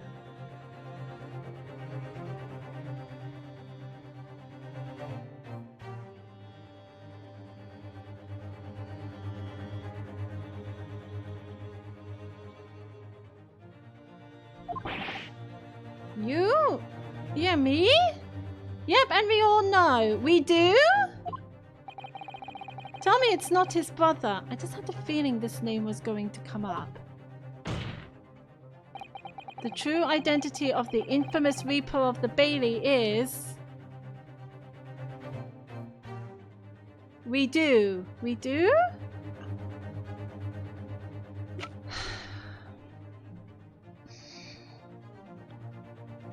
We don't know.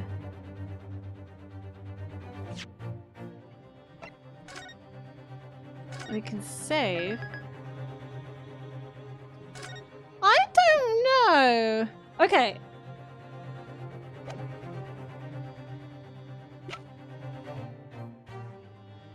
It's not the coroner back then was John Wilson, and he's not there.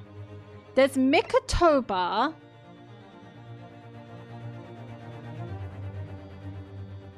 There's Sherlock. There's Strongheart. And maybe it is all Van Zieks. Yes, please. Tell me the diamond number. We don't have John Wilson. Oh, who's this? Oh, Barry. Hello, Barry. 1.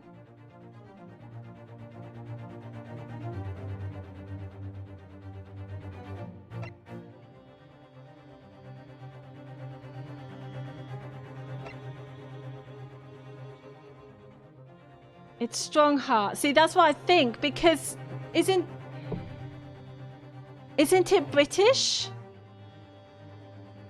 It's a British counterpart. That's what Jigoku says, and that's why he can't say it. It's Strongheart. Take that! The only person who could have arranged the assassin exchange and manipulated the autopsy results is the Lord Chief Justice himself. Yes, I said this 2 days ago, the last stream. I said it was Strongheart. Lord Mal Strongheart. What? Lord Strongheart? Yes, it's true that 10 years ago the defendant handled the prosecution of the professor in court. I said that in the last stream.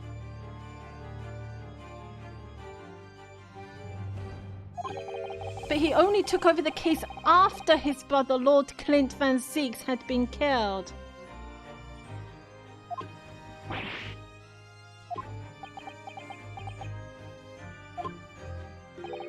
I can only assume that this is the most inappropriate joke in British judicial history.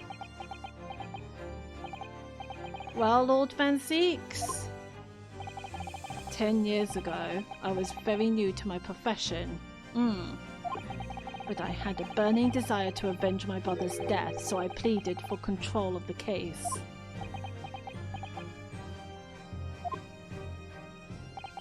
The investigation to that point, the supplication of the Lords to allow my brother's corpse to be examined.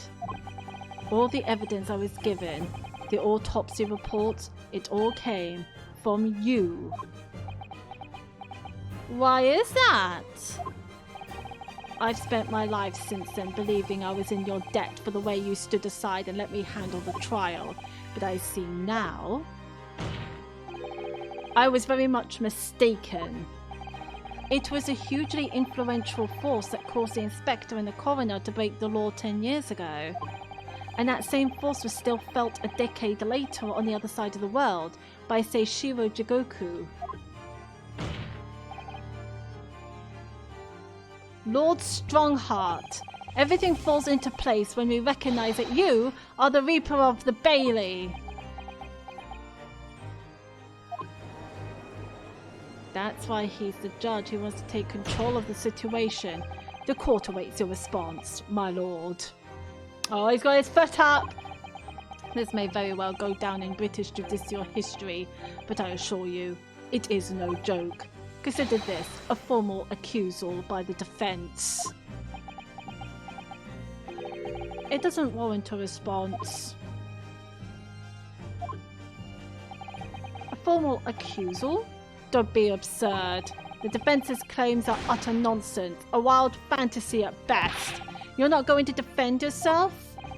You claim there was some wrongdoing with Lord Clint Van Zeek's autopsy? That's utterly untrue. Objection! But I heard it from Gregson's own lips. He admitted to it. And where is your evidence? What? Gregson's dead now, unless you were thinking of summoning a ghost to the stand.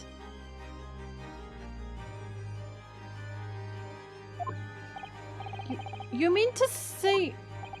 I forget how the system works in your little backwater country.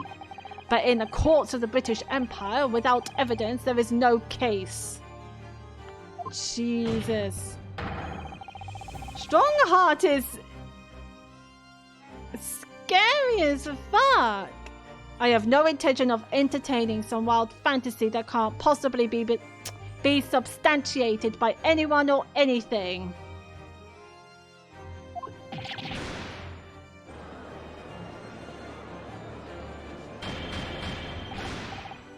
Order in court. Following Inspector Gregson's murder and in the light of Dr. Wilson's death as well, there's really no one left who could testify about the events of 10 years ago, is there?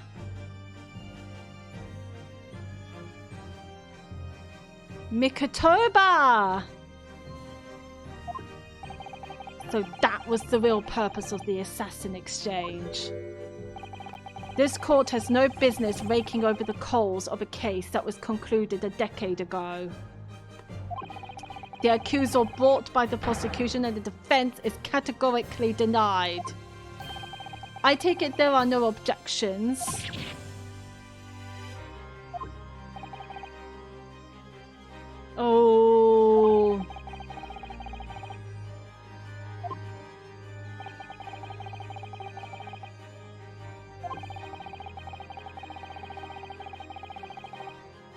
Is there no other avenue we can go down in pursuit of the truth about what happened all those years ago? If only there was someone who could testify about Clint Van Zeeks' autopsy. There is someone! Mikotoba! He's gone to extraordinary lengths to cover his tracks, even so far as dispatching an assassin all the way to Japan to ensure Dr. Wilson's silence. And Dr. Scythe won't say anything against Strongheart. But there's still one ray of hope. Objection!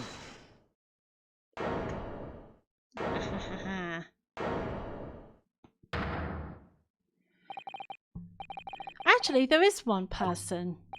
One person who could still testify about that autopsy.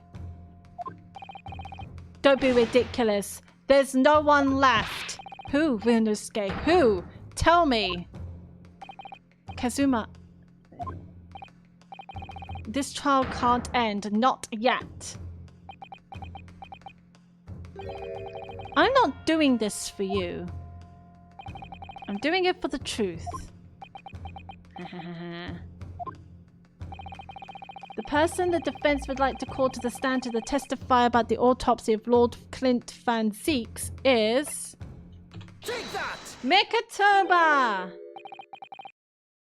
Heaven help us, another Japanese. An expert in forensic medicine, my lord, Professor Eugene Mikotoba, 16 years ago. He came to London with Seishiro Jigoku and Genshin Asogi as a visiting student. Ha ha ha. Name the channel, points fangs. Or tusks?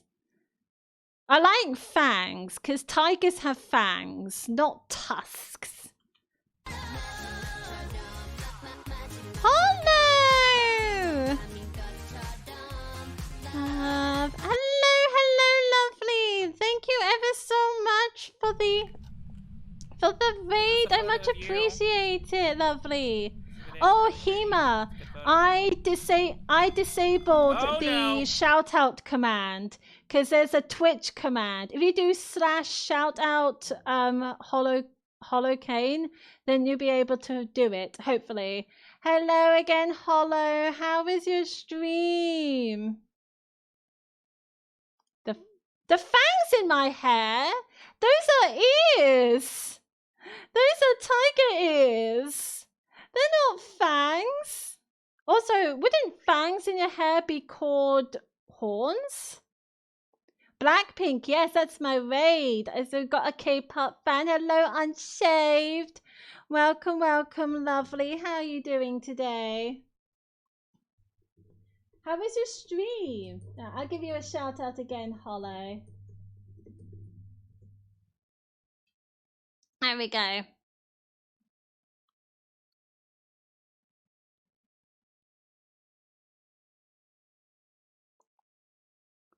They're not horns, they're tiger ears. But they're not horns. They're not. They're ears. They're tiger ears. But how was your stream? Wonderfully chill and relaxing. How's the case going? It's going really good. We are getting to the bottom of this. If we keep going, we'll probably end up finishing this case.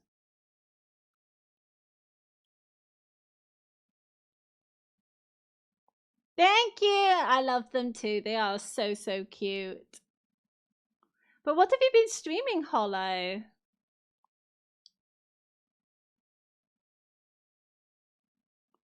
Were you streaming Sonic Adventure 2 Battle?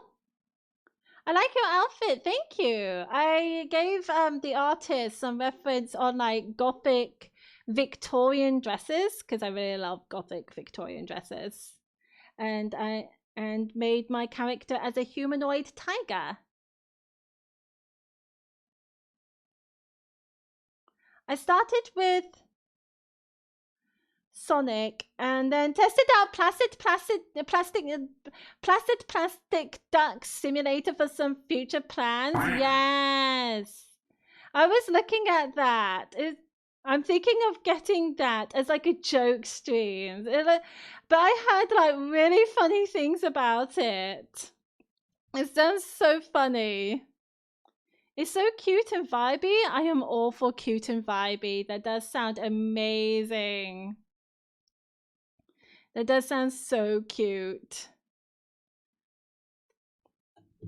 But yes, I think we're on the verge of finishing this case. And what could his testimony possibly tell us? Professor Mikotoba was the primary assistant during the autopsy in question.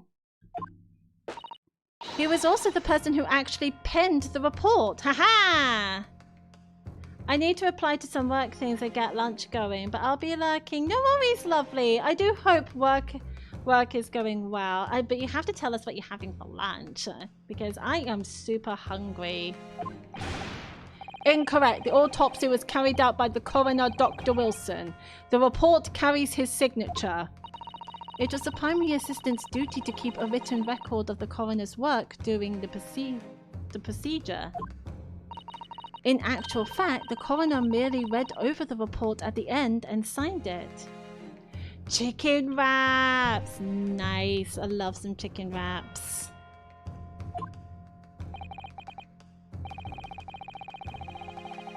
In other words, Professor Mikotoba witnessed the entire autopsy from start to finish. The defense demands that Professor Mikotoba be summoned as a witness as a matter of urgency. Whatever really happened in that autopsy laboratory 10 years ago is something only he can tell us. The defense's demand is denied. Of course it is. What? But Professor Mikotoba is in London at this very moment. We could summon him to the stand in minutes. Of course he's not going to agree to it. Strongheart has no intention of summoning anyone who knows. At the end of, are we going to save that for later? I feel like there's going to be a break soon. I really want to get up to the break. But there seems to be no break. He's too concerned about protecting himself. Of course he is. That's why he's the judge. Prosecutor Asogi, let me refresh your memory, as you seem to have forgotten the prosecution's stance. Only minutes ago, you accused the defendant of being the Reaper and of masterminding the assassin exchange. I did, yes. Oh god, he's getting scared. So present your evidence for those claims and make your case complete. At this time, I don't have the requisite evidence, but that's exactly why we need witness testimony. The professor case is closed. There are no clues in the distant past that will bolster your argument today. I'm afraid to say, Prosecutor Asogi, that you would appear to be possessed by the spirit of your late homicidal father. Rude! Now, as I stated earlier, this court has already reached a conclusion with respect to the matter at hand. Inspector Gregson was murdered by Japanese Supreme Court's Judge Seishiro Jigoku. As for any hidden circumstances that may exist, they will be investigated in due course by the proper authorities. But we all know what will happen. That'll just give the mastermind of the whole venture time to cover his tracks again.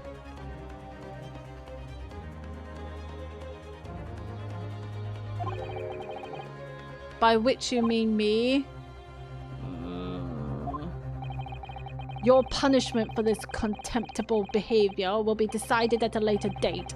As what? I get punished for doing my fucking job? The fucking asshole. As for you, Prosecutor Asogi, you will be remanded following these proceedings. Willingly, I trust, since you gave your word. This futile game of revenge is over, young Master Asogi.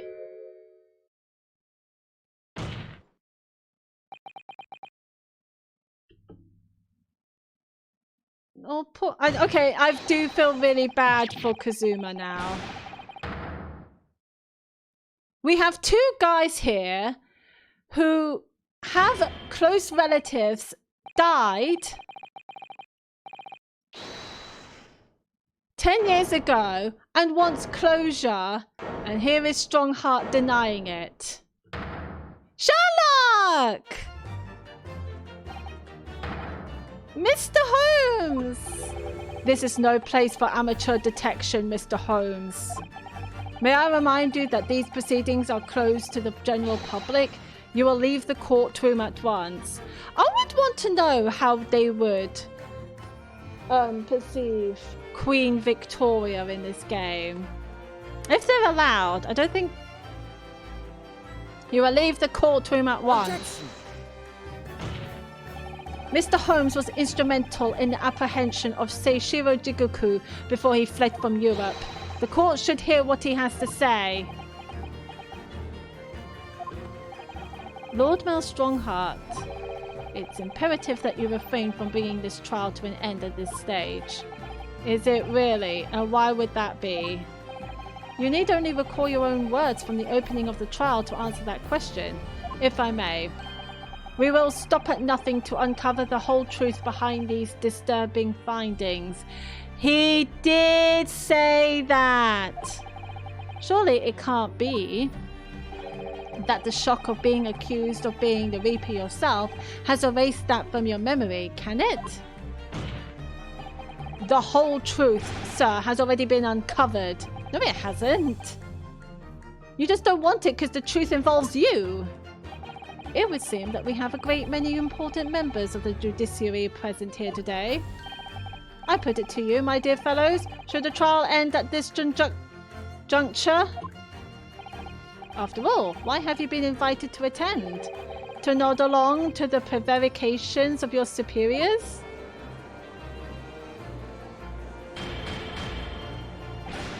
Order in court! It seems to me that we stand before a door that leads to a new era of legal practices, a door that is ajar. Let us emerge from the shadows of the Reaper's decade-long ascendancy. For you and you alone, my dear fellows, have the power to push this door open now. The auditors in the gallery have no rights to express an opinion on court proceedings. Silence! Right, the judge has absolute authority here. If he calls the trial to an end, it must end. But will that really do? I sense dark things occurring behind the scenes. Dark things indeed. What's... Why aren't they allowed to perceive the monarch in this game? I don't...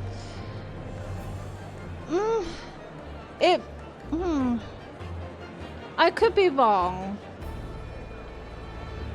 But perceiving, like, royalty, it might be controversial. I could be wrong, though. I could be wrong, considering Queen Victoria had died, what, years and years ago. But perceiving, like, a royal monarch could be deemed as controversial. Could it? The trial should go on. Summon the witness. That's right. We need to clear this up before that young Japanese... okay.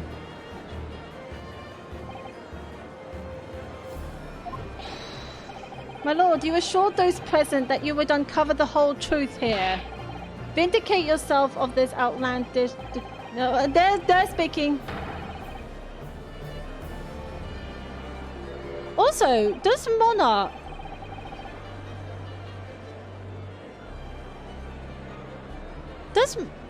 Does monarchs have any say when it comes to the court of law? Are they allowed to state an opinion in court of law? I know they're not allowed to state an opinion in politics, but are they allowed to state an opinion in the court of law?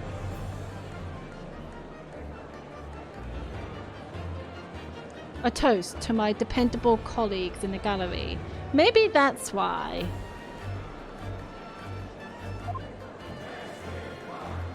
On with the trial. Testify. Testify. Testify.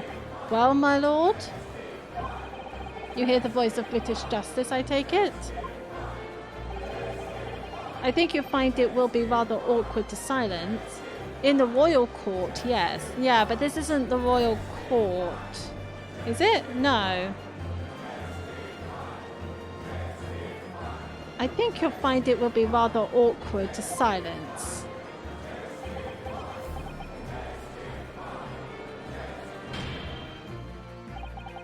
The court will recess briefly. Yes, a recess.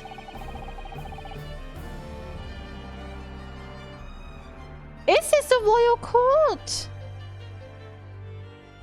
It should be the royal court. I don't think this is the royal court.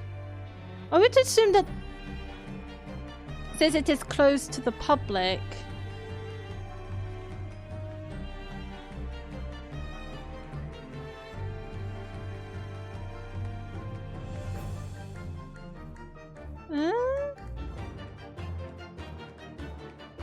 Yeah, but did the monarch, was the monarch present in the case 10 years ago? Because if she wasn't, then there wouldn't be a point of her being present in this trial. If she was present in the trial 10 years ago, then I would agree with you. But since she wasn't, then there was no point of her being present in this trial. So I don't think she was supposed to be present. He is.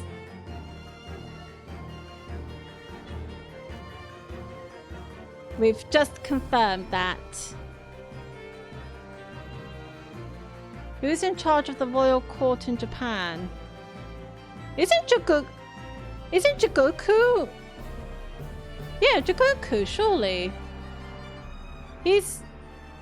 Yeah, Jigoku is in charge of the royal court in Japan. Right? That's why they're counterparts.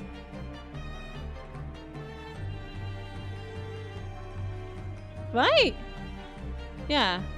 I have no intention of shrinking from these allegations. But I thought Jigoku was just a judge.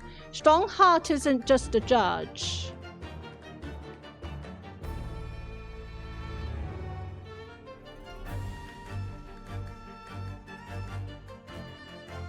But we didn't know Jigoku. I thought Jigoku was just a judge, so we didn't know until later on.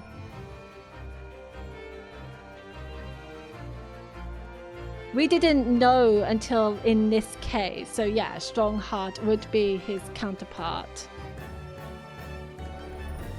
I have no intention of shrinking from these allegations. Bailiff, arrange for the subpoena of the witness at once. As soon as the gentleman arrives at the courthouse, we shall reconvene. A recess won't be necessary, my lord. Okay, jeez. When you say start, did you mean start from the game? Or from this case? Because if you meant start of this game, it was ages and ages ago.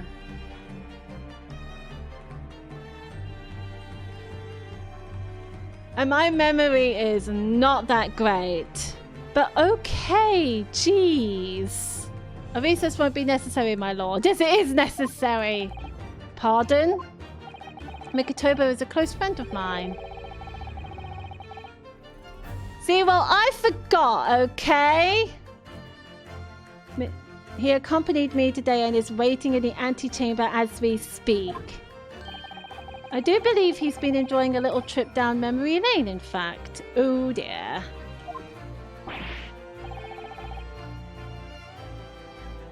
What?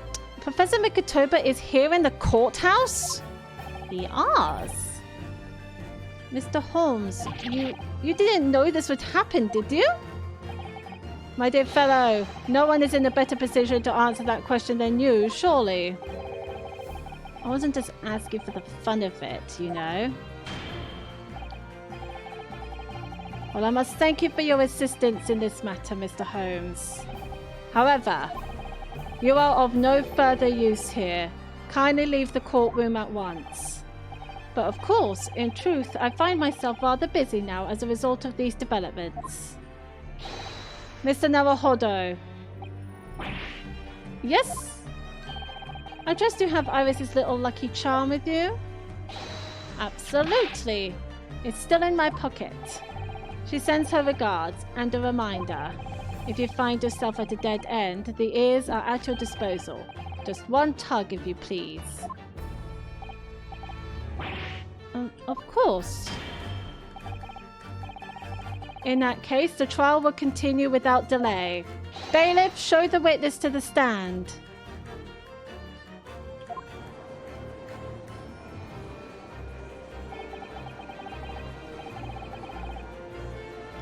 So it's Lord Strongheart. He's the Reaper of the Bailey. Where exactly is this trial going to take me, I wonder? Just how deep am I about to be plunged into the blackness of the abyss? Well, I'm ready. I'm ready to head into the heart of this maelstrom. I see what you did there. And confront whatever horrors it tries to drown me under.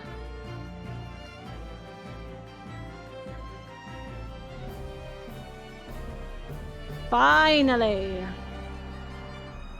I am ready to end this fucking game, but we shall continue tomorrow. I am gonna leave it here because I have had enough of this case.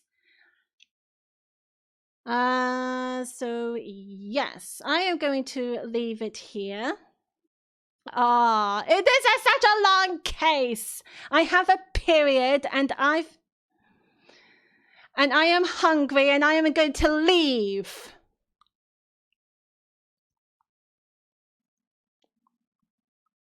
But yes.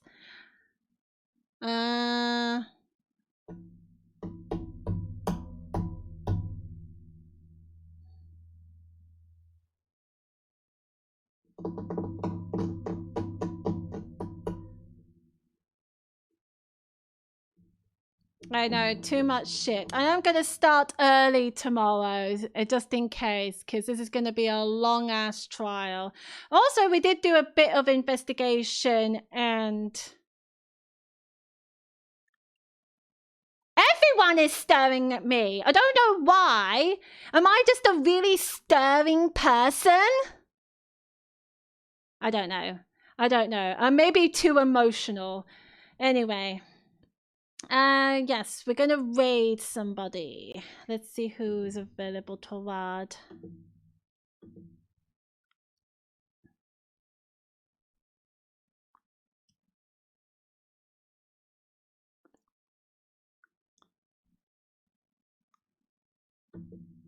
I don't know. This case always brings out the worst in me, and I don't know why. Particularly last cases. Last cases are always...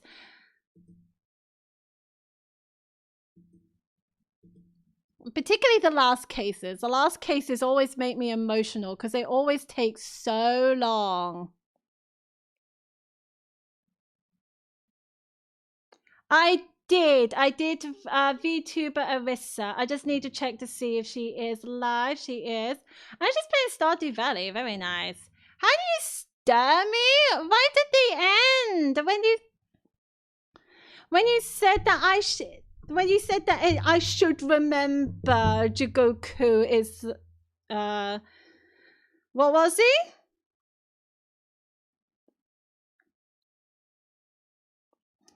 That Jigoku represents the royal court of Japan. As if someone can remember the case from a year ago. Jesus. What does it mean to stir someone? To rile someone up, to actually anger someone, or to make someone emotional and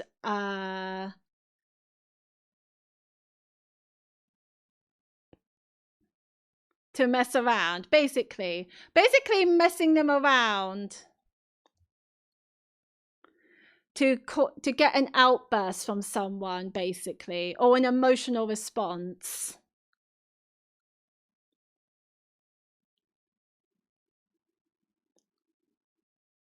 Yes. VTuber.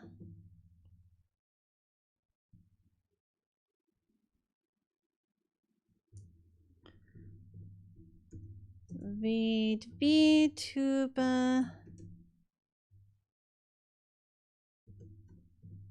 Arissa. To be fair, though, I am in an emotional state because of, you know, hormones and shit. So it's not your guys' fault, don't you worry. Maybe I shouldn't stream all my period, particularly during the final case. That's my B. I also need to get some music up. Okay, I do have some musics. All right, I shall leave it here. We will pick this up with tomorrow. But thank you so much for joining me in my stream, despite the fact that I have very much an outburst because I am sick and tired of this game now. So yes, we shall pick this up tomorrow. Thank you so much for joining me in my stream. I do hope you guys enjoy it. But anyway, we do need to finish this case. I'm so done with this game. We need to finish this game. It's full of fluff. I do agree. I hate dialogue that is so much fluff. Like, honestly, this is why I stopped playing Genshin Impact, because Genshin Impact is just so much fluff. I fucking hate it. Maybe I could do a petition of games to stop putting so much fluff in the game. Like, honestly. Anyway, yes, I shall get going. I definitely need some food. Anyway, guys. No worries. I made it out of stock. What does that mean? And you have a good day too, Sharky. Sorry for my outburst.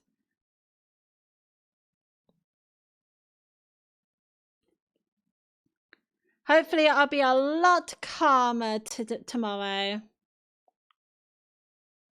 But anyway, yes, I shall leave you to it, and I shall see you guys tomorrow. Bye-bye.